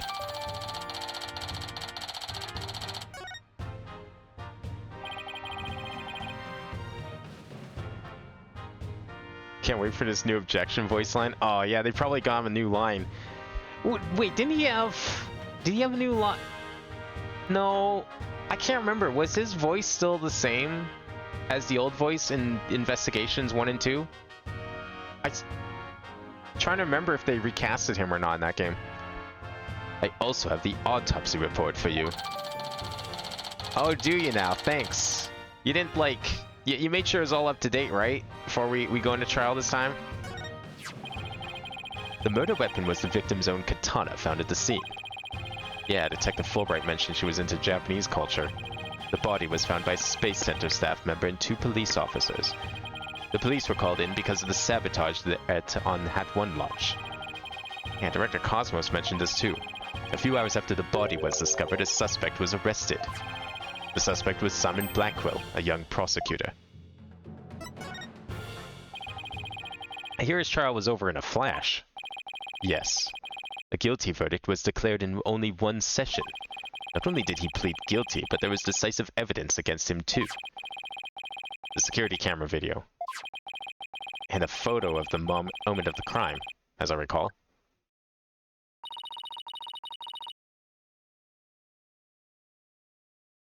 Well, yeah, I figured they probably updated the audio for this game, but I'm trying to remember if they updated it for Edgeworth as well. Because he said objection in that one too, but I can't remember if that was like the original trilogy voice actor or someone new. But did Prosecutor Blackwell have a motive? To this day, his motive is still unknown. He insisted he did it, but he would never say why. So that means he must still be hiding something. Right. And there's another aspect of the case that was never revealed to the public. Yeah, I know. The part about the spy, right? Right. How on earth do you know about that? Director Cosmos told me after a bit of pressure. He told me espionage and sabotage were behind the Hat 1 miracle. Oh, we're just not capitalizing the A and T now? It's just Hat, capital H. It's not HAT1 anymore. Don't worry. I won't tell anyone. I've been always good at keeping secrets. Well, I might as well tell you now. They really do suspect Blackwell of being a spy. They think he sabotaged the rocket and killed Dr. Sykes to steal the moon rock.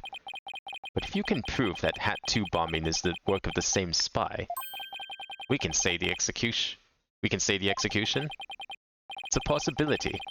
That's why I intend to help you any way I can. Thanks, Edgeworth. All I have to do is comb this room for evidence. Let's do it together. Some good old-fashioned investigation. We can comb the room for evidence. We got pearls. Edgeworth is the prosecutor. Just how it was meant to be.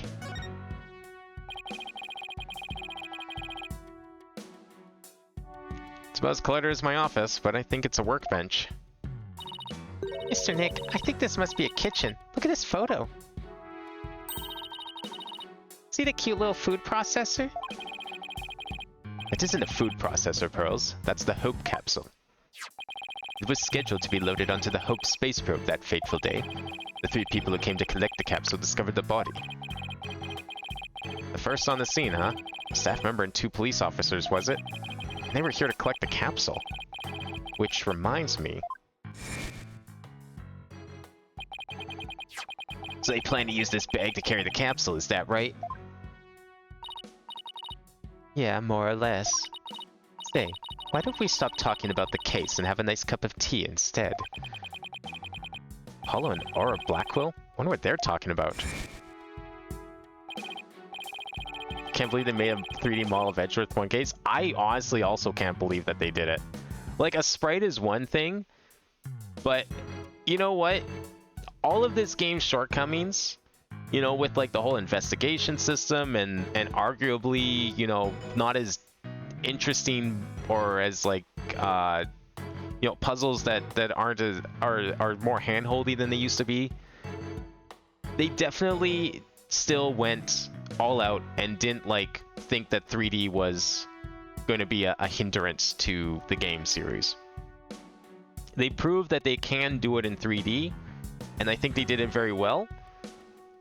I do think maybe the fact that they did transition to 3D probably hampered the whole investigation stuff, but I don't know. I think that was just also a deliberate choice too, because as we're seeing right here, you know, it's fine to just have a 2D investigation scene. You could have just done that for half the places. You didn't have to do the full, like, 360-degree ones. But yeah, no, like, 3D definitely would have upped the cost, and yet here they are, like, no, we want Edgeworth in this one case. We're gonna put him in this one case. Edgeworth, did those 3 people have a bag with them for transporting the capsule? Oh, you mean this? It's a custom-made shock-resistant bag. But how did you know? Oh, I just overheard Apollo making an inquiry about it, that's all. So he's looking into the case for 7 years on his own, is he?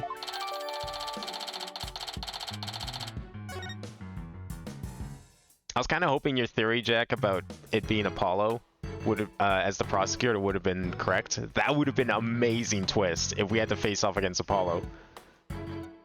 Nothing else on this table? Okay. How about this big robot? This is one heck of a robot. There's something written on it. Is this supposed to be a poem? I cut down anyone who displeases me. I make the rules. I am the law. Alright, Judge Dredd. I wield the ultimate gavel of judgment. I am Judgetron, J202. I don't believe we need to bother with that, Pearl. It's not even completed yet. He's right, Pearls. There's no sign of it in the photo from 7 years ago either. They were building the Hope space probe here at the time. The murder occurred after the space probe had been removed from the room. So it was long gone by the time someone took the picture, huh? But you can see the probe in this newspaper photo. Yes, and you can see the stolen moon rock there too. Strange black and yellow thing on the left side of the picture? Note that the same rock is absent from the crime scene photo. Not only that, but before the launch, a very valuable piece of moon rock was stolen. Yeah, why is the moon rock black and yellow? That certainly does seem valuable. Moon certainly doesn't look like that. I hear there's lots of research into moon rocks and stardust from asteroids these days. They say the results could potentially have a huge impact on all of civilization. It's like we're in a new space race with every other country out there. So the person who stole it, think it was our spy? I'm sure of it. Dr. Sykes was probably killed because she was a roadblock in their plan. Unfortunately, the government thinks Prosecutor Blackwell is the culprit. I'm going to say it first said Edgeworth before anything else happened and realized there was going to be a faux trial before Blackwell kicked it. Yeah, I mean, I was like I figured he was being murdered tomorrow once they said that. But in my head, I didn't put 2 and 2 together. It's being like, oh, well, he's got his death sentence tomorrow. And it's like, oh, but I guess we're going to have a trial first, of course, because, you know, whatever. Not realizing that trial was tomorrow, his death sentence is tomorrow. Obviously, it can't be him then, with that in mind. So we would have to get someone else. Definitely wasn't thinking it would be Edgeworth, though. I was thinking it was going to be Clavier. And I was kind of hoping it would be Clavier on some level, because I think it would be kind of cool to have a Phoenix versus Clavier thing. No, with the face-off in the school doesn't count. That wasn't a real trial. What's this? Giant robot arm, maybe? It's pretty big for an arm, but you're right. I think these thin parts here are finger bones. They're even about as long as my legs. There's a spike ball and giant drill in the floor, too. Is Aura trying to build some kind of weapon of massive destruction? Maybe she wants to use it to demolish a big building or something. I can picture her gleefully tearing down the street doing just that. Yeah, after today's whole incident, this makes a lot of sense now. I better not think about it anymore.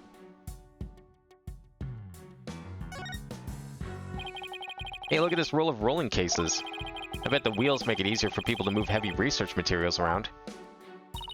I bet they'd be fun to ride around in.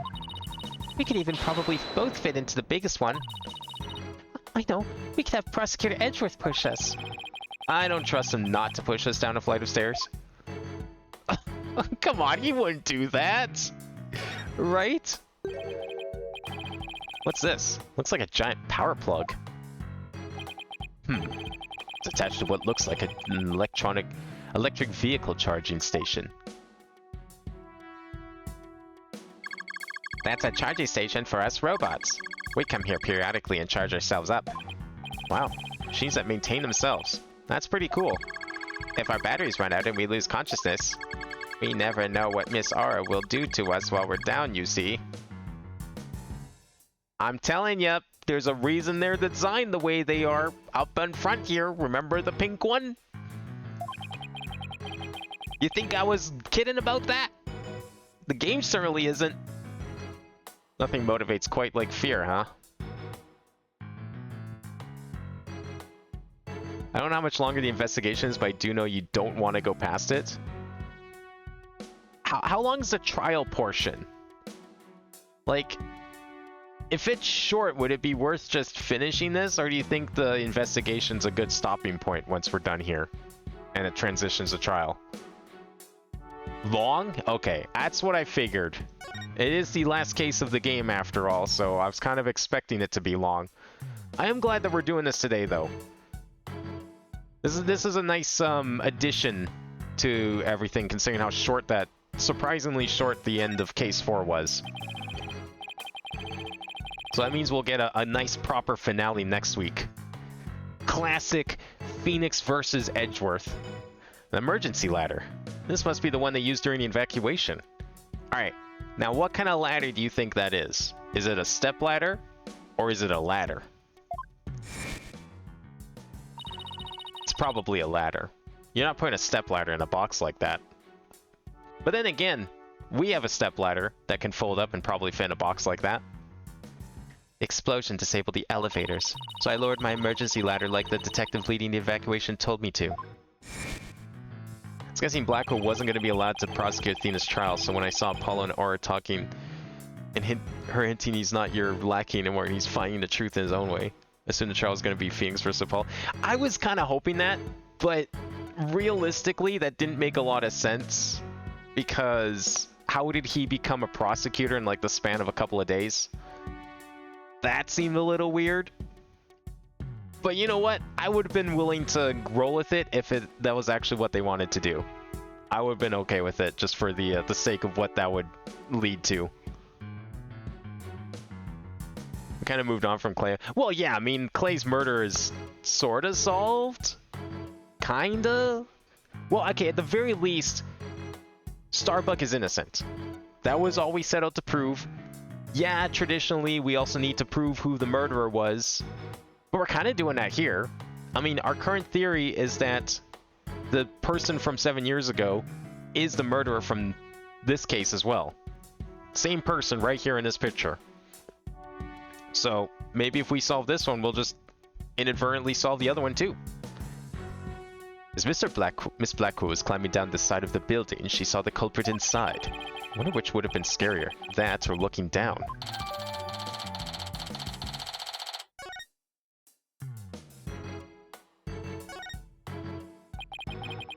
It looks like an operating table. It's in the photo too. Yes, it was here then. It was here then as well, with the victim's body lying on it. There's a button here. Oh, I know. I'll try pushing it. Pearls, don't touch that. Oopsie.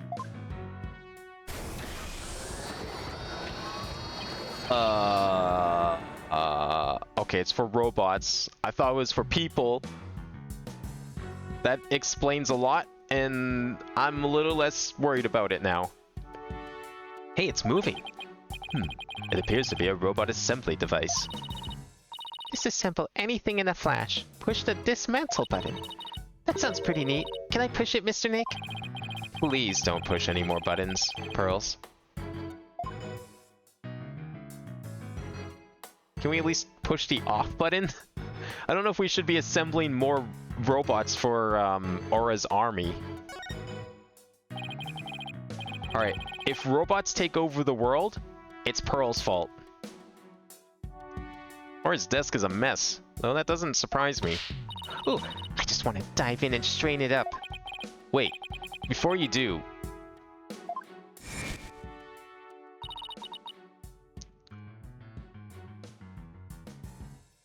Didn't Edgeworth be a defense lawyer? Yeah, he posed as Phoenix. Somehow, don't know how, all he had to do was put on Phoenix's badge. Everyone in court was like, oh, it's Phoenix Wright. How's it going, Phoenix Wright? I'm glad you're here to prosecute or to defend this trial, Phoenix Wright. Nobody batted an eye. And even when Franziska, who was playing prosecutor at the time, the entire trial was staged. Everyone knew it except the judge. The judge was completely oblivious to the idea that Edgeworth was actually Edgeworth and not Phoenix. And that Franziska was in on it. Somehow he didn't see it. But you know what? It's the judge, so that's par for the course for him. Can we see the picture of the dead body? Need to check something. You mean like the new dead body picture? This one? Or no, you mean this one. Right, this one exists. See, there's her coat. That's the one that they had in the museum. There's the murder weapon. It's interesting that she's on this machine, but I mean, maybe this is what murdered her, actually. The murder machine. Also, there's like a handkerchief or something down there. I'm sure that'll be important soon. Victim's body is found in the operating table. Its katana, the victim's staff jacket, and a cart were found nearby. Don't know anything about this cart yet. I guarantee this was the murder machine. And the katana was just a ploy. Phoenix versus Apollo would be cool, but yeah, logically it makes sense. Yeah. Like, it's one thing for Edgeworth to pose as a defense lawyer when the prosecution is in on it, but I don't know how the hell Apollo would get in and pose as a prosecutor for, like, one case. That could be kind of cool if they wanted to do a little bit of a time jump and make, like, another game or something. Maybe Apollo just, like, got actually fed up and decided to become a prosecutor. I don't think that would make much sense for his character, though, is the only thing. As cool as it would be to see that, I can't think of a situation where that makes sense. Huh? She just glanced over at her desk.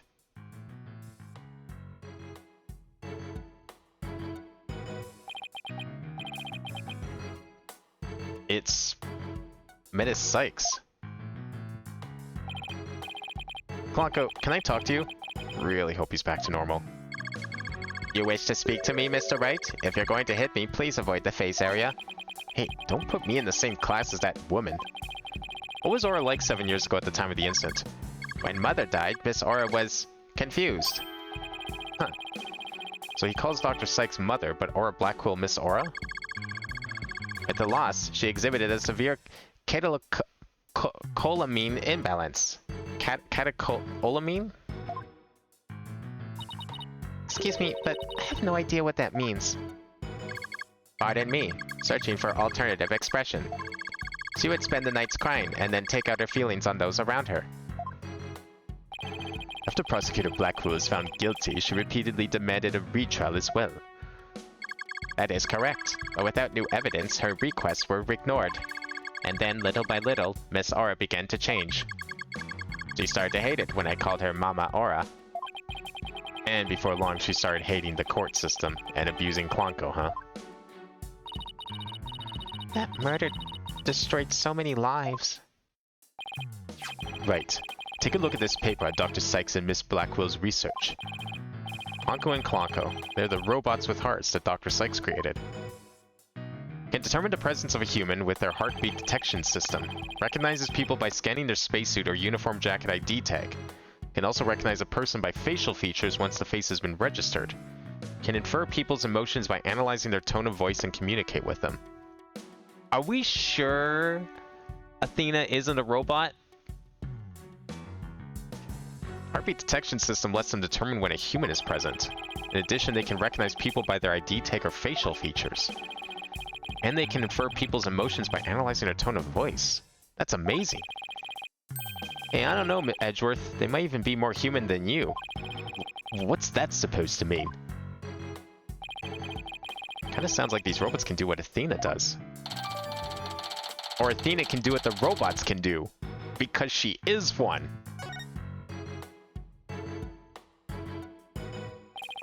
Well, I guess that's about it for this room. So what do you think, Wright? Any ideas? There's still a lot of gaps in the evidence, but I'll pull it off somehow. After all, you asked me to prove Blackwell's innocence, right, Edgeworth? What? He did? Yep.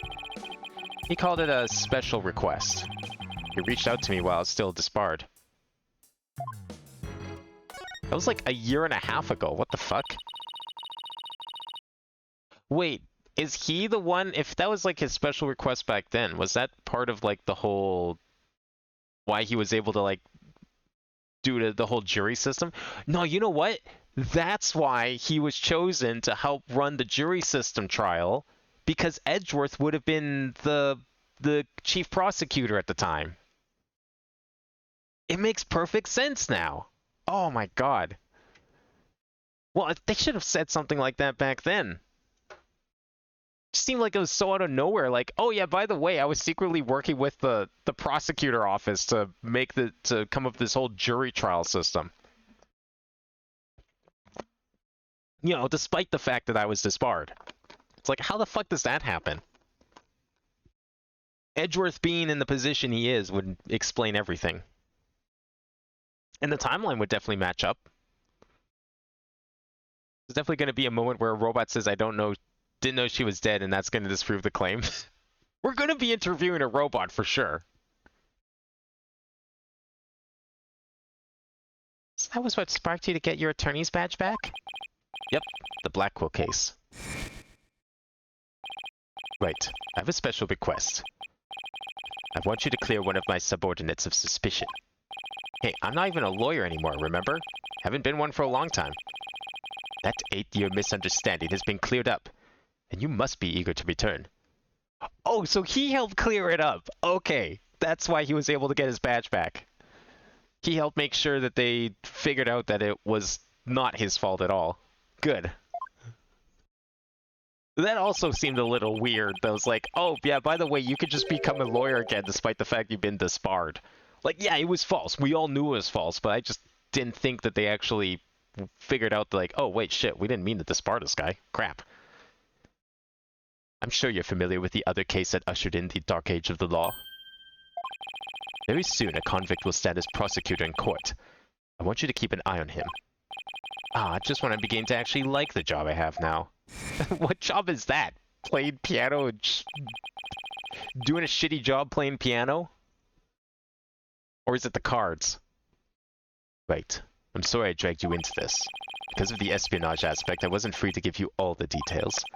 Hey, no need to apologize. It's like I said on the phone the other day. I know that the type of criminals you're after now aren't small fries anymore. Looks like your target finally decided to make a move. Yeah, it's for this very reason I returned. Time to bring it to an end. It all makes sense now. I wonder if he gets to work with Francisco a little more, now that he's, like, so high on the totem pole. I'm going to end this dark age of the law. That's what this is all about. The dark age of the law. Sure comes up a lot these days on TV and the papers. I hear there are more false charges and fabrication of evidence than ever. When I became chief prosecutor, the court system had already lost the people's trust. It all began 8 years ago. A lawyer was caught fabricating evidence, and a year after that, a prosecutor was found guilty of murder. Wait, do you mean... That's right. He's talking about my case and Prosecutor Blackwell's.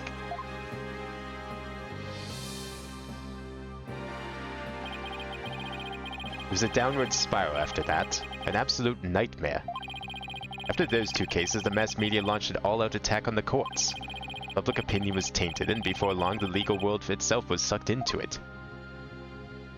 It's like we game banned from here that we will be cross-examining a robot. I fucking hope we do. Like, how are we not at this point? I thought we were going to be doing it last case. But considering that, like, basically we're still on case 4, all things considered, this is just case 4 part 2, really. I wouldn't even call this case 5. I mean, it technically is. We found Starbuck innocent, but that's not where cases usually end in Phoenix Wright.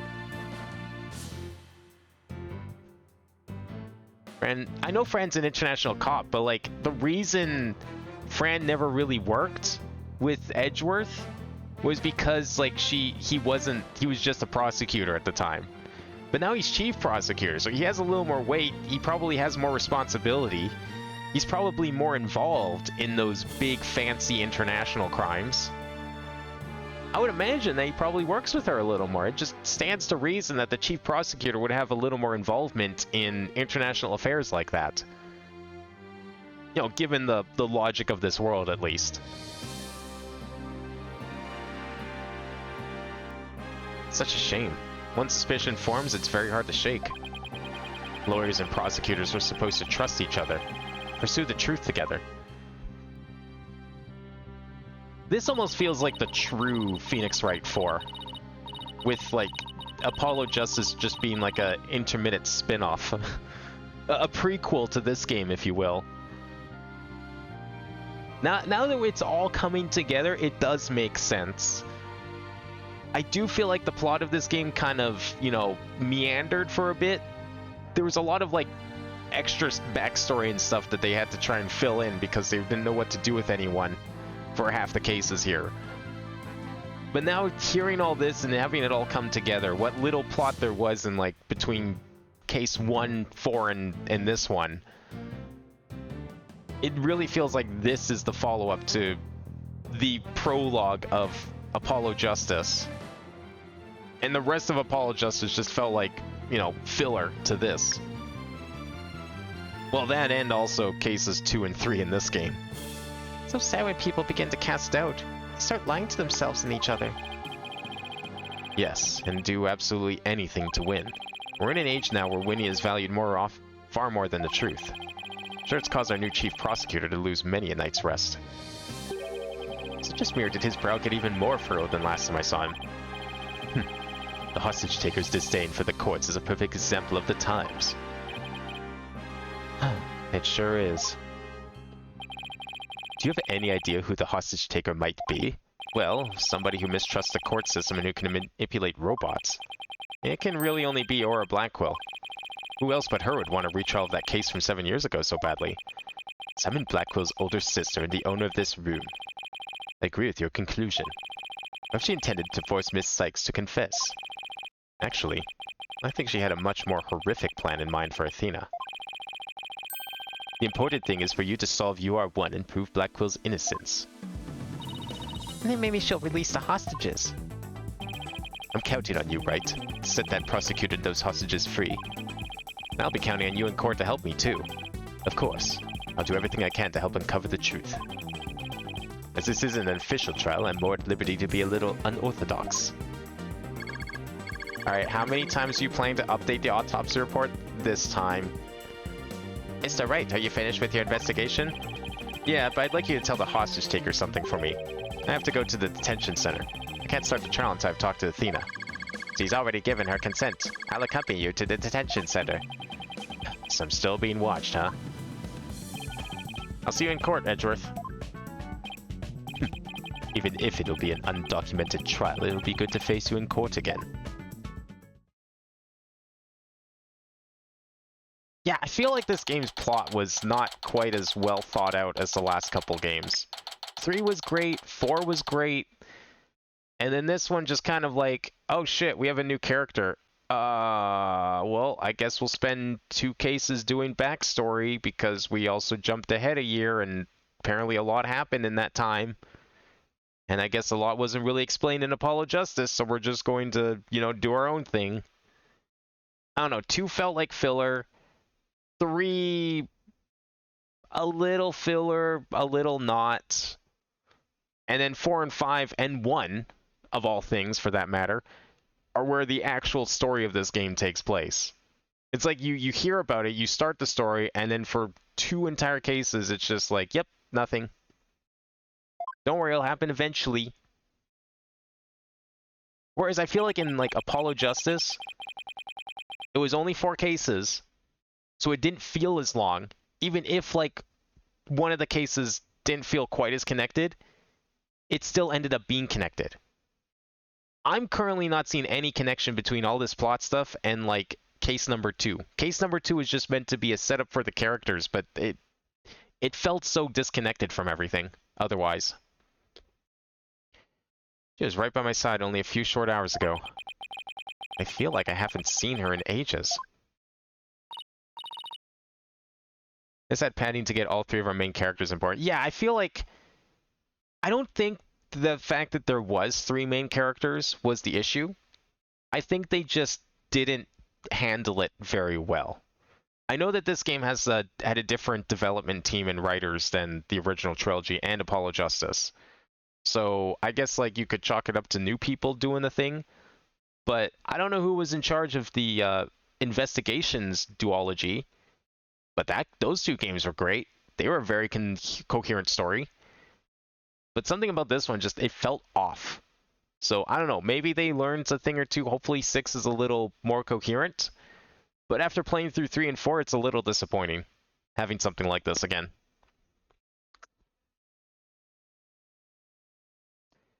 So, yeah, you can tell it's different writers in this game. Like, the cases are fine. The mysteries are fine. I might have a bit of a lower bar set than, you know, most people because my bar is like, is it better than Turnabout Big Top? Yes. Okay, good. Then that's all we need to cross. You know, as long as no one was drunk when they were writing these cases, we're fine. I think the gameplay kind of faltered in a few places here and there. But, you know, I'll withhold judgment until we play 6. I've heard that the Great Ace Attorney games are really, really good. I don't know if that's because the original writer came back, or if the new team just, like, finally figured out what they were doing in those 2 games. But I've heard very good things about those ones, and they actually apparently have really good plots. So I'm excited for those ones, but I'm really curious about 6 and seeing where that goes. Because I know almost nothing about 6.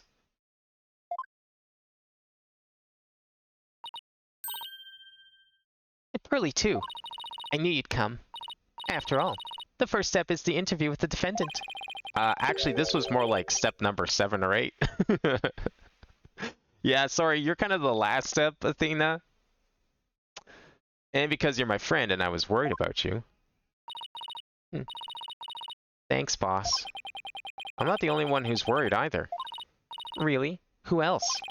I saw Miss Woods today. She was so beside herself she came to find me. She told me you used to live in the Cosmos Space Center. No wonder you knew so much about the place. This seems like a good intro to Athena, but lacks Apollo, but Game 6 is definitely the finale to Apollo and his character. Okay. So if it's the finale, I wonder if we're going to get another, like, new game that's not called Phoenix Wright, and then we're going to get 2 more games. I hope not. Maybe we could just have some Phoenix Wright games for a bit, you know? Like, maybe we don't need new characters for a bit. We've got 3 now. We've got more if we want to include all the other side characters. Why don't we just hang out with them for a game? Or 2, maybe. Oh, so you know, huh? I'm sorry I didn't tell you. That's alright, but there are some other things I'd like to ask you. Sure. You can ask me anything. I promise I won't keep any more secrets from you.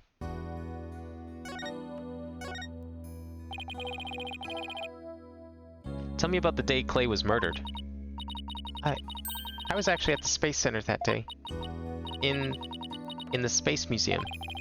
Right where the culprit fled to? That's not good. I never could fully deal with what happened 7 years ago. But when I saw the center again during the news coverage of the Hat 2 launch, I thought maybe if I went there, things would be different this time. It must have taken a lot of courage to face your past like that.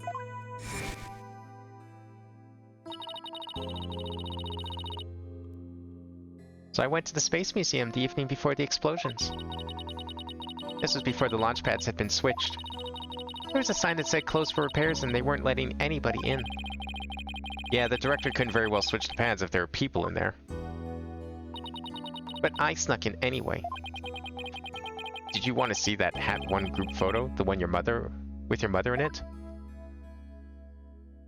I did. But what I really wanted to see was her jacket. That jacket on display, that was Dr. Sykes? Come on, anyone could have seen that. I should have known it wouldn't be so easy to get over such a traumatic experience. The second I saw that jacket, all came rushing back to me.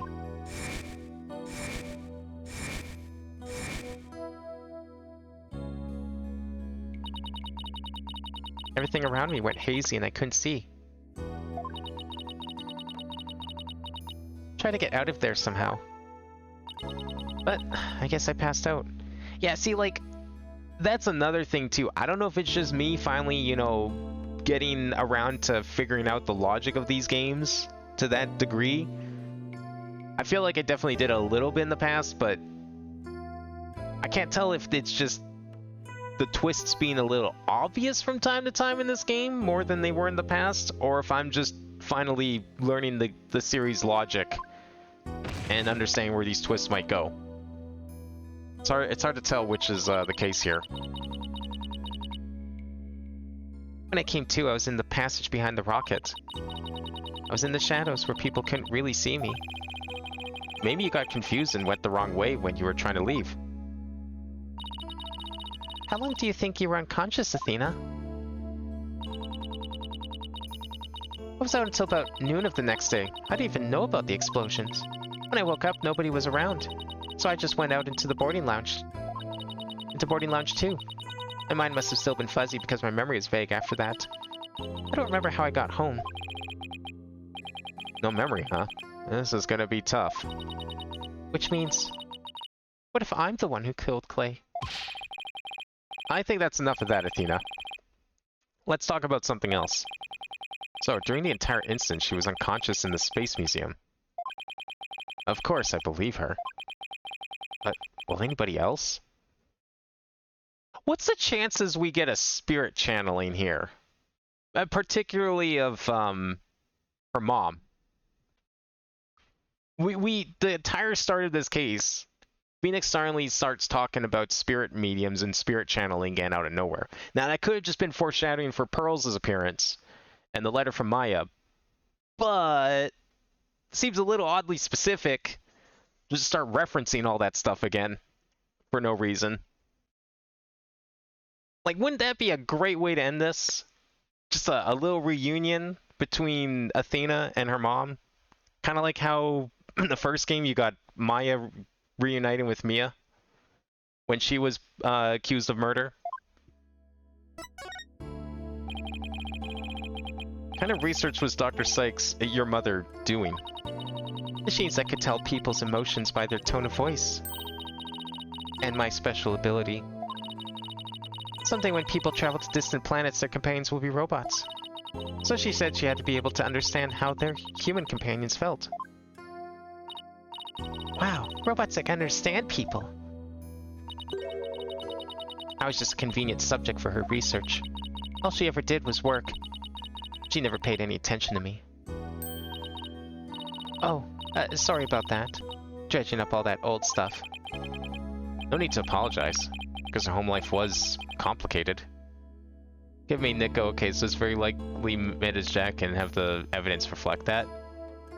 Then here when it's confirmed to be Meda's Jack. Well, okay, do you even need to say it's her jacket? Just like, you know what they didn't do? Was acknowledge the very obvious slash in it. Like, why was there a giant slash in it? Like, they could have at least just pointed that out. I mean, to be fair, the original trilogy also had its moments like that, where they just don't acknowledge the super obvious, glaring flaw in a scene somewhere. So it's not even like a new thing. I'm not blaming this game for that. But I do think they probably should have in this case.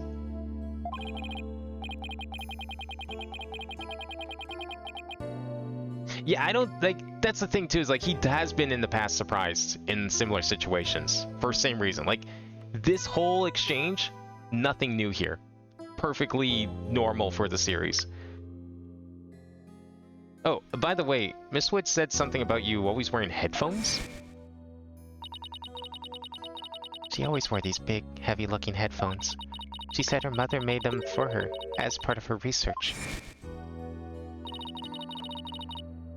Had to wear them every day time I went out. Oh, I hated them so much. But she wouldn't listen. What were they for? Oh, she gave me some kind of explanation. But I don't remember it now. It was too difficult for a little kid to understand. Okay, but let me say this one thing. I don't think your mother only thought of you as some handy subject for her research. I want to believe that. Just about the only things my mother left me with are widgets. And this earring. Ooh, it's beautiful. It's made of a piece of real moon rock she had for research. Maybe she did love me, in her own way. Wait, the moon rock didn't give her cancer? Damn. I guess, Cave Johnson was wrong. Sure of it. I'm really sure she did, because that's what I want to believe too.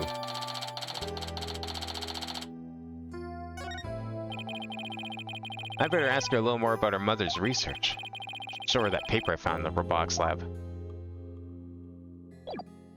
Also, they wouldn't be like, this game definitely spells out presentations during interviews like this a lot. Like the old games definitely did sometimes, but you are usually on your own for a lot of this stuff. What did it want me to present? Paper found in the box. Oh, yeah. Or statement. Paper. This one? I guess that's the paper. Oh, the Ponko series. You must have gone to the robotics lab. You seem to really love Ponko and Klonko. Yeah, my mother made them and I grew up around them, you know?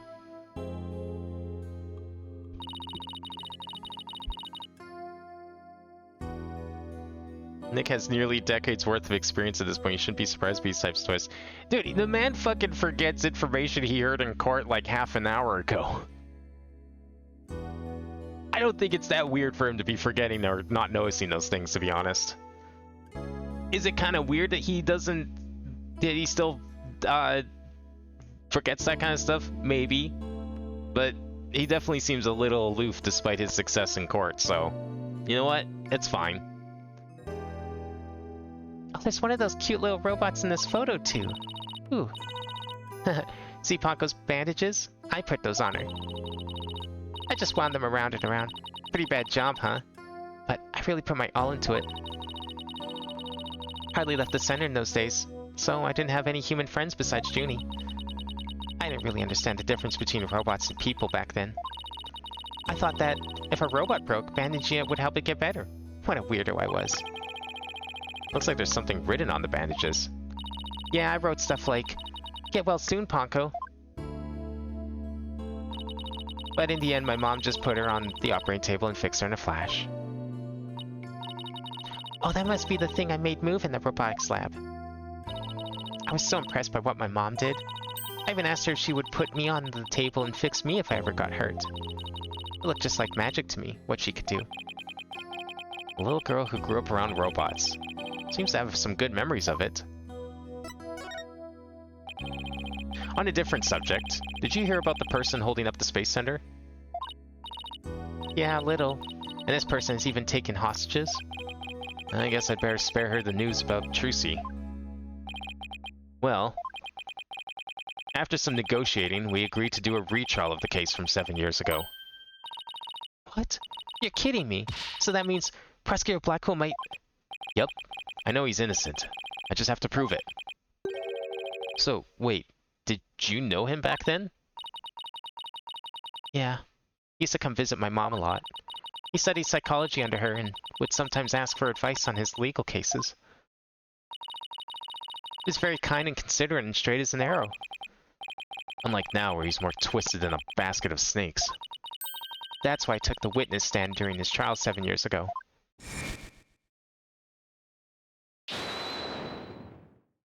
Please, you have to listen to me.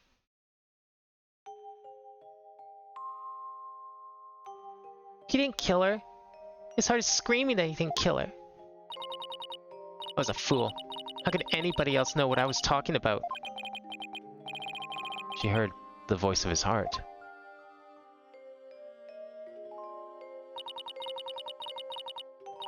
You were only 11 then, right? You're very brave just to give the testimony. Pearls is right. You did the very best you could at the time. But nothing I said did any good. I was shaking and a scared little girl, small and ineffectual. Even after I went to live with my relatives in Europe, I stayed closed up in my shell. But you're different now. You're always so bright and cheerful. Thanks. That's because one day, I came to realize that I had to fight. I couldn't give up. I exercised hard and studied hard. I wanted to become the strongest lawyer I could.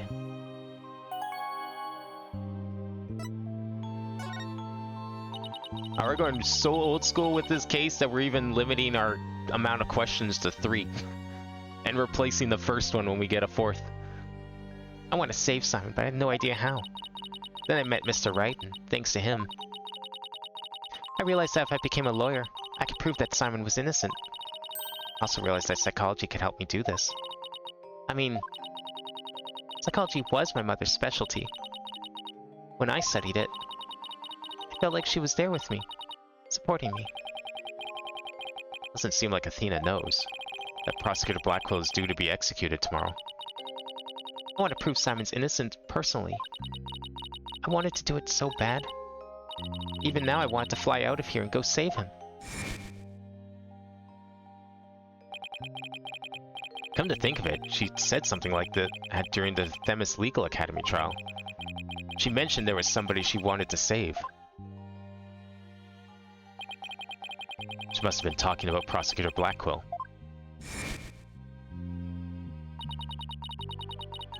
I heard some prison guards say that you had an interview with Simon. How was he? What'd he say? No, I can't tell her. How can I lie to Athena? He was doing well. He was happy about the possibility of being proven innocent. He was? I wonder if he smiled, like he used to, back then. I can't prove Prosecutor Blackwell's innocence in this trial. I don't think Athena will ever forgive me. I just have to free him. Failure is not an option here.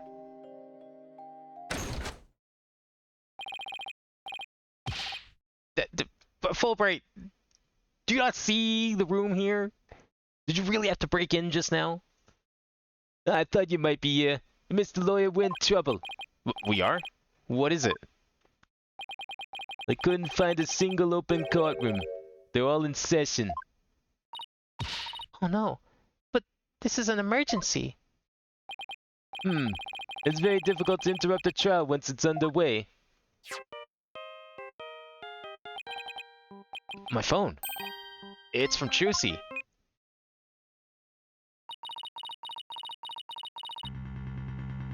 I told you I'd give you 1 hour. I guess it's time to pick one of the hostages. No, wait. We still have a little more time. Besides, all of the courtrooms are being used right now. Make all the excuses you want, but you won't get more time. Your daughter is first. The poor thing. She's a little too young to die, don't you think? No, don't you dare hurt her. Must be something I can do. The cruelest injustice is about to befall us. Oh, this can't be happening. Mystic Maya, help us. Wait a minute, Maya?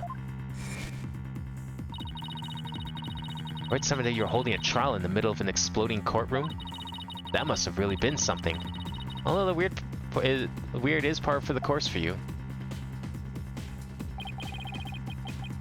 A courtroom.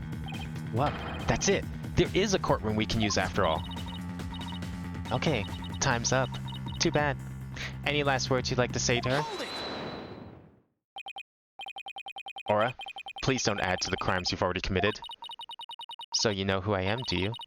It wasn't like I was trying to keep it a secret anyway. Ready to start the trial.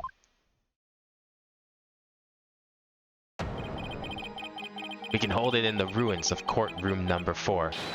The one blown up by the bomber. Oh, what a wonderful idea, Mr. Nick. I never would have thought of that. An astonishing trial in an astonishing location. I guess it's only befitting. I'll go get the place ready right away. Exactly pick the place for its astonishing factor. How about it? Are you ready to have your brother's innocence proven? My brother? Oh, I'm sorry. Did I forget to mention? It's not Simon you'll be defending. What? Not Prosecutor Blackwell? Well, no, it's Athena. Where the fuck have you been, Phoenix? I indict Athena Sykes on the charge of murdering her own mother. Okay, maybe not that part.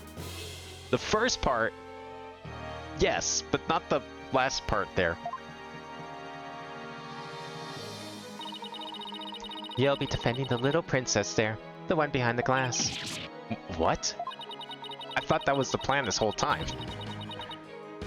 Like, I thought we were just gonna combine the two together and defend her, but then talk about the other trial like we've done in, like, how many Case 5s in the past? See you in that mountain of rubble you've chosen for your courtroom, Mr. Wright. What is she talking about? Athena? Of course. Why didn't it ever occur to me before? If Prosecutor Blackwell is innocent, somebody else had to have been the true culprit. Did I? Did I kill my own mother? No.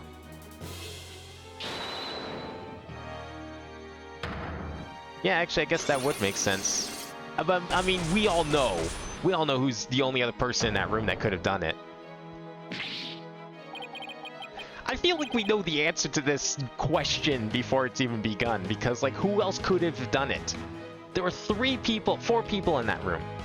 Blackwell's innocent. Athena is innocent. The third person is dead. So who was the 4th person in that room?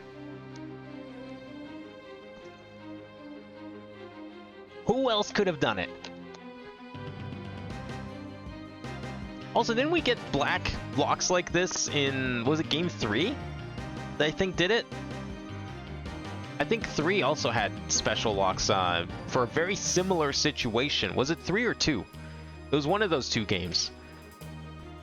Because we had a situation like this previously. No way. It can't be true. Mr. Nick, what's the matter? I see 5 black psych locks. I've seen these kinds of locks before. Yeah, we did have them once before. Oh, was it when Maya was kidnapped? Or like being held inside the cave or something? Was it? Yeah, that would have been 3-5 though. So it must have been that one. I remember Black. Yeah, they were. It was game 2 or 3. I want to say it was game 3 near the end, like one of the final cases. We had locks like this. I'm pretty sure it was on Maya actually. When we were rescuing her from the cave, like she didn't want to talk about it at all. Dark black locks protecting a secret hidden deep inside a person's heart. And there's no way to remove them.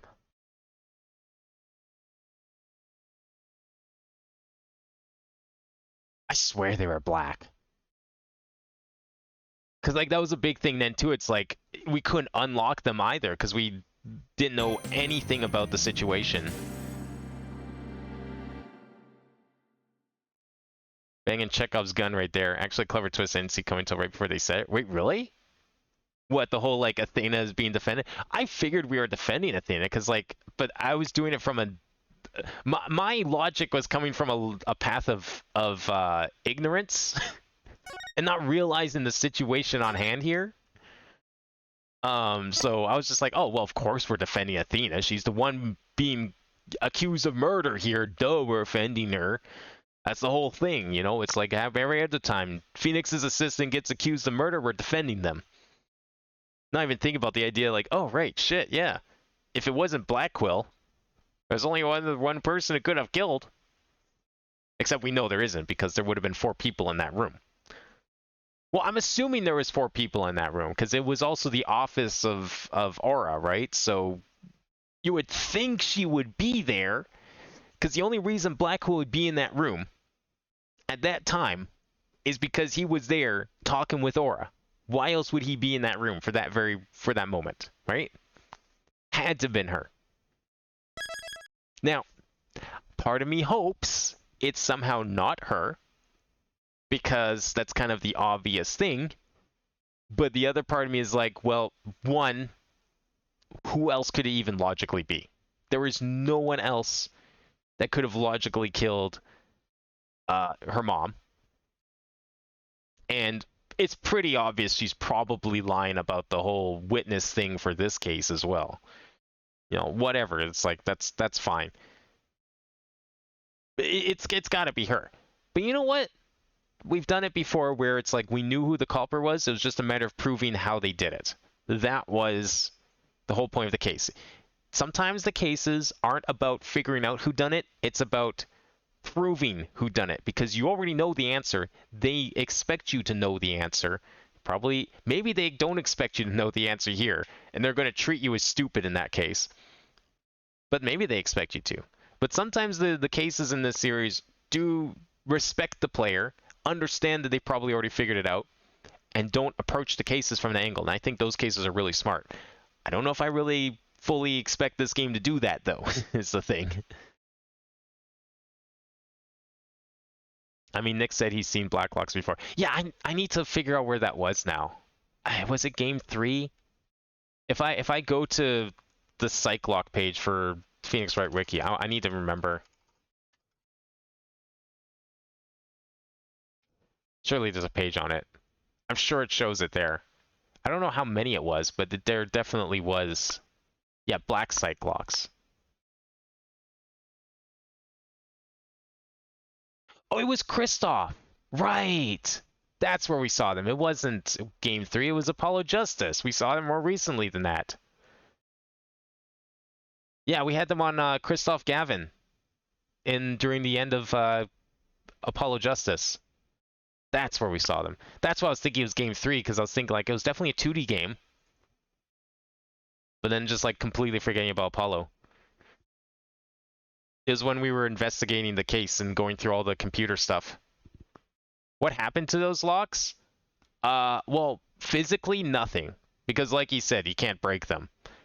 But it did lead us to, figuring out that he was the perpetrator for that case. Like we still found all the secrets and everything. We just had to do them a different way. We couldn't just like break them directly like we normally did. Like the whole idea was like, oh shit, we can't break these. Guess we have to find a different solution. It's just meant to be like, oh, this person's got some really dark secrets, and we're gonna have to figure out how to break them now.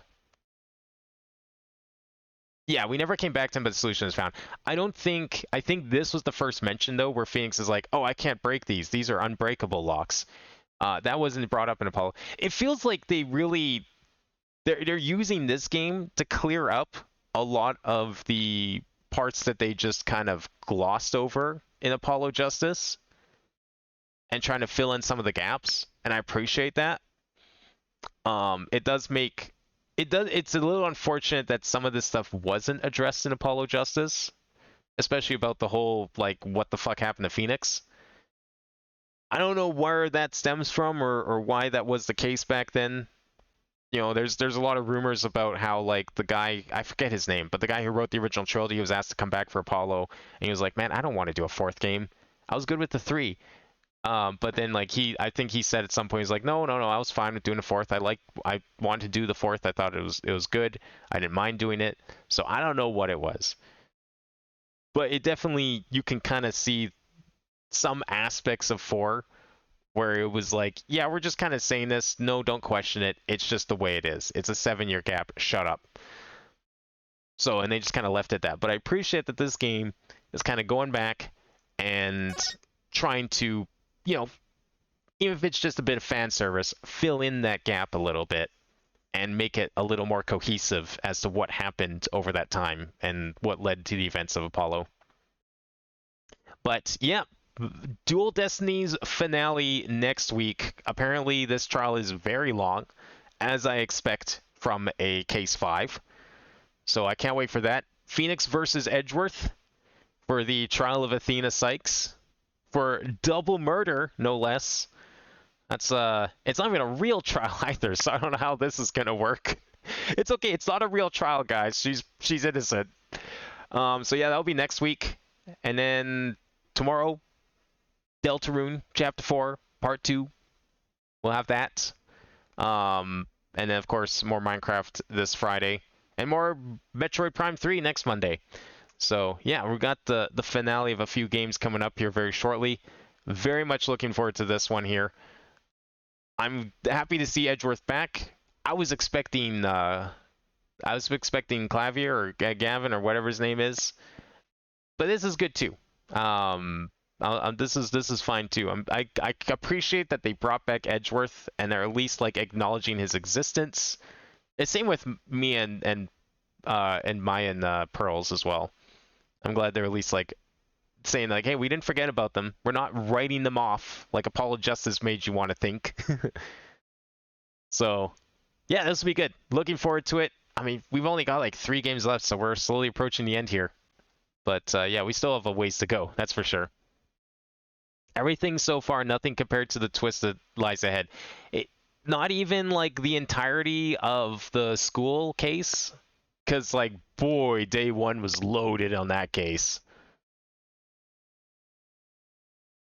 Well, if that's the case, if we've got shit ahead that's like crazier than 5-3, then yeah, all right then. Well, we'll see what happens here. I'm looking forward to the reveal of Athena's dark and murderous past, I guess, as it were. But in the meantime, okay, all right. All right. One big thing. If it's one big thing, I'm going to state my guess here and now. I've been saying it for like the last hour and a half. Athena is not human. Athena is a robot. I don't know how. I don't know what logic how that would work, considering that she apparently grew up. But Athena is not human. I'm gonna hold myself to it. It's probably wrong, but that is so outrageous and out there. It's probably correct. And we're going to find out that reveal next time. She's going to like pull off her face Terminator style and show that she's a robot. Calling it now. All right. Anyways, that'll be it for today. Thank you all for watching, and I will see you next time.